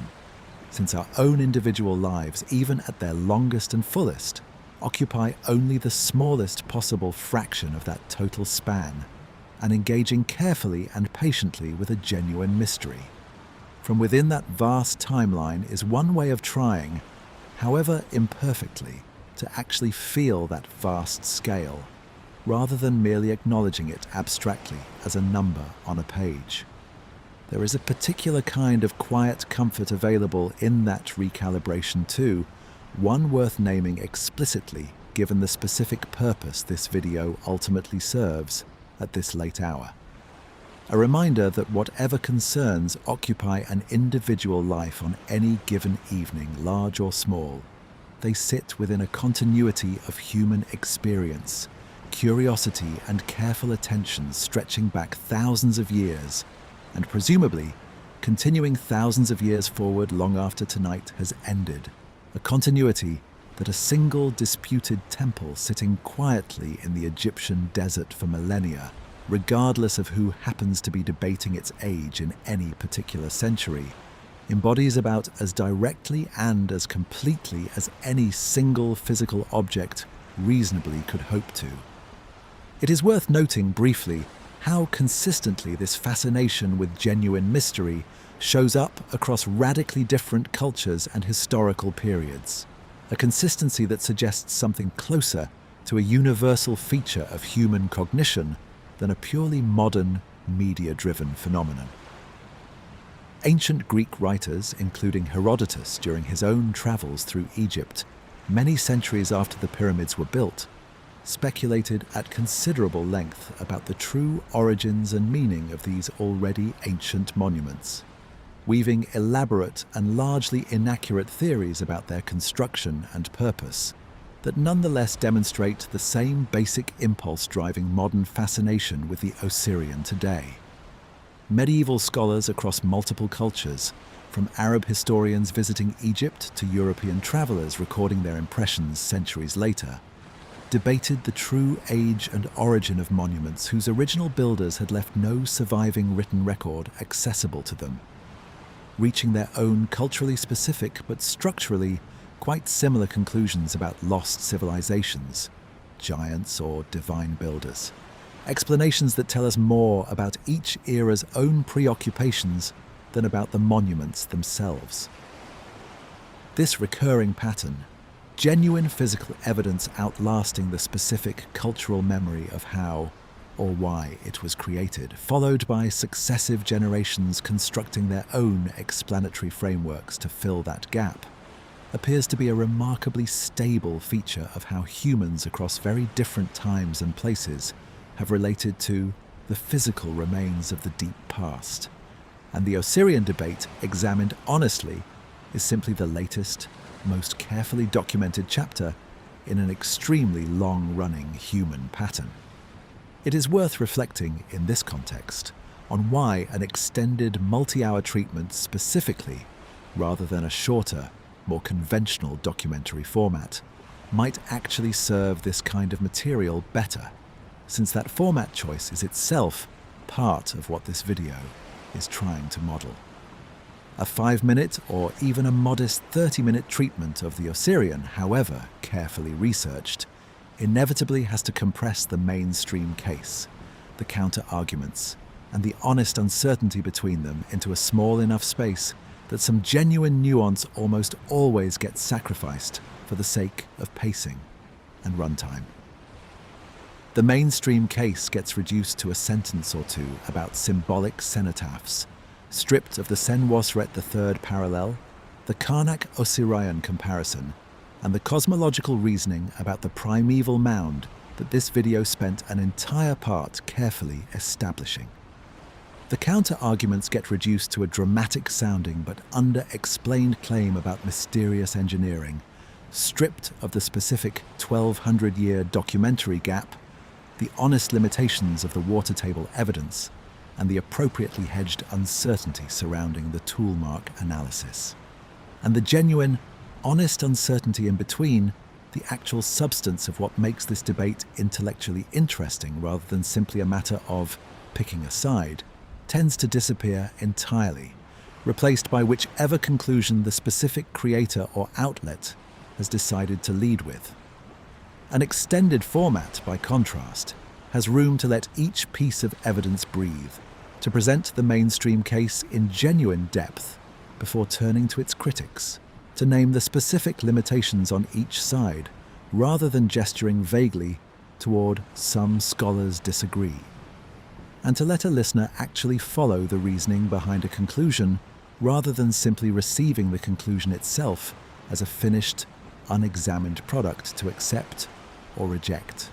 This is not, it should be said clearly, a claim that longer content is automatically better content, since plenty of extended documentaries manage to fill their runtime with padding, repetition, or simply more elaborate versions of the same oversimplification a shorter piece might commit, stretching a thin argument across hours without actually adding proportionate depth or nuance along the way. The value of extended treatment depends entirely on what that additional time and space actually gets used for. And a longer runtime is, at best, a necessary rather than sufficient condition for the kind of careful, honest engagement this video has aimed for throughout. This video has tried to use its extended runtime specifically to slow down at exactly the points where genuine complexity exists. The engineering continuity question, the water table argument, the tool mark evidence, the deep pre-dynastic context surrounding the disputed structure, rather than simply extending the pacing of an argument that could have been made just as completely, if considerably less richly, in a fraction of the time. Whether that attempt has succeeded is, appropriately enough, a judgment left to you, the person actually listening to it, rather than something this video can honestly claim for itself, though it is worth saying plainly that the goal from the very first imagine that opened part 1 has always been depth and honesty over speed and certainty, a goal this entire 18-part structure has tried to serve consistently rather than treating as a slogan to gesture toward without actually following through on. It is worth acknowledging too that a channel built specifically around long-form overnight listening carries its own particular relationship to this question of pacing and depth, one worth naming explicitly rather than leaving implicit. Content designed to accompany sleep serves a genuinely different purpose than content designed purely for daytime, fully attentive consumption, and that different purpose actually creates room for exactly the kind of unhurried, patient treatment this material deserves. A listener drifting towards sleep is not scanning for the fastest possible payoff, the way an attention-competing daytime video often has to assume its audience is. There is room, in this specific format, to let an argument build slowly, to return to earlier threads, to sit with genuine ambiguity without rushing to resolve it, precisely because the listening context itself does not demand the same relentless pacing that most other forms of video content have been optimized for over the past decade.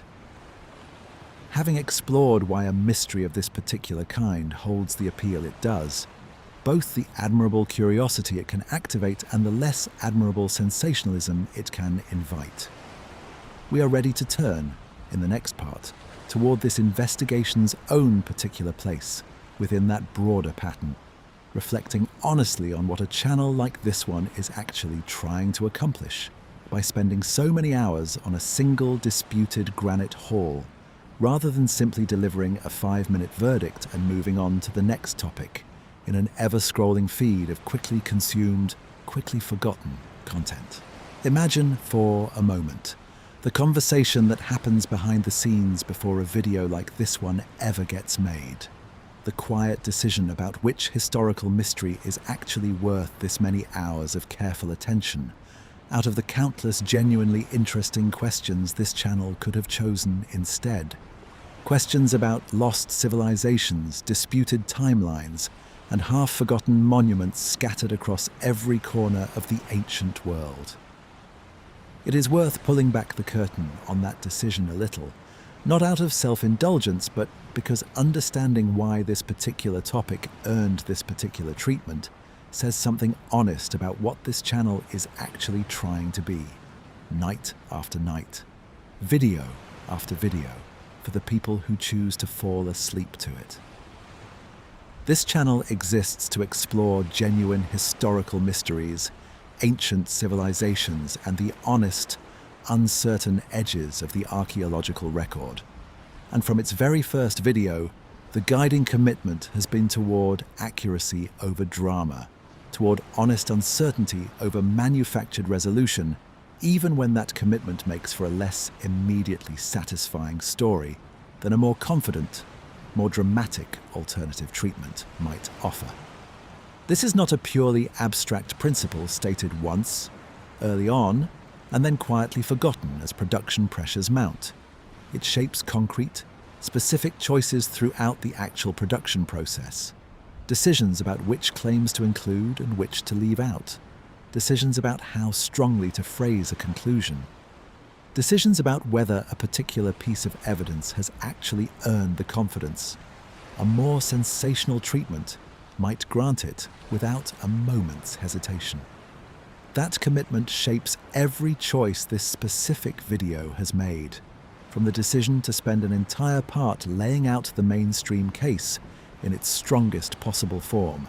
rather than rushing past it toward the more immediately compelling counter-arguments, to the decision to name, explicitly and repeatedly across many separate parts,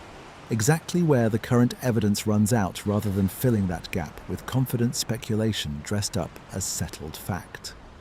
The Osirion, specifically, earned its place in this channel's lineup precisely because it resists easy resolution in either direction, which made it, in an important sense, a harder video to make than a topic with a cleaner, more decisively supported answer would have been. It would have been considerably easier from a purely practical production standpoint to choose a topic where the evidence points clearly and confidently in one direction from the very beginning of the research process, allowing for a tidier narrative arc and a more satisfying sense of closure by the time the sleep landing arrives in the final part, the kind of video that essentially writes itself once the initial research is complete, because the ultimate conclusion was never genuinely in doubt to begin with. Instead, this topic required something more demanding: sustained attention to two genuinely competing bodies of evidence, careful tracking of which specific claims belong to which side of the debate, and constant vigilance against the natural narrative pull toward resolving the tension one way or the other, simply because resolution makes for a more satisfying story to tell. The choice to spend this many hours on a genuinely unresolved question instead reflects a bet that the value of this kind of content lies not primarily in delivering confident answers, but in modeling something else entirely: the actual texture of careful, honest historical inquiry, complete with its genuine dead ends, its honest uncertainties, and its refusal to manufacture a satisfying conclusion where the evidence does not yet support one. A texture that most popular treatments of contested archaeology, understandably chasing engagement and clear narrative payoff, tend to smooth over entirely. It is worth being direct about something else too, something that connects back to concerns this channel has voiced in earlier videos about accuracy in titling and framing, concerns that have shaped how this channel approaches the marketing side of its work just as much as the research and scripting side. It would have been easy and probably more immediately effective from a pure engagement standpoint to title and frame this video with considerably more confident, more dramatic language than the actual evidence supports. Language promising a hidden truth, a suppressed discovery, or a definitive answer. This video simply does not, and honestly cannot, deliver given the current state of the evidence. That kind of overclaiming, promising more certainty in a title or a thumbnail than a script actually establishes in its own careful body of research, has been a real and openly acknowledged concern for this channel in the past, something previously identified through honest self-assessment as a genuine problem worth correcting rather than a minor stylistic quibble to be waved away, and avoiding it here in a video specifically about a genuinely contested question where the temptation toward dramatic overclaiming runs especially high, mattered more than it might in a video about more settled historical material, where the stakes of overclaiming are correspondingly lower. The genuine, honest answer to how old is the Osirion is, we do not fully know, and here is exactly why in careful, patient detail. And that answer, however less immediately dramatic than a confident alternative in either direction, is the one this video has tried to earn honestly and thoroughly across every part that has come before this one. There is a particular kind of trust this approach asks for, and it is worth naming that trust directly rather than simply assuming it exists without ever acknowledging it out loud. Choosing to spend this many hours on a question without a clean resolution asks something specific and genuinely demanding of you, the person listening tonight. Patience with genuine complexity, comfort with an ending that does not tie every thread into a neat, fully satisfying bow, and a willingness to find real, lasting satisfaction in having understood a difficult question thoroughly from every meaningful angle available, rather than in having received a simple, memorable answer to repeat to someone else tomorrow over coffee. That is a genuinely different kind of engagement than most content asks for, most of which is built, understandably and often, for perfectly good commercial and creative reasons, around delivering a clear, quotable, easily shareable conclusion by the time the runtime ends. It is worth acknowledging, honestly, that this different kind of engagement will not be the right fit for everyone, or for every mood, or for every single night someone might reach for this channel. Some evenings call for something more settled, more conclusively resolved, a story with a clear beginning, a clear middle, and a genuinely satisfying end, and that is a completely reasonable, completely understandable thing to want from an evening's carefully chosen listening. Tonight, this video has asked something different of you instead, a kind of patient, sustained attention to genuine uncertainty rather than a straightforward, easily digestible narrative arc. And if you have stayed with it this far through 12 full parts of careful, sometimes genuinely uncertain investigation, stretching across many hours, that patience itself deserves real, sincere acknowledgement before this video moves any further toward its eventual close. It is also worth reflecting on how this specific approach connects to the broader project this channel has been building across its entire catalogue. Video after video, topic after topic, across ancient mysteries spanning continents and millennia. Each individual video explores a different ancient mystery, a different disputed date, a different genuinely contested claim about the deep past, from the astronomical dating puzzles embedded in the Odyssey to the layered questions surrounding sudden civilizational collapse. But the underlying method has remained remarkably consistent across all of them, applied with the same care regardless of which specific ancient culture or specific disputed monument happens to be under discussion in any given video. Present the strongest form of the mainstream position, present the strongest form of its genuine challengers, name honestly where the evidence runs thin on either side, and resist, at every turn, the pull toward a more dramatic conclusion than the actual evidence supports. Even when a more dramatic conclusion would likely perform better by whatever metrics measure a video's popular success. That consistency of method, applied across dozens of different specific topics spanning the full breadth of ancient history, from Mesopotamia to Egypt to the broader prehistoric world,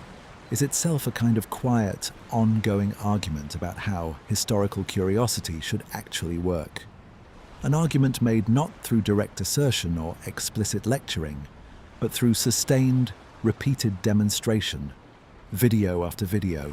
night after night, for anyone patient enough to notice the pattern across the whole body of work, rather than any single installment of it taken in isolation. This channel's own two strongest lifetime performers, a video on the mathematics embedded in the Great Pyramid, and another on a claimed 432,000-year timeline drawn from ancient Mesopotamian tradition, both succeeded not by manufacturing false certainty where none existed, but by presenting genuinely striking, well-documented anomalies honestly. Letting the material's own inherent strangeness carry the video rather than requiring artificial inflation to hold a listener's attention. When this channel covered the Sumerian king list, the temptation existed to lean hard into the more dramatic, ancient astronaut and lost civilization readings that portions of the wider online community have attached to that material. Readings that would likely have generated more immediate engagement than the careful, evidence-first treatment that video ultimately delivered instead. The choice was made, quite deliberately and after real internal discussion about which approach would ultimately serve the material better, to present the mainstream Assyriological reading in full alongside the more speculative alternative interpretations, weighing each honestly and fairly, rather than simply picking the more exciting option, and building the entire video's narrative momentum around it from the opening minutes onward. Similarly, when considering how to frame a video around the Bronze Age collapse, a topic this channel ultimately approached with real caution after an earlier, more narrowly framed treatment of the same general period produced the weakest Week 1 results in this channel's entire catalogue. A result that prompted real reflection about whether the framing itself, rather than simply the underlying topic, had failed to do justice to a genuinely complex historical event. These are not abstract, hypothetical examples. They are specific, concrete instances of the same underlying commitment this video has tried to honor from its own first part onward, choosing honest complexity over easy drama, even when that choice carries a real, measurable cost in terms of how a video ultimately performs. A third example is worth mentioning as well, one that connects even more directly to tonight's specific subject matter. When this channel produced its earlier video on the Sphinx, addressing the water erosion dating controversy surrounding that monument's own weathering pattern, the same basic editorial choice presented itself. Lean into the more dramatic, more confidently stated version of the erosion argument that portions of the alternative history community favor, or present the actual, more measured state of the geological debate, complete with its genuine uncertainties and its genuine methodological limitations. That earlier video chose the second path, and the approach taken throughout this current video, walking through the Osirion's water table question with the same careful, hedged honesty, follows directly in that same established tradition, rather than representing some new departure specific to this particular topic. Viewers familiar with that earlier video will likely notice the family resemblance in method, even though the two structures, separated by more than 1,000 years and sitting at opposite ends of Egypt, share little else in common beyond their both being disputed, both being genuinely difficult to date with full confidence, and both having attracted the same mixture of careful, scholarly attention and considerably less careful popular speculation over the decades. Comments left beneath earlier videos, questions raised, corrections offered, moments of appreciation specifically for the videos that resisted easy conclusions rather than the ones that offered the most dramatic claims have all fed back, gradually and cumulatively, into how later scripts get written and how later topics get chosen. A community that consistently responds more thoughtfully and more warmly to careful, honest treatment than to sensationalize certainty creates a genuine, ongoing incentive to keep producing exactly that kind of careful, honest treatment. A feedback loop.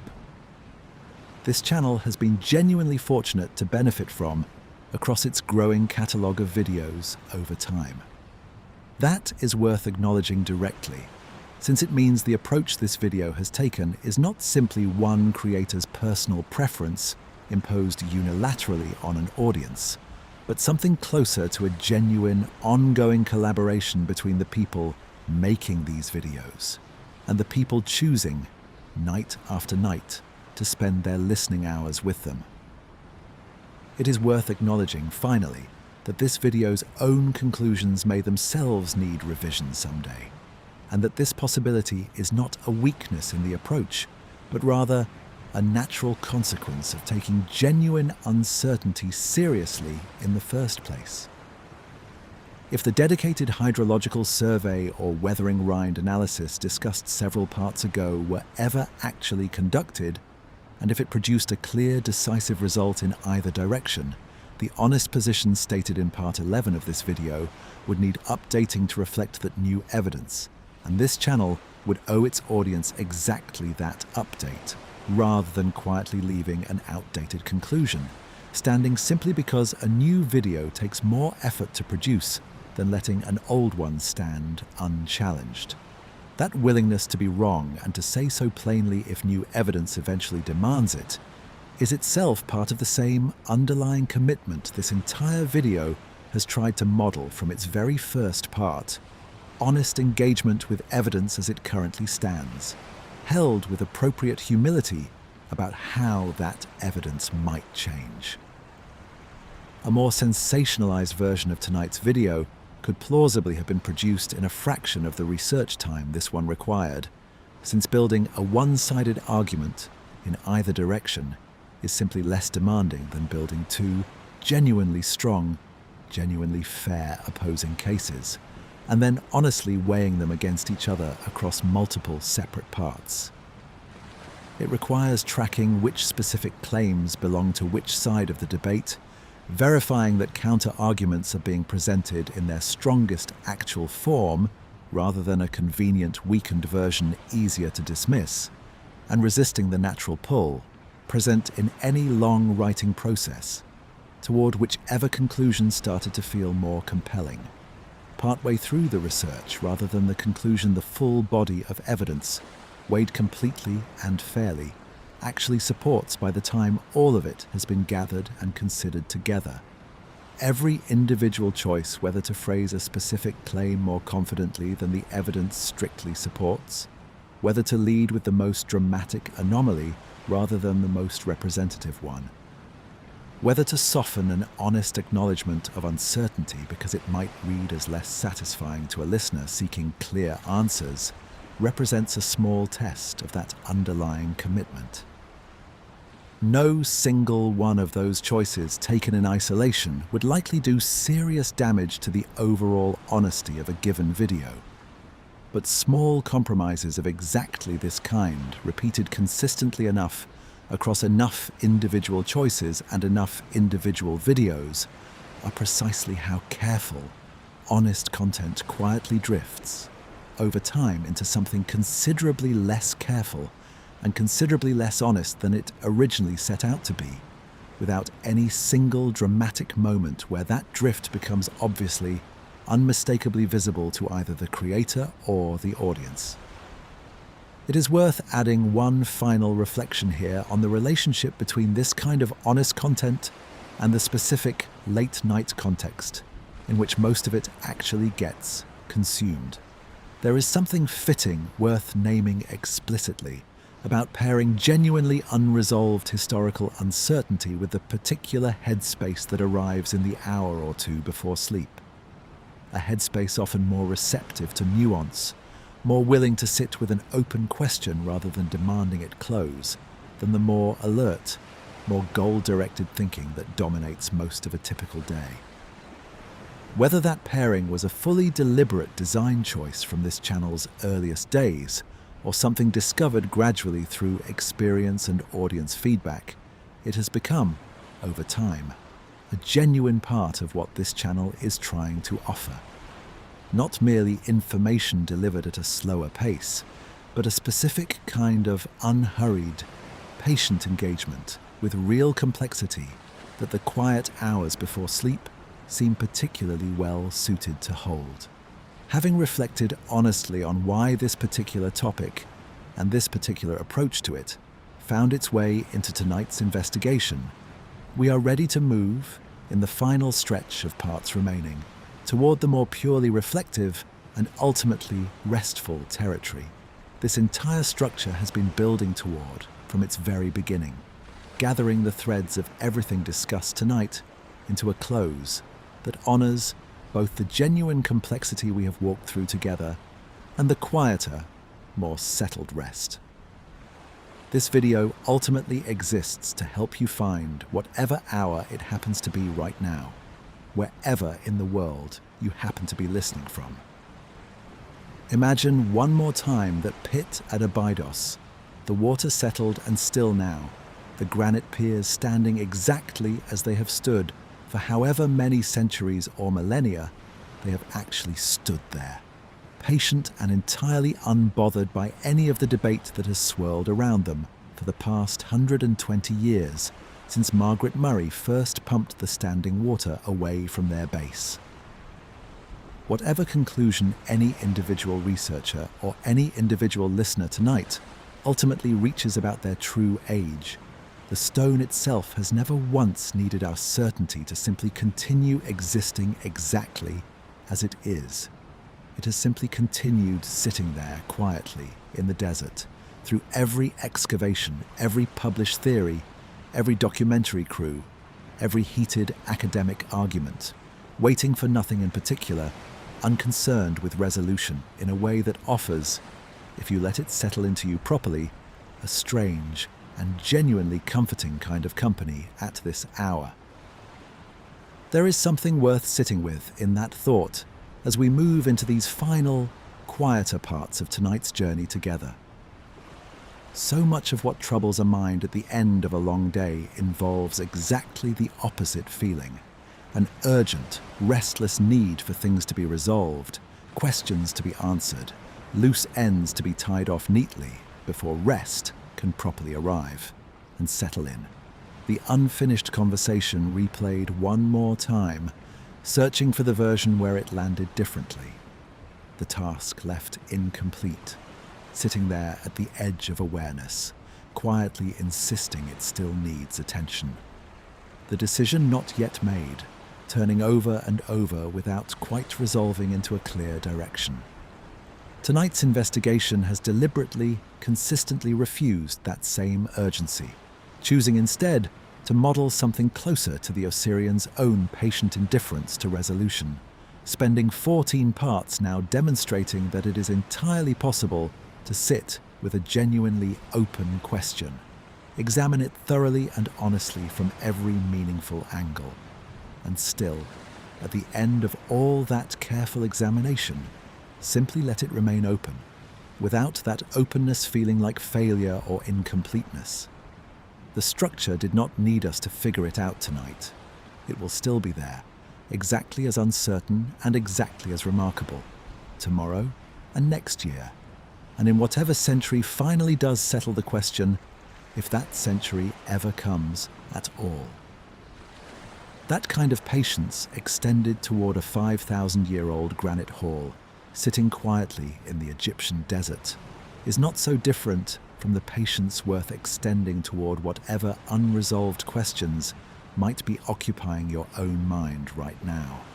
at whatever hour this happens to be reaching you, wherever you happen to be listening from tonight. It is worth returning, briefly, to Arthur's own relationship with this material, since this channel has always been built around the idea of a narrator walking alongside you through these investigations, evening after evening, rather than simply delivering information at you from some distant, disembodied remove that never acknowledges you are actually there, actually listening, actually tired at whatever hour this happens to be. Across 14 parts now, we have walked together through a flooded pit, through granite piers weighing many tons apiece, through old kingdom quarries and new kingdom temple walls covered in painted relief, through pre-dynastic farming villages and the earliest stirrings of Egyptian kingship recorded on fragile ivory labels, through the honest, unresolved tension between two genuinely competing scholarly positions, neither of which fully closes the question. That is a long way to walk together, considerably longer than most conversations, most shared experiences, most single evenings typically stretch, longer even than most films or most novels, closer in scale to a genuine companionship sustained across many hours than to a single, quick exchange of information passed from one party to another and then forgotten. And if your attention has started to soften somewhere along that path, if your eyes have started to grow heavy somewhere across the last several parts without you quite noticing exactly when it happened,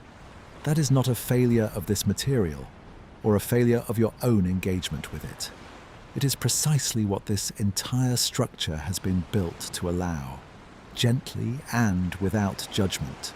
without demanding anything more from you than simply staying present for as long as your body is genuinely ready to.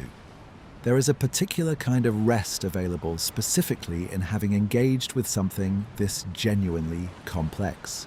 rather than something artificially simplified for easier, quicker consumption. A question fully and honestly explored, even one that resists final resolution, settles differently in the mind than a question left unexamined, or a question answered too quickly and too confidently to have actually earned its resolution through real, patient work.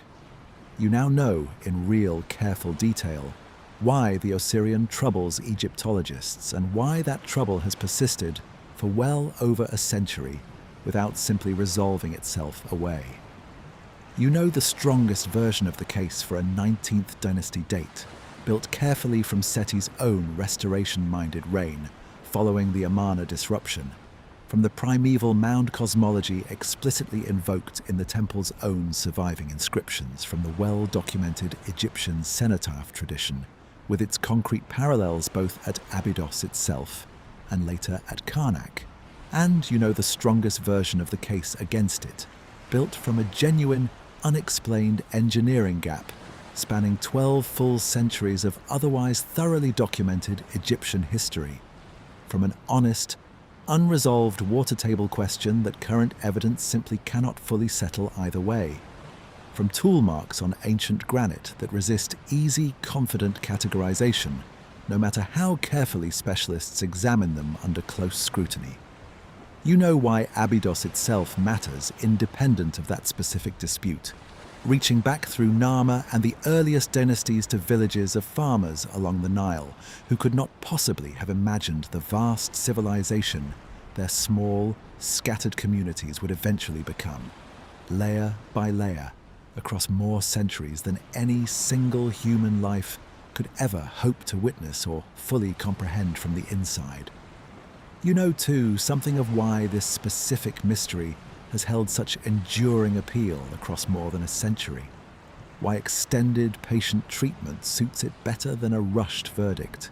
and why this channel chose to spend so many hours here rather than somewhere with an easier, more immediately satisfying answer waiting at the end. That knowledge, even without a final verdict attached to it, is its own kind of completeness, a different kind than a tidy answer would have provided, quieter and less immediately satisfying perhaps at first glance, but a genuine kind of completeness nonetheless, one that will not need revising the next time someone mentions the Osirion in passing conversation, because it was never built on false confidence to begin with, only on the patient, honest weighing of everything currently known and everything currently still uncertain. As we move through these final parts together, the pace of this investigation is going to shift, gently and deliberately, away from the dense evidentiary work of the earlier parts and towards something quieter, more reflective, more suited to wherever you actually are right now, in your own evening, whatever that particular evening looks like for you tonight. We have done the hard work already, the genuinely demanding work of gathering evidence across many separate threads, weighing competing arguments against each other with real care, and confronting honest uncertainty without flinching away from it or dressing it up as something more resolved than it actually is. What remains now is simply to let all of that settle, the way sediment settles in still water over time, the way the Osirion's own water has settled, undisturbed, around granite it has surrounded for longer than anyone currently listening to this has been alive, longer than anyone's grandparents were alive, longer than most nations currently existing on the map have existed in anything like their current form. It is worth adding, gently, one more image before we move forward, since images tend to settle more easily into a tired mind than abstract argument does at this particular hour. Picture the desert around Abydos at night, the way it must have looked to every generation who ever stood near that ground, from pre-dynastic farmers watching the same stars their descendants would eventually map onto temple ceilings, to Seti's own workers resting after a long day of quarrying and hauling stone, to Margaret Murray's team finally leaving the site after a long day of careful excavation in 1903, to you, right now, however many thousands of miles away, listening to a description of a place you may never physically visit yourself. The desert holds its silence the same way through all of it, indifferent to which century happens to be passing over it, indifferent to whether the granite below sits confidently dated or genuinely uncertain, indifferent to anything except its own slow, patient continuity across a span of time that makes even Seti's 3,000-year-old temple look, by comparison, almost recent. If you are still fully awake, still turning over the engineering question or the water table argument carefully in your mind, weighing the same evidence this video has weighed across its own long journey, that is completely fine, and there is no need to force anything different or to feel any particular way about where your own attention happens to sit right now. Some minds simply stay engaged longer than others, and there is nothing wrong with that, nothing that needs correcting or hurrying along towards sleep before it is ready to arrive on its own schedule. If you are already drifting, already losing the thread of individual sentences the way attention naturally loosens and softens near sleep, already unsure whether you caught that last thought fully or only in fragments, that is exactly as it should be too. Exactly what this video has been built, from its very first part, to eventually allow to happen without resistance. This video does not need you to arrive anywhere in particular by its end, does not need you to retain every detail, does not need you to reach any specific conclusion about the Osirion's true age before you finally close your eyes. It only needs to keep speaking quietly into the room for as long as you need it to, whether that turns out to be another hour of genuine, wakeful attention, or simply a steady, familiar voice accompanying you the rest of the way into sleep. Present in the background the way a familiar sound in a familiar room can be present without demanding anything from the person drifting off beside it. It is worth pausing briefly to reflect on what actually happens in a mind that falls asleep in the middle of a genuinely engaging, genuinely complex piece of information like this one, rather than treating that as some kind of incomplete or interrupted experience. Sleep researchers have spent decades carefully documenting how the sleeping brain continues processing and consolidating information absorbed in the hours immediately before rest, weaving new material into existing memory in ways the fully waking, fully conscious mind cannot easily replicate through deliberate effort alone. A process that unfolds quietly across multiple distinct stages of sleep, each apparently playing its own particular role in how new information ultimately gets sorted, connected, and retained. There is something quietly fitting, then, in falling asleep partway through a careful investigation like this one, rather than only at its very end. Whatever you have absorbed tonight, whether that is the full architecture of the mainstream case, or simply the image of granite piers rising from still water, or nothing more specific than the general shape and texture of unresolved historical uncertainty, continues its own quiet work somewhere in the background, regardless of whether your conscious attention followed it all the way to this exact sentence or drifted away several sentences or several parts earlier. This is, in its own way, one more echo of the same pattern we have traced across the entire investigation tonight, across all 14 parts of it.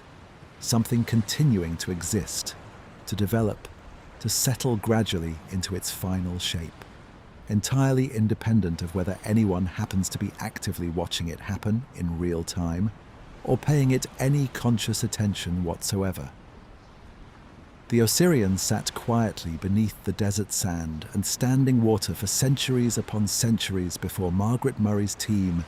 ever began pumping water from that same pit back in 1903.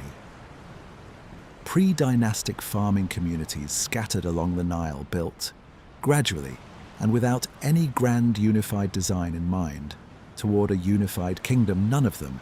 working their small fields season after season, could have consciously anticipated or deliberately planned for. And your own mind, drifting now towards sleep or holding steady in wakeful attention, whichever happens to be true for you at this particular moment, continues its own quiet processing, regardless of which state you happen to occupy as these specific words reach you. There is a particular comfort, too, worth naming directly and simply in how small any single night's concerns look when set carefully against the timescale this entire video has spent so many hours walking through together. Whatever specific worry might be sitting with you tonight, whatever conversation replayed itself one time too many in the quiet of your own mind, whatever task remains stubbornly unfinished until tomorrow morning, whatever uncertainty about your own life feels most pressing right now, at this exact moment, all of it sits within a single human lifetime. Itself, an almost impossibly small fraction of the 5,000-year span. This video has spent exploring at just one site along one river in one corner of one continent. This is not meant to diminish whatever you are carrying tonight, since genuine concerns deserve genuine care, regardless of their scale against deep time. It is meant instead as a kind of gentle recalibration, the same recalibration this video discussed several parts ago in the context of why deep historical mysteries hold such enduring appeal. A reminder that tonight's specific worries, however real and however deserving of care, are not the only thing that has ever existed, or the only thing that will ever exist,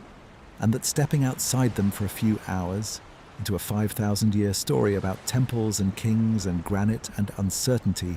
is itself a small, legitimate form of rest. It is worth returning too to something said much earlier in this investigation,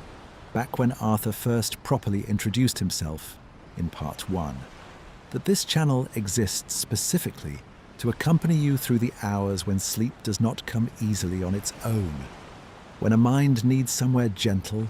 genuinely absorbing and genuinely honest to rest its attention, rather than circling back, again and again,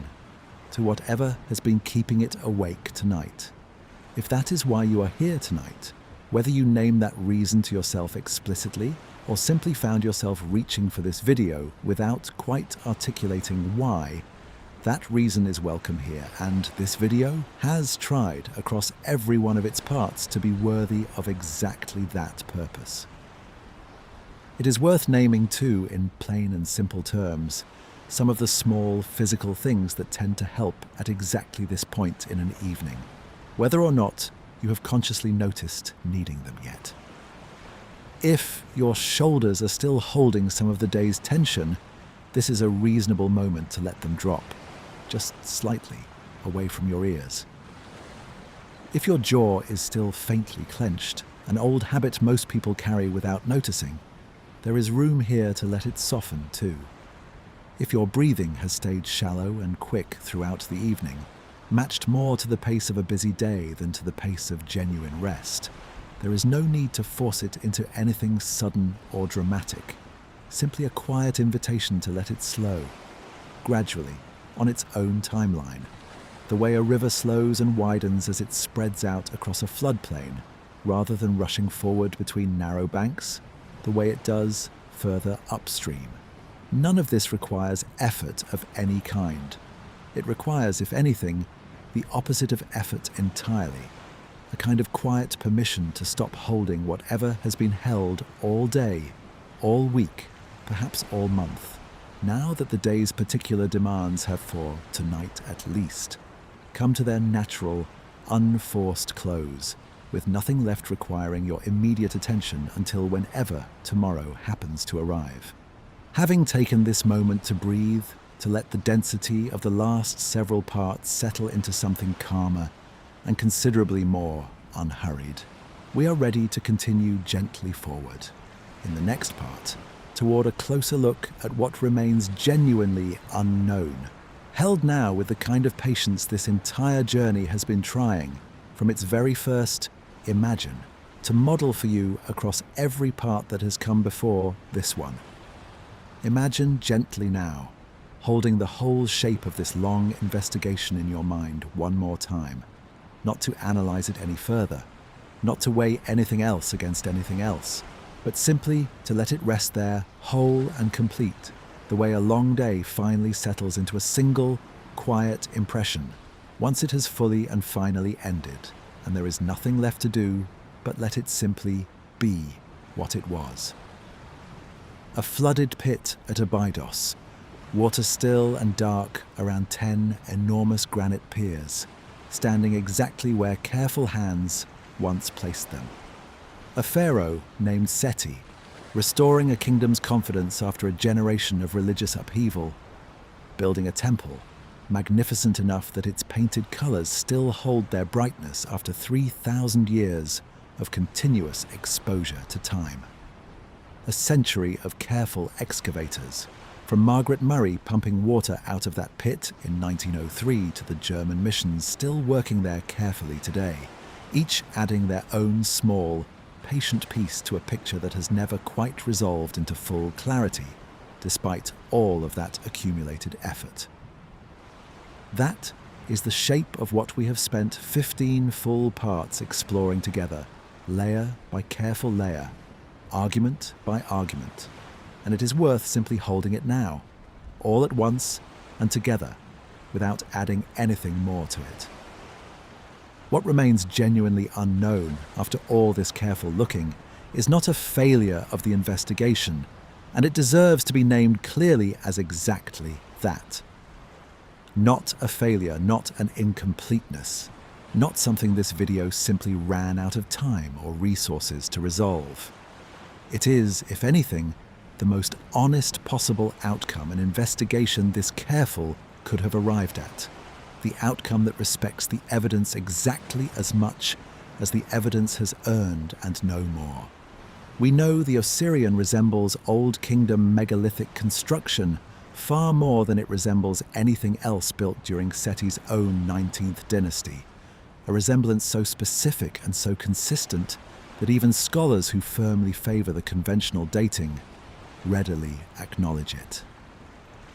We know that resemblance could reflect either a deliberate, meaningful revival of an ancient style, chosen precisely because of its association with primeval antiquity and Osiris's own mythological resurrection from death, or a genuine physical survival from an earlier age, incorporated carefully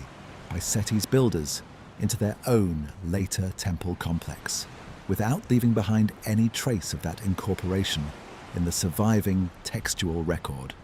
We know the water table raises real, genuinely unresolved questions that current evidence cannot fully settle in either direction, no matter how carefully existing data is examined and re-examined.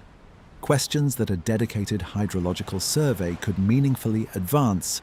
but that nobody has yet actually undertaken despite more than a century of otherwise active interest in this site. We know the tool marks remain suggestive without being fully conclusive,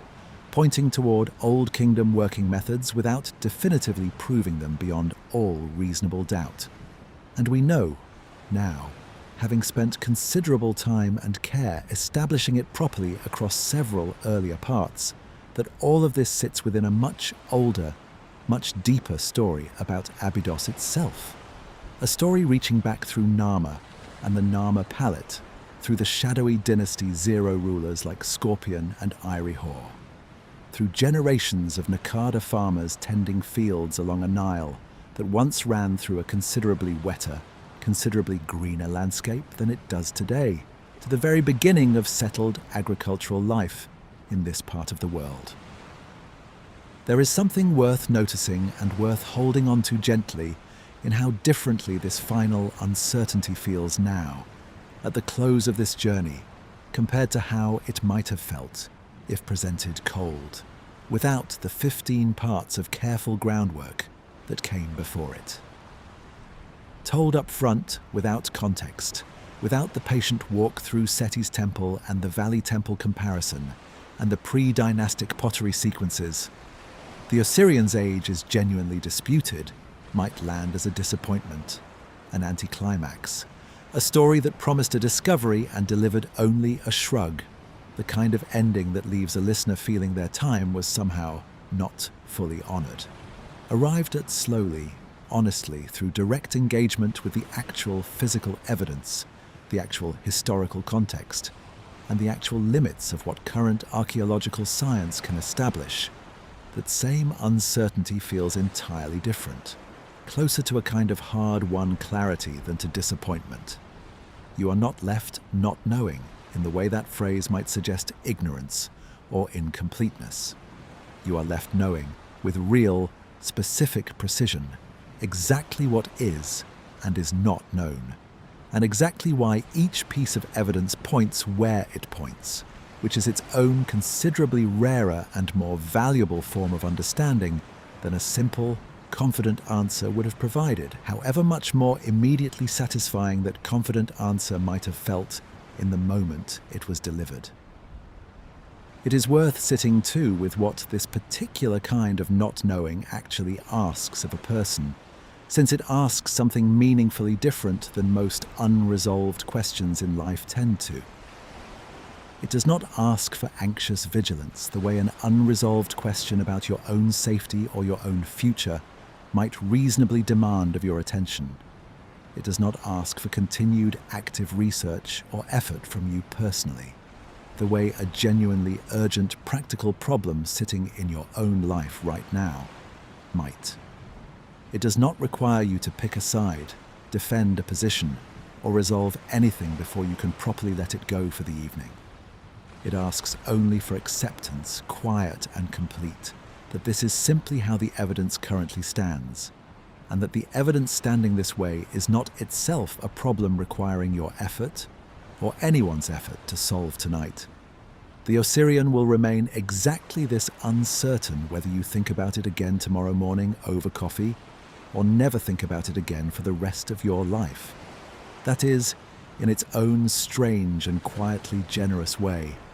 a kind of permission slip. Permission to let this particular question rest now, held gently rather than gripped tightly, exactly the way so many other things worth releasing before sleep, worries and unfinished conversations and small nagging tasks, deserve to be held in that same open, unclenched way. If there is a single image worth carrying forward from everything this video has covered across its many parts,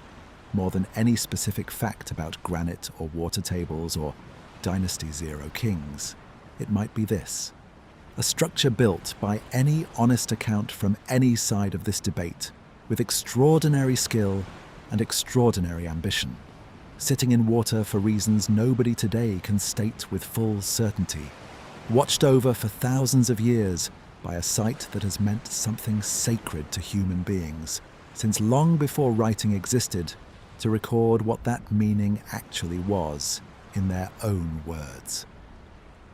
Generation after generation, across a span of time that makes the entire recorded history of most modern nations look genuinely brief, by fair comparison, people came to this specific stretch of desert to bury their kings, to honor Osiris in whatever specific form their particular era's practice took, to seek some kind of meaningful connection with whatever they understood death and resurrection to actually mean for their own lives, leaving behind pottery, inscriptions, granite, and eventually this specific unresolved question for a channel producing sleep content thousands of years later, to spend 18 careful parts exploring in the quiet hours of a single night. Whatever explanation eventually turns out to be correct about the Osirians specifically, whichever way future evidence eventually points, if it ever does point decisively at all, that basic fact, that human beings kept choosing to build something remarkable and lasting at exactly this spot in the desert, repeatedly across thousands of years, each generation adding its own careful layer to what earlier generations had already built before them, remains true and remains meaningful, regardless of which specific century the disputed granite ultimately, truly belongs to. It is worth returning one final time to the Osiris myth itself, since it offers an unexpectedly fitting frame for the uncertainty this video has spent so long sitting with. Osiris, according to the tradition that made Abydos sacred in the first place many centuries before any of the structures this video has discussed were ever built, was killed, dismembered, and scattered by his jealous brother Set, his body parts recovered and painstakingly reassembled by his devoted wife Isis, who then breathed life back into him just long enough to conceive their son Horus before Osiris passed permanently into the realm of the dead, becoming its ruler and eternal judge.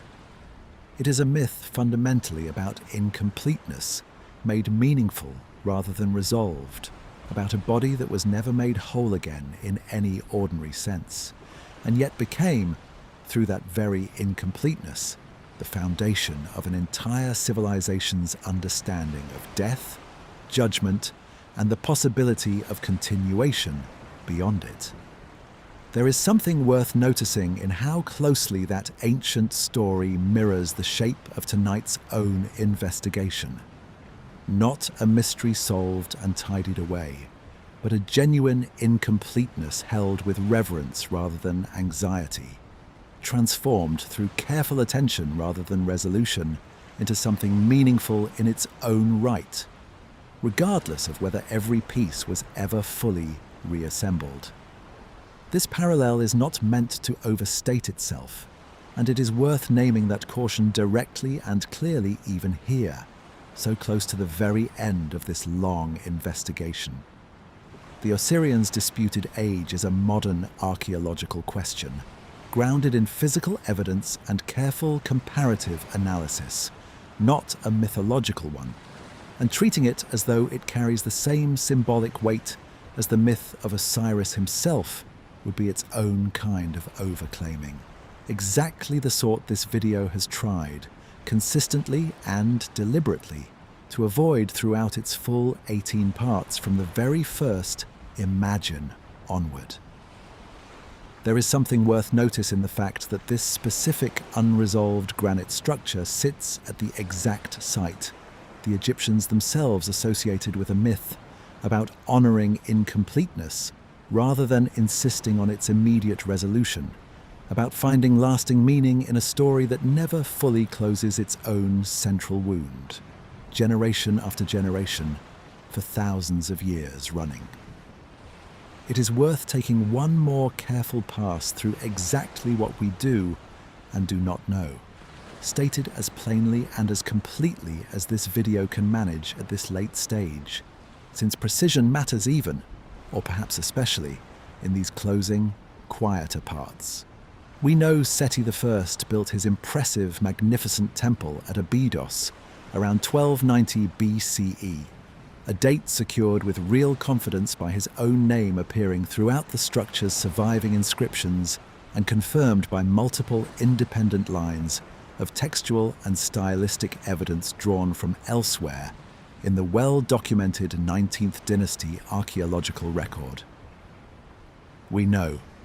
the Osirion sits directly behind and below that temple,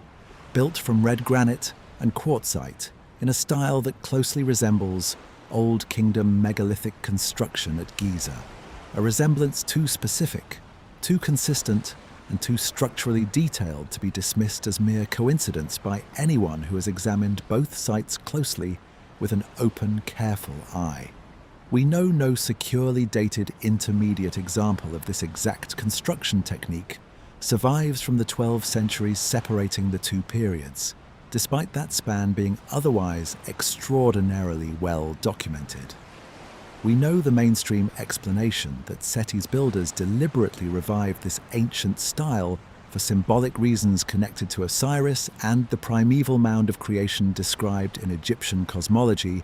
is well supported by documented Egyptian cenotaph tradition and cosmological practice, with genuine, verifiable parallels both at Abydos itself, in the form of Senwosret III's own elaborate cenotaph, and later at Karnak's own Osirion, complete with surviving temple records confirming its ritual function.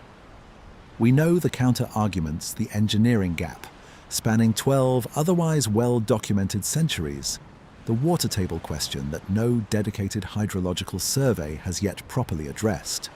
the tool mark evidence pointing suggestively toward older working methods, are real and have not been fully resolved by the mainstream explanation, even though that explanation remains, on balance and after everything this video has weighed together, the more probable one given everything currently available to consider.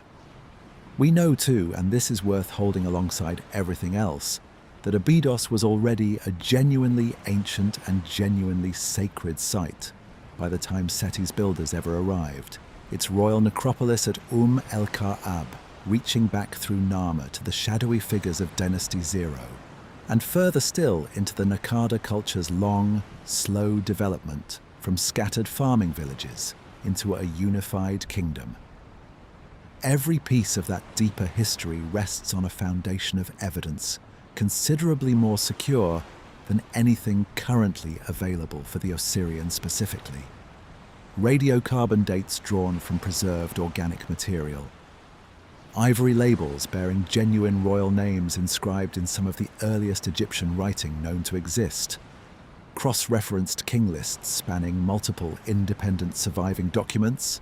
and ceremonial objects like the Narmer palette corroborating each other across independently conducted excavations at entirely independent, geographically separated sites. That deeper foundation does not resolve the Osirion question, and it was never going to. It does something arguably more valuable at this particular hour, this late into a long night's careful investigation. It places the Osirion question in its proper, honest proportion, one genuinely open question sitting comfortably within a much larger body of genuinely settled, genuinely remarkable history that surrounds it on every side. It is worth remembering too at this late stage just how much genuine human effort has gone into producing the uncertainty this video has spent so long describing, since uncertainty of this particular quality does not simply happen on its own or arise from neglect. Generations of dedicated excavators, from Amelino's rough and genuinely destructive early work through Petrie's more careful, methodologically rigorous corrections, through Murray's patient pumping of that flooded pit in 1903, through the ongoing German and American missions still working carefully at Abydos today, have spent collective lifetimes gathering exactly the evidence this video has walked through, piece by piece, across its many parts.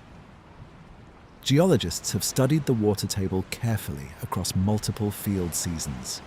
Engineers have examined the granite joints with real technical precision. Linguists have puzzled patiently over the earliest ivory labels, extracting meaning from marks barely legible after 5,000 years. None of that immense collective labor produced a final, decisive answer, and none of it was wasted for that particular reason, since a well-mapped uncertainty is itself a genuine achievement rather than a shortfall. It produced something else instead, something quietly valuable in its own right. A thoroughly, honestly mapped uncertainty. The borders of what is and is not known, drawn with genuine precision even where the interior itself remains genuinely unresolved. A cartography of not knowing every bit as valuable, in its own way, as a map of settled fact would have been. Whatever century actually produced those 10 piers, they have now stood witness to an extraordinary span of subsequent history, regardless of when their own story began. They stood, or were later carefully positioned by skilled hands, whose names we will never know, through the reign of Seti I and then Rameses II, through the slow decline and eventual end of the New Kingdom several centuries later, through Persian conquest, through Alexander's arrival and the Ptolemaic dynasty that followed in his wake, through Roman rule, through the site's gradual abandonment and burial beneath centuries of drifting desert sand, through its rediscovery by 19th and 20th century excavators working with steadily improving methods, and now through this very video, reaching you at whatever specific hour and in whatever specific country you happen to be listening from tonight. That continuity of witness, Granite, that has quietly observed thousands of years of human history, regardless of exactly when its own chapter in that history began, is available to you regardless of how the dating dispute at its center ever resolves. The stone's silence in this particular sense has always been a kind of answer of its own, quietly offered across every century of its existence, simply not the specific kind of answer archaeologists are professionally trained to look for, or that popular curiosity typically expects to receive. Having sat with this uncertainty as completely and as gently as this investigation knows how, having walked all the way from a flooded pit in 1903 through Old Kingdom quarries, New Kingdom temple walls, pre-dynastic farming villages, and back again to this same quiet acceptance of what remains genuinely unknown, we are ready to move, in these last few parts remaining, toward the closing reflections this entire 18-part structure has been built to arrive at, gathering everything into a final, settled close that honors both the complexity we have walked through together and the rest this video ultimately exists to help you find. Imagine, as we settle into these final parts together, what it might mean to carry something like this investigation with you beyond tonight, not as a fact to recite at the next opportunity, not as trivia to produce at a dinner table to briefly impress someone, but as a quieter kind of company, the sort that surfaces unbidden sometime later, walking past a fountain, watching water pool somewhere ordinary and unremarkable, and finding your mind drifting just briefly and without any particular effort, back to a flooded pit in the Egyptian desert and the granite that has waited there, patient and silent, for longer than anyone can say with any real certainty. That is, in its own way, what a well-told mystery is for. Not primarily to be solved, though solving is always welcome when it genuinely arrives on its own timeline, but to become part of how a mind furnishes itself over time. One more room added to the quiet architecture of things a person has taken the actual time to understand, rather than merely hear about once in passing, and then forget by the following week. Tonight, you have not simply heard about the Osirion the way you might skim a headline or half listen to someone else's summary. You have walked its full length yourself, from Margaret Murray's pumps in 1903 through Naqada farming villages 5,000 years older still, weighing evidence the way careful people have weighed it for over a century of dedicated attention, and arriving, honestly and without shortcuts, at the same place they have largely arrived themselves, genuine respect for a genuine puzzle, held without needing to force it into false, premature resolution, simply for the comfort of having an answer to carry away. There is a particular satisfaction worth naming quietly here in having earned an understanding this way, through the slow accumulation of many separate, carefully examined pieces, rather than having it simply handed over in a single, confident sentence. It is the difference between being told, second-hand, that a particular place is beautiful, and actually walking through it yourself, slowly, noticing the specific angle of afternoon light falling across a specific wall, the specific texture of worn stone underfoot, the specific quality of silence gathered in one particular quiet corner that a hurried visitor would walk straight past without noticing. Both experiences, in the end, leave you knowing that the place is beautiful. Only one of them leaves you actually, genuinely knowing the place itself, in a way that stays with you. There is one more small thing worth saying before we move into this video's final stretch, something practical rather than purely reflective. If you find yourself still awake when this part ends, there is no need to reach for anything else. No need to seek out further stimulation or further information to fill whatever time remains before sleep. The next two parts will simply continue at this same gentle pace, asking nothing further of you beyond the willingness to keep listening for as long as that continues to feel comfortable. And if sleep arrives before this video finishes, that is, as it has been from the very beginning, exactly the outcome this entire 18-part structure was built to welcome.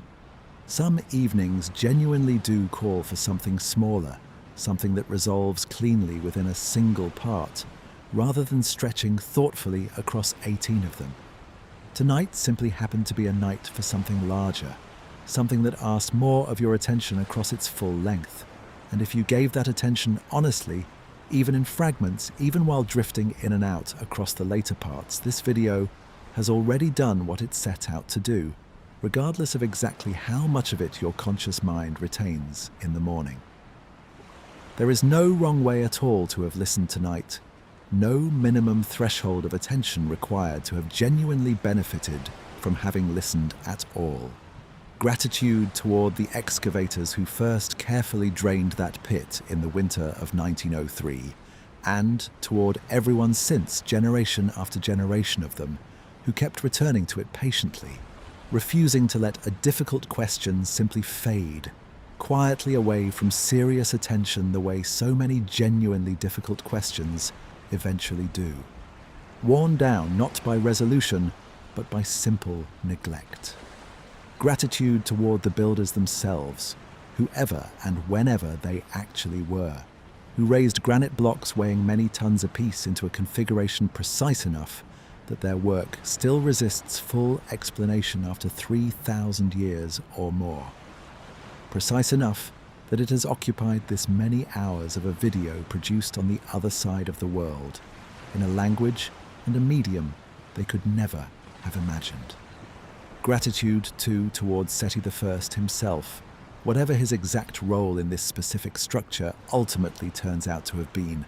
for building a temple ambitious enough and cared for enough that it survived intact enough to still teach us something today about how a kingdom recovering from disruption chooses to rebuild its own confidence. And a quieter, more personal gratitude too, if you will allow it, toward however you specifically came to be listening tonight. Whatever chain of small decisions and larger circumstances brought you to a video about a flooded temple in Egypt at whatever hour this happens to be for you right now, and whatever rest you are hoping, quietly, to find by the time it finally ends. The night is not over yet, and there are still 2 parts remaining after this one, but the character of what remains has fully shifted now. The way the character of a long journey changes once the destination is close enough to sense even before it is fully in view. We are past the evidence now, past the arguments, past the careful weighing of one case against another that occupied so much of the earlier hours of this video.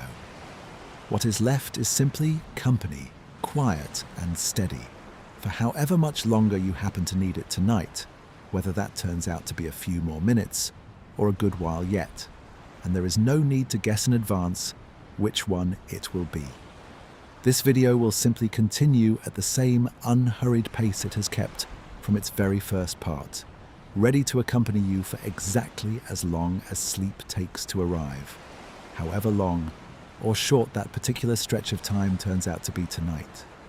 Let yourself rest now in what has already been gathered across these 15 parts of careful, patient investigation. Nothing more needs to be added to it, examined further within it, or forced towards some final resolution it was never going to reach tonight, or perhaps ever. The Osirion remains exactly as uncertain as it was when this video began, sitting quietly in its own flooded pit, regardless of anything said here across the past many hours, and exactly as remarkable as it was then too, that combination entirely unchanged by our attention to it. Uncertainty held alongside genuine wonder, rather than uncertainty experienced as a problem demanding resolution before rest becomes possible, is itself a fine place to let a long evening finally come to its own natural rest. The way this specific evening, whatever else it has held for you, can now be allowed to come to rest as well. It is worth naming, specifically, some of the particular images most likely to resurface later, unbidden, the way genuine understanding tends to resurface, rather than simply the way memorized facts do. The image of Margaret Murray, one of the very first women permitted to lead her own archaeological excavation in Egypt, at a time when that opportunity was rare, almost to the point of non-existence, standing at the edge of a slowly draining pit in the winter of 1903, watching something emerge from the water that nobody digging at Abydos before her had fully anticipated finding there. The image of 10 granite piers, each weighing as much as a fully loaded modern truck, quarried hundreds of miles away and transported to this exact spot, then fitted together with a precision that still resists full, confident explanation more than 3,000 years after whoever actually built them finished their careful, demanding work. The image of Seti I's painted temple walls, still holding their original, vivid color after all this time, after every intervening century of sand, sun, and occasional flooding, standing in such deliberate, carefully considered contrast to the bare, unadorned stone chambers sitting just behind them, separated by nothing more than a single wall, and, potentially, well over 1,000 years. The image of a small ivory label, no larger than a fingernail, carrying one of the very first written names in the whole of human history, buried carefully alongside a king whose reign helped bring an entire civilization into being from what had, until that point, been only a collection of scattered farming communities along a single river. These are not simply facts to be filed away and forgotten. They are, each of them, small windows into a 5,000-year continuity of human effort, human curiosity, and human meaning-making that this single evening's investigation has only been able to glimpse a portion of. There is something worth saying, too, about how this particular kind of carried forward understanding differs from the kind of anxious rumination that so often keeps a mind awake at exactly this hour. Rumination circles endlessly, without progress, without genuine movement. It returns to the same unresolved point again and again throughout the night, seeking a resolution that circling alone will never actually produce, no matter how many times the same ground gets covered, wearing the same anxious groove deeper each time it passes through, without ever actually arriving anywhere genuinely new or genuinely settled. What this investigation offers instead is different in kind, not merely in degree. It is closed in the sense that matters most for rest, fully explored, honestly weighed, properly understood in its own genuine shape, even though the central question itself remains open. A closed exploration of an open question is a strange but genuinely restful combination, one this entire video has been trying, patiently, to model from its very first part all the way through to this one, and one worth carrying forward specifically, because it offers a genuine, usable template for how to hold other open questions in your own life, the ones considerably more personal and considerably more pressing than a single temple's construction date, with that same combination of full, honest attention and eventual earned release from needing to solve them tonight. It is worth taking a moment too to imagine the specific quality of quiet that must have settled over Abydos each night across all 5,000 years of its long history, since that quiet is, in its own way, part of what this video has been trying to offer you tonight. Pre-dynastic farmers finished with a long day's work along the Nile's fertile banks would have heard something very close to true silence once the sun finally went down each evening, broken only by wind moving steadily across open sand, by the occasional distant call of a night bird, by the low, comfortable murmur of family and neighbors, settling in together around whatever small fire kept the desert's evening chill at bay until morning. Seti's own workers, exhausted after a day spent quarrying and hauling stone, would have known a version of that same silence, layered now with the presence of a temple slowly taking shape around them, its outline visible by moonlight even before its decoration was complete. Margaret Murray's team, camped near the site in 1903, would have heard it too, filtered through canvas tents and the particular hush that settles over an archaeological excavation once the day's careful work has finished and everyone has retreated to rest. That same fundamental quiet, however, many different centuries and however many different human lives have passed through it, is available to you now as well, in whatever form quiet takes in your own particular room tonight, whether that is genuine silence or simply the low, steady sound of this video, continuing to speak into it. It is worth noticing too how naturally this entire investigation has kept returning to water as an image, across every single one of its parts, whether discussing the Nile's ancient floods, the groundwater surrounding the Osirion, or the sheer scale of time this video has asked you to hold in mind tonight.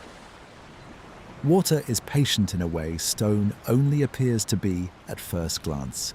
before you look more closely at how long stone itself can actually wait, unmoved, for an answer. It finds the lowest point available and settles there quietly, without struggle, without urgency, without any need to force its own path, simply following the shape of whatever ground happens to surround it until it reaches its own natural level and comes finally to rest. There is something worth borrowing from that image at exactly this point in the evening, as your own attention, wherever it currently sits, finds its own lowest point and settles there too, without needing to be pushed or guided any further than it is already inclined to go on its own. There is one more thing worth saying about what it means to carry an investigation like this one forward, past tonight, and into whatever ordinary days follow it. You will likely not think about the Osirion again for some time, perhaps not until this video happens to cross your path once more, or until some unrelated conversation happens to touch on ancient Egypt and this particular flooded temple surfaces, unbidden from wherever tonight's understanding has settled. That is completely fine, and it is worth saying so directly. Understanding does not require constant conscious attention to remain real. A fact fully understood once, through genuine engagement rather than passive absorption, tends to remain available quietly whenever it becomes relevant again.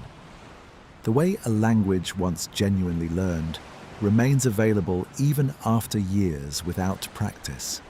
resurfacing with surprising ease the moment it is actually needed. Tonight's investigation into the Osirion has, in that sense, already done its work, regardless of whether you consciously recall a single specific detail of it by tomorrow morning. It has become part of the furniture of your mind, whether or not you ever walk back into that particular room to look at it again. It is worth adding, gently, that this same principle applies to everything else this video has touched on tonight, beyond the Osirion specifically. The deep pre-dynastic history of Abydos,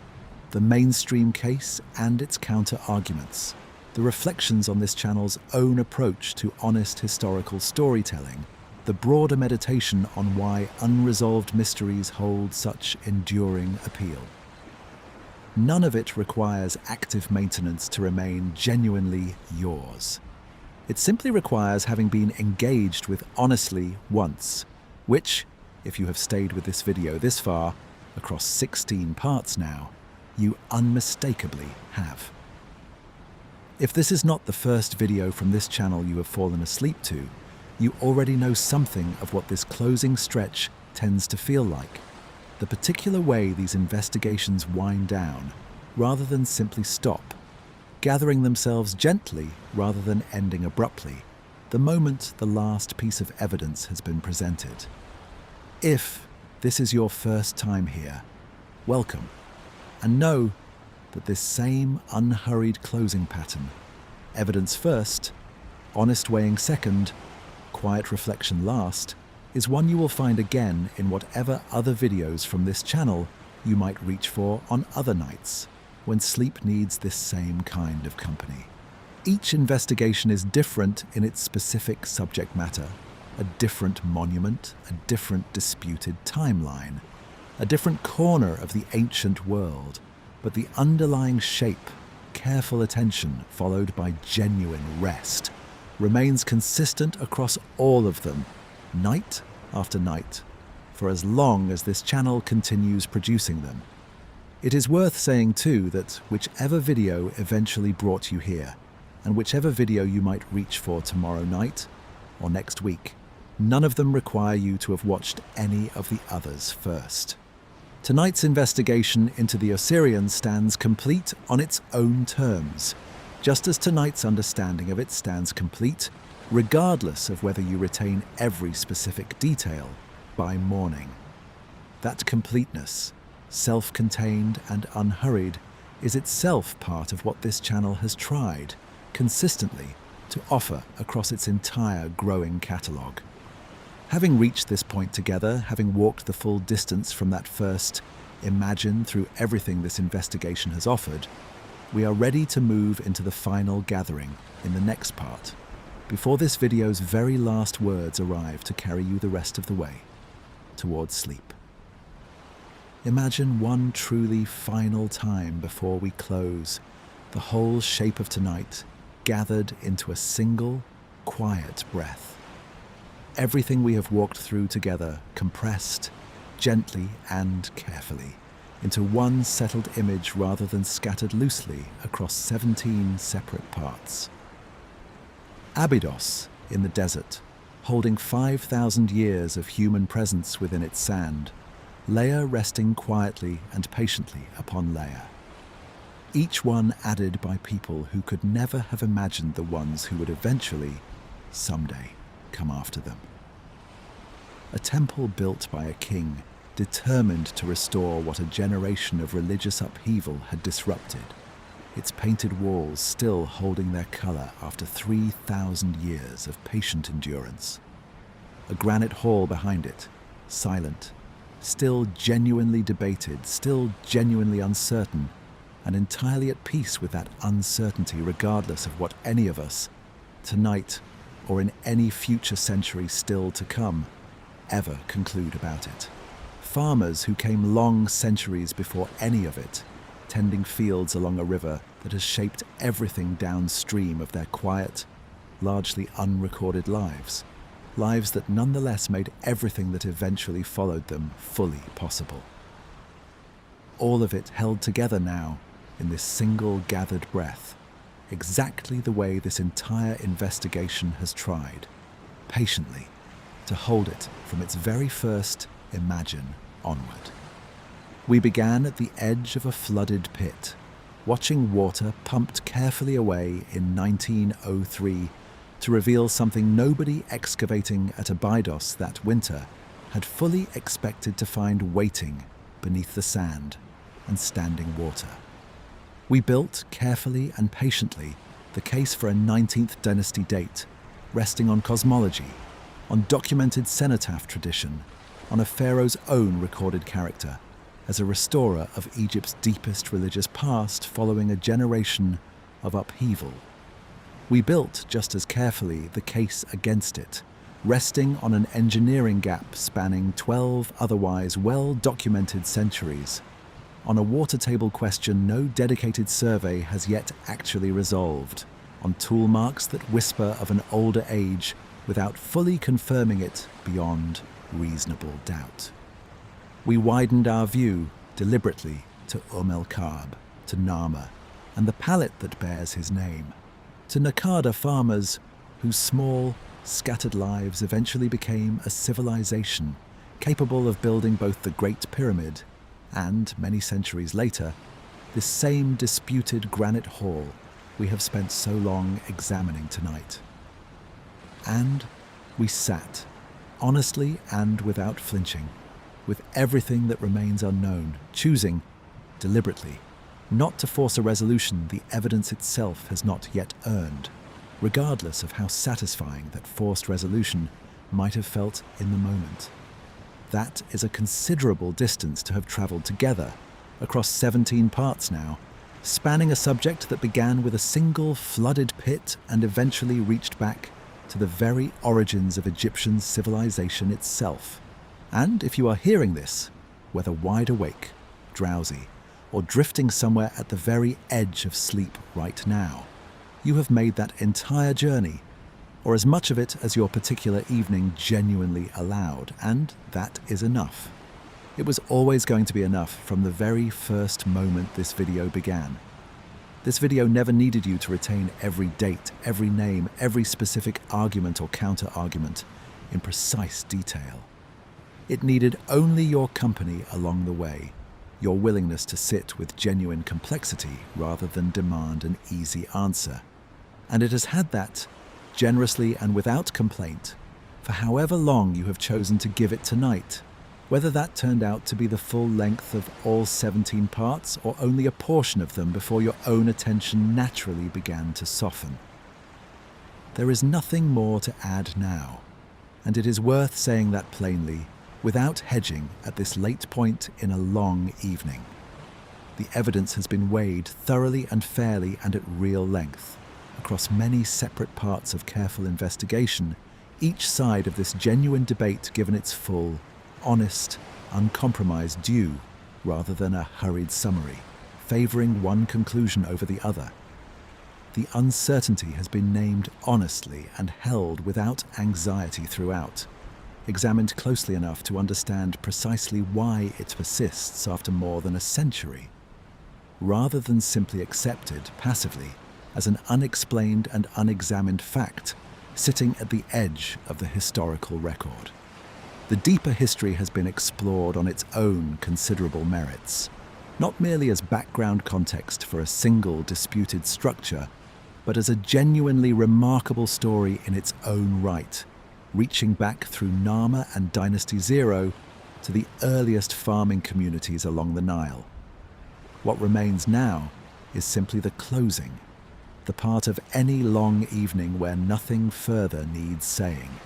where the only task left is to let everything that has been gathered settle quietly into place,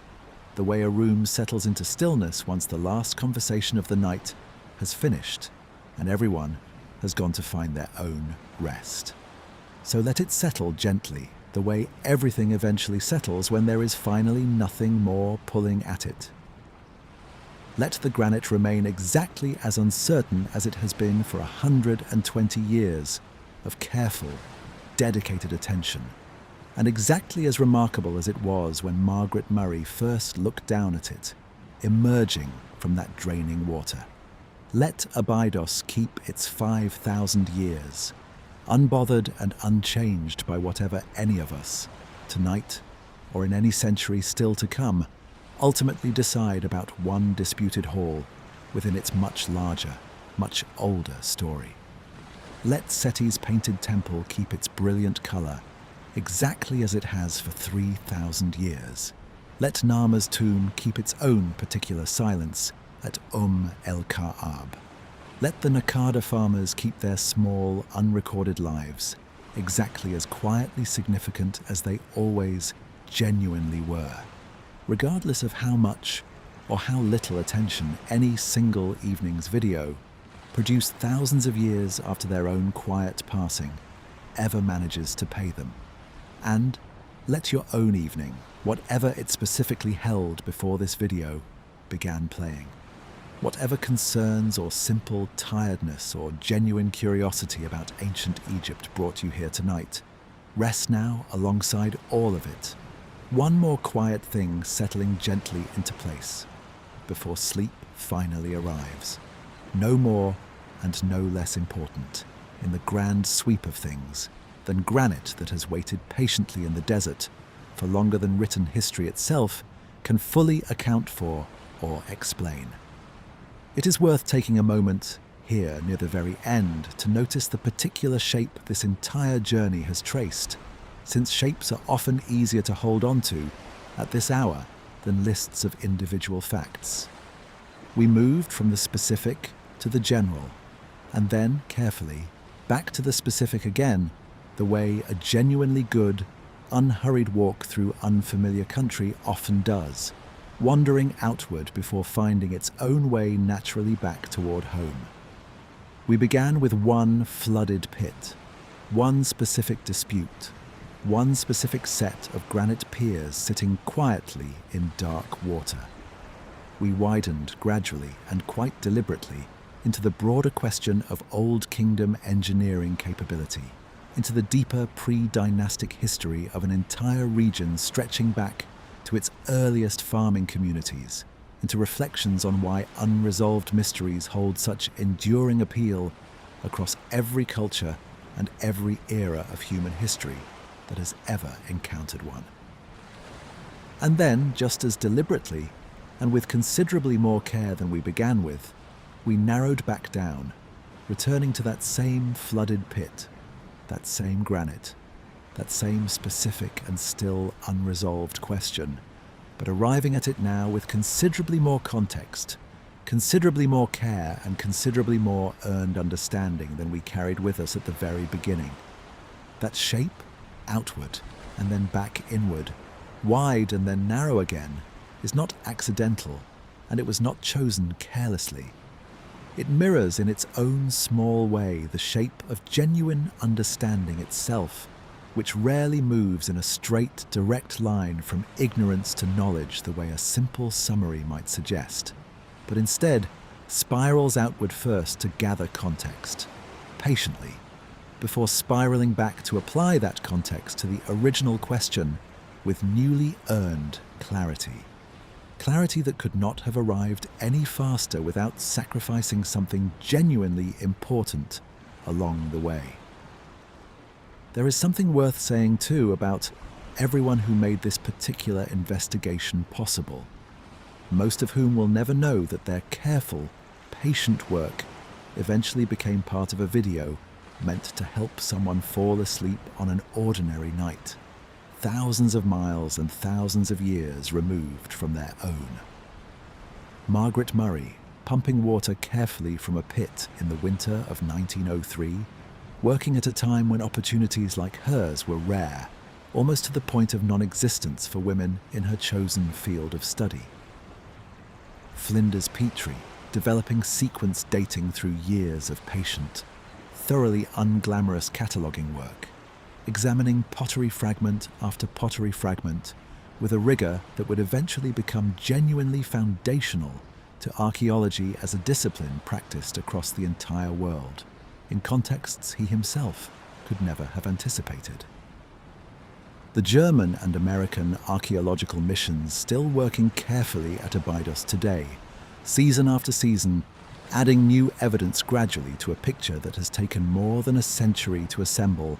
and remains even now, after everything this video has covered, honestly and openly incomplete in exactly the ways this investigation has tried to describe fairly. Every specialist who ever published a careful paper on this subject contested a colleague's claim in good faith, revised an earlier position of their own in light of genuinely new evidence, or simply kept the question alive across decades by refusing to let it settle quietly into forgotten obscurity the way so many other archaeological puzzles eventually do. None of them built this specific video directly, and none of them could possibly have anticipated it, sitting in their own studies or standing at their own excavation trenches decades or a century ago. But all of them made it possible nonetheless, layer by careful layer, contribution by patient contribution, the same essential way the granite itself was built, layer by layer, by hands, whose individual names, whatever century they actually worked in, we may never fully know or recover from the historical record. It is worth turning to one final time toward you specifically and directly,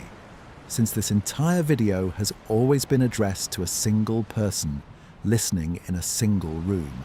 rather than to an audience imagined only in the abstract. Whatever brought you to this particular video tonight, whatever mixture of curiosity about ancient Egypt and simple need for something to listen to while sleep found its way to you, that reason was enough, is enough, and remains enough regardless of how much or how little of the preceding 17 parts your conscious mind managed to hold on to along the way. Some listeners will remember the engineering argument in real, precise detail tomorrow morning over their first cup of coffee. Others will remember only the image of water and granite, or the sound of a voice speaking steadily into a quiet room, or nothing specific at all beyond a general sense of having been gently accompanied through part of a long, difficult night. All of these are complete outcomes in their own right. None of them represents a failure of listening in any meaningful sense, and none of them requires correction, apology, or improvement of any kind. This video was built from its very first part to meet you wherever your attention happened to be at any given moment, across its considerable length, wakeful or drowsy, sharply focused or gently drifting, and it has tried consistently and throughout to honor whichever particular state you happen to occupy at any given moment, without ever asking you to perform a different one for its own sake. It is worth remembering too that everything this video has covered represents only a single thread within an almost impossibly large tapestry. One small corner of one archaeological site within one civilization among the many that have risen and settled across the whole of human history. Egypt alone holds thousands of other sites, other genuine disputes, other authentic mysteries this channel has explored across earlier videos and will very likely explore again in videos still to come, from the Great Pyramid's own persistent construction anomalies to the astronomical dating carefully embedded within Homer's Odyssey, to genuinely difficult questions surrounding sudden, dramatic civilizational collapse at the end of the Bronze Age. Tonight happened to be the Osirion's own particular turn, its own dedicated evening, its own careful 18-part treatment, stretched patiently across many hours. But it sits within a much larger, ongoing project. This channel has been building steadily and consistently, one disputed monument and one honest investigation at a time, video after video, night after night. For anyone who finds this particular kind of patient, unhurried company genuinely useful at the hour when sleep needs to arrive. There is a kind of continuity worth naming in that pattern too, one that extends well beyond any single video's specific subject matter, or any single evening's particular chosen topic. Whatever specific facts about Abydos or the Osirion or pre-dynastic Egypt happen to genuinely stay with you after tonight, days or weeks or months from now. The underlying experience itself, patient attention paid to genuine complexity, honest uncertainty held without anxiety, careful evidence weighed fairly on every side before any conclusion is ever drawn, is itself something worth carrying forward regardless of the specific subject matter attached to it on any given night. That experience does not belong exclusively to ancient Egypt, or to this particular channel, or even to historical mysteries specifically as a category of curiosity. It is available, in principle, whenever a mind genuinely chooses to engage carefully and honestly with something truly difficult rather than reaching immediately for the easiest available answer, whether that difficult something happens to be a 5,000-year-old temple sitting quietly in the Egyptian desert, or a considerably more immediate and considerably more personal question sitting somewhere in your own life right now. It is worth pausing one more time on the particular word this video has returned to more than any other across all 17 of its parts. Imagine.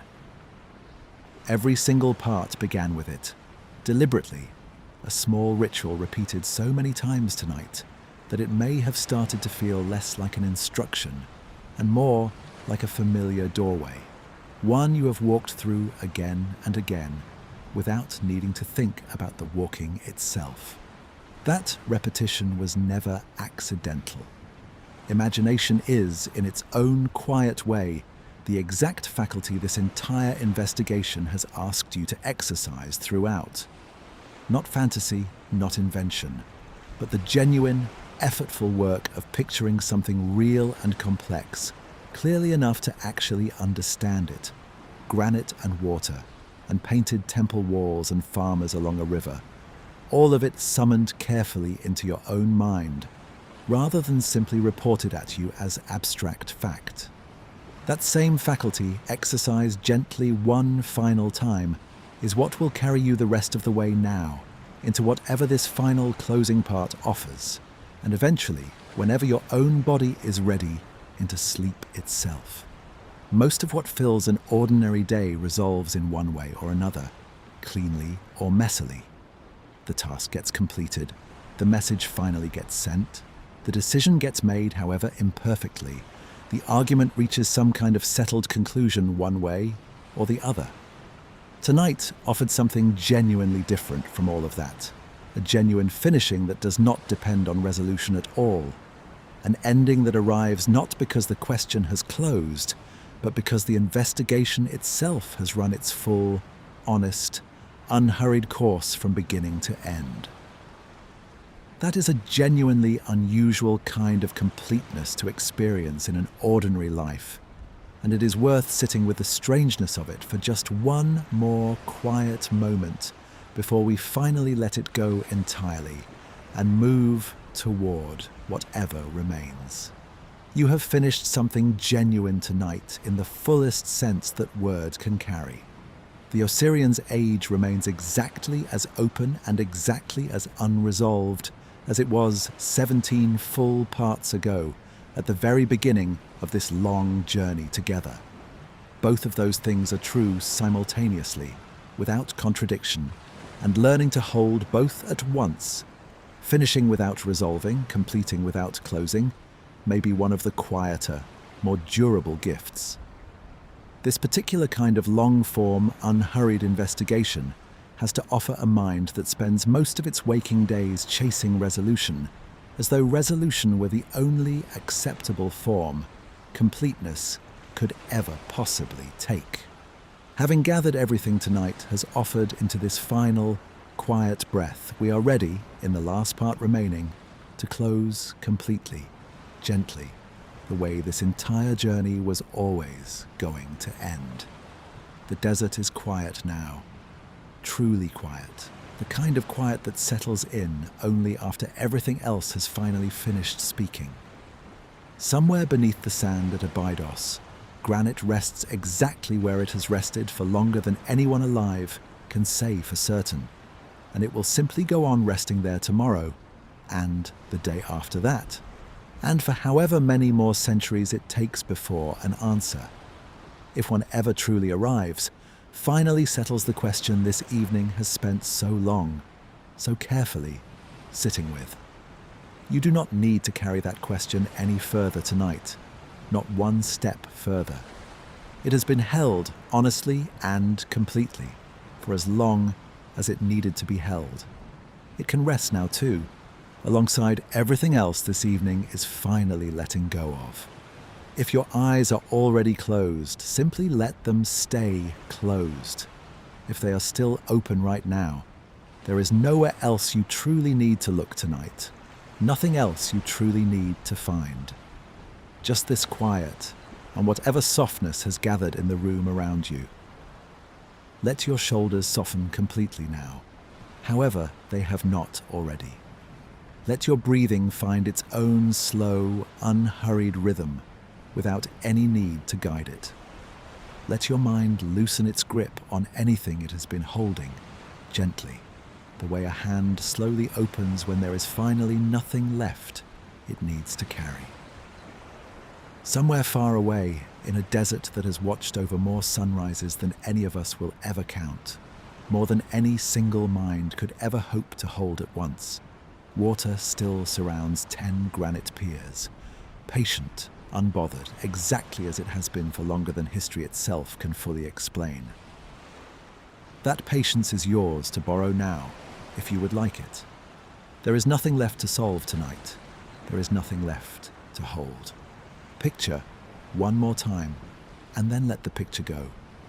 A temple wall still holding its color after 3,000 years, quiet now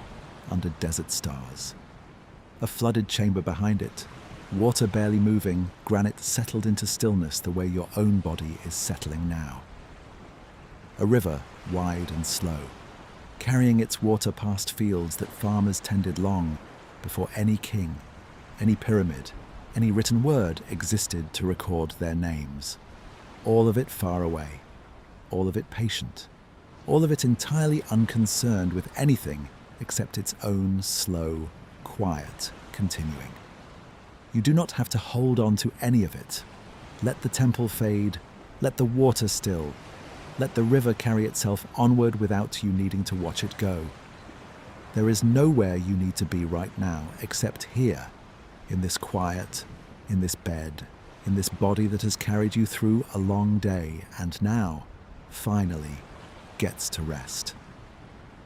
If thoughts still drift through, let them drift the way sand drifts across a dune, gently, without effort, going nowhere in particular, needing nothing from you. You do not have to catch them. You do not have to follow them. Just let them pass, the way 5,000 years of nights have passed over that same quiet desert, one after another, each one eventually giving way to morning, and each one, before that morning came, giving way first to rest. Your breathing is slower now than it was when this began. Notice that, if you like, or don't notice it at all. Either way is fine. Either way, it continues on its own, the way it always has, the way it will keep doing long after your attention has let go of it completely. The granite will still be there tomorrow. The desert will still be quiet. The question will still be open, held gently by careful people who will keep tending it long after tonight, the way it has been tended for over a century already. None of that needs you right now. What needs you right now is only this: rest. Let your jaw unclench. Let your hands go soft wherever they are resting. Let your legs grow heavy, sinking slightly into whatever is holding you. There is nothing more to figure out. There is nothing more to weigh. There is only the quiet gathering now a little more with every breath. Somewhere a temple keeps its silence. Somewhere water keeps its stillness. Somewhere granite keeps its ancient, unanswered patience. And here, wherever you are, you get to keep yours too, for as long as you need it, until sleep finally, gently, arrives. Let's take one more slow, unhurried walk together, not to learn anything new at all, only to settle a little further, the way everything else tonight has been settling, gradually, one gentle step at a time. Imagine the desert at the very last hour before dawn, when even the stars themselves have begun to soften and slowly fade from view. The air is cool now, considerably cooler than it was at midday, cooler even than it was at sunset, carrying that particular hush that only ever arrives in those final quiet hours before light finally returns to the world. Nothing is moving at all. Not the sand, not the water, not the granite resting quietly beneath it. Even the small night creatures that stirred earlier in the evening have gone fully quiet now, tucked safely away somewhere out of sight, waiting, the same patient way you are waiting now, for whatever comes next, to simply arrive entirely on its own. If you were standing there yourself, right at the edge of that flooded pit, you would hear almost nothing at all in that final hour before dawn. Perhaps the faintest movement of air across sand. Perhaps nothing but your own breathing, slow now, unhurried now. The way it has been growing steadily slower and more unhurried this entire time we have spent together tonight.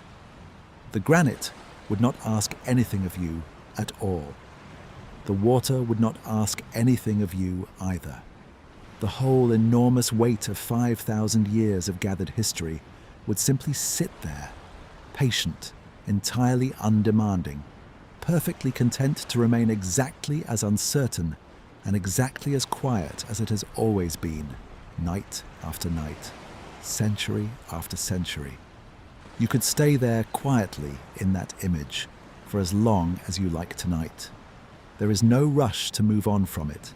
There is no next part waiting to test you on any of it. No question left to answer. No argument left to weigh or reconsider. Just the desert. Just the quiet. Just the granite settling a little further into its own long stillness, the way you are settling now into yours. Let every part of you that has been holding on to today, onto this entire week, onto whatever has been sitting heavy in your mind, loosen just a little more now. Not by force, not all at once, just gradually and gently, the way water finds its own natural level over time, the way sand slowly settles after wind has finally passed over it, the way a tired body settles into a soft bed after a long day. Finally, truly, completely ends. There is nothing left to carry tonight. There is nothing left to solve tonight. There is only this, the quiet, the stillness, the granite and the water and the desert and the stars, and you, resting now, exactly where you are, exactly as you are, with nowhere else to be and nothing else at all to do. Let sleep come whenever it is ready. There is no hurry. There has never been any hurry, not across all 5,000 years of this story, and there is none now. The temple will wait. The Osirion will wait. The desert will wait, patient as it has always been. All you have to do, right now, is rest. If you find your mind reaching one last time for something to hold on to, some final thought or worry or half-finished idea, let it reach and then let it go, gently. The way you would set down something heavy you have been carrying for far too long. You do not need to solve it tonight. You do not need to solve anything tonight. That is not what tonight is for. Tonight is only for this. The slow settling, the quiet gathering, the body finally allowed to stop holding itself so carefully. Feel the weight of the blanket, if there is one, resting against you. Feel the softness of the pillow beneath your head. Feel the stillness of the room around you, however quiet or however filled with small, familiar sounds. None of it is asking anything of you. It is simply there, holding you, the way the desert has simply been there, holding its own quiet history, for longer than anyone can properly measure. Let your breath continue its own slow rhythm, in and then out. No need to count it, no need to guide it. It knows the way on its own, the way it always has, the way it will keep knowing long after your thoughts have gone soft and quiet, and finally still. Somewhere far from here, the sun is beginning to rise over Abydos, the way it has risen over that same stretch of desert for longer than history can properly account for. The light will touch the temple walls first, then slowly reach the water, then finally settle over the granite, warming it gently the way morning always does. But that is hours away yet. Right now, it is still night there too. Still quiet, still dark, still exactly the kind of stillness this entire evening has been trying to offer you. You do not need to wait for that sunrise. You do not need to wait for anything at all. You only need to let yourself rest, here now, in whatever darkness or dim light surrounds you, trusting that morning will arrive on its own schedule, the way it always has, the way it always will, whether or not you are awake to watch it come. Let go a little more, and a little more. There is no bottom to reach, no final point of relaxation you need to arrive at. Just a slow, continuous softening, the way sand continues settling long after the wind has stopped, the way water continues finding its level long after the rain has ended. This is the last part of tonight's journey, and it asks nothing more of you than this quiet. No new information, no new argument, no new question to weigh. Just the accumulated stillness of everything that came before, gathered now into this single, extended moment of rest. Let your eyelids grow heavy, if they haven't already. Let them close, softly, the way a door closes at the end of a long day. Not with force, just with the simple, natural weight of everything finally being finished. There is nowhere else to look. There is nothing else to see tonight. Only this darkness, gentle and familiar, waiting to carry you the rest of the way. If your thoughts still wander back, just once more to granite and water and a desert far away, let them wander gently, without holding on too tightly. Picture the shape of it, one last time. 10 piers, standing quietly in still water. A temple above, painted and patient. A river beyond, wide and slow, carrying its water the way it has carried it for longer than anyone can properly measure. All of it distant now, all of it soft at the edges, the way things become soft at the edges right before sleep finally takes hold. You do not need to hold that picture either. Let it fade, slowly, the way afternoon light fades into evening, the way evening fades into night, the way night, eventually, always fades into rest. There is no effort required here, there is no task left. Only the soft, continuous letting go that sleep asks of us gently, every single night, whether or not we notice ourselves doing it. Feel your body growing heavier now, sinking a little further into whatever is holding it. Feel your breath continuing its own slow rhythm, steady and unhurried, needing nothing from you except permission to keep going exactly as it already is. Feel the quiet of the room, whatever quiet looks like for you tonight, settling a little deeper around you with every passing moment. There is nothing more to understand tonight. There is nothing more to weigh, compare, or resolve. The evidence has been gathered. The uncertainty has been honored. The history has been walked slowly and carefully, from beginning to end. All that remains now is this: the quiet, the stillness, the slow and steady drift towards sleep.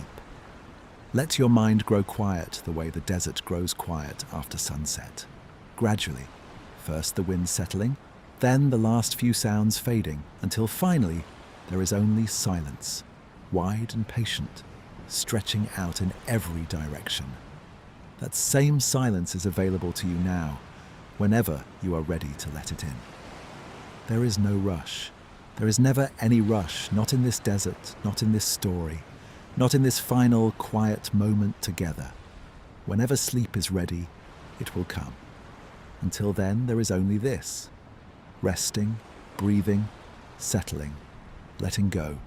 A little more with every passing breath. Somewhere far away, granite waits in still water, patient as it has always been. Somewhere far away, a temple holds its painted colors through the dark hours of the night. Somewhere far away, a river moves slowly toward a sea it has been moving toward for longer than history can properly account for. None of it needs anything from you right now. None of it is asking you to stay awake for it. It will all still be there exactly as it is, whenever you happen to think of it again. Sleep well.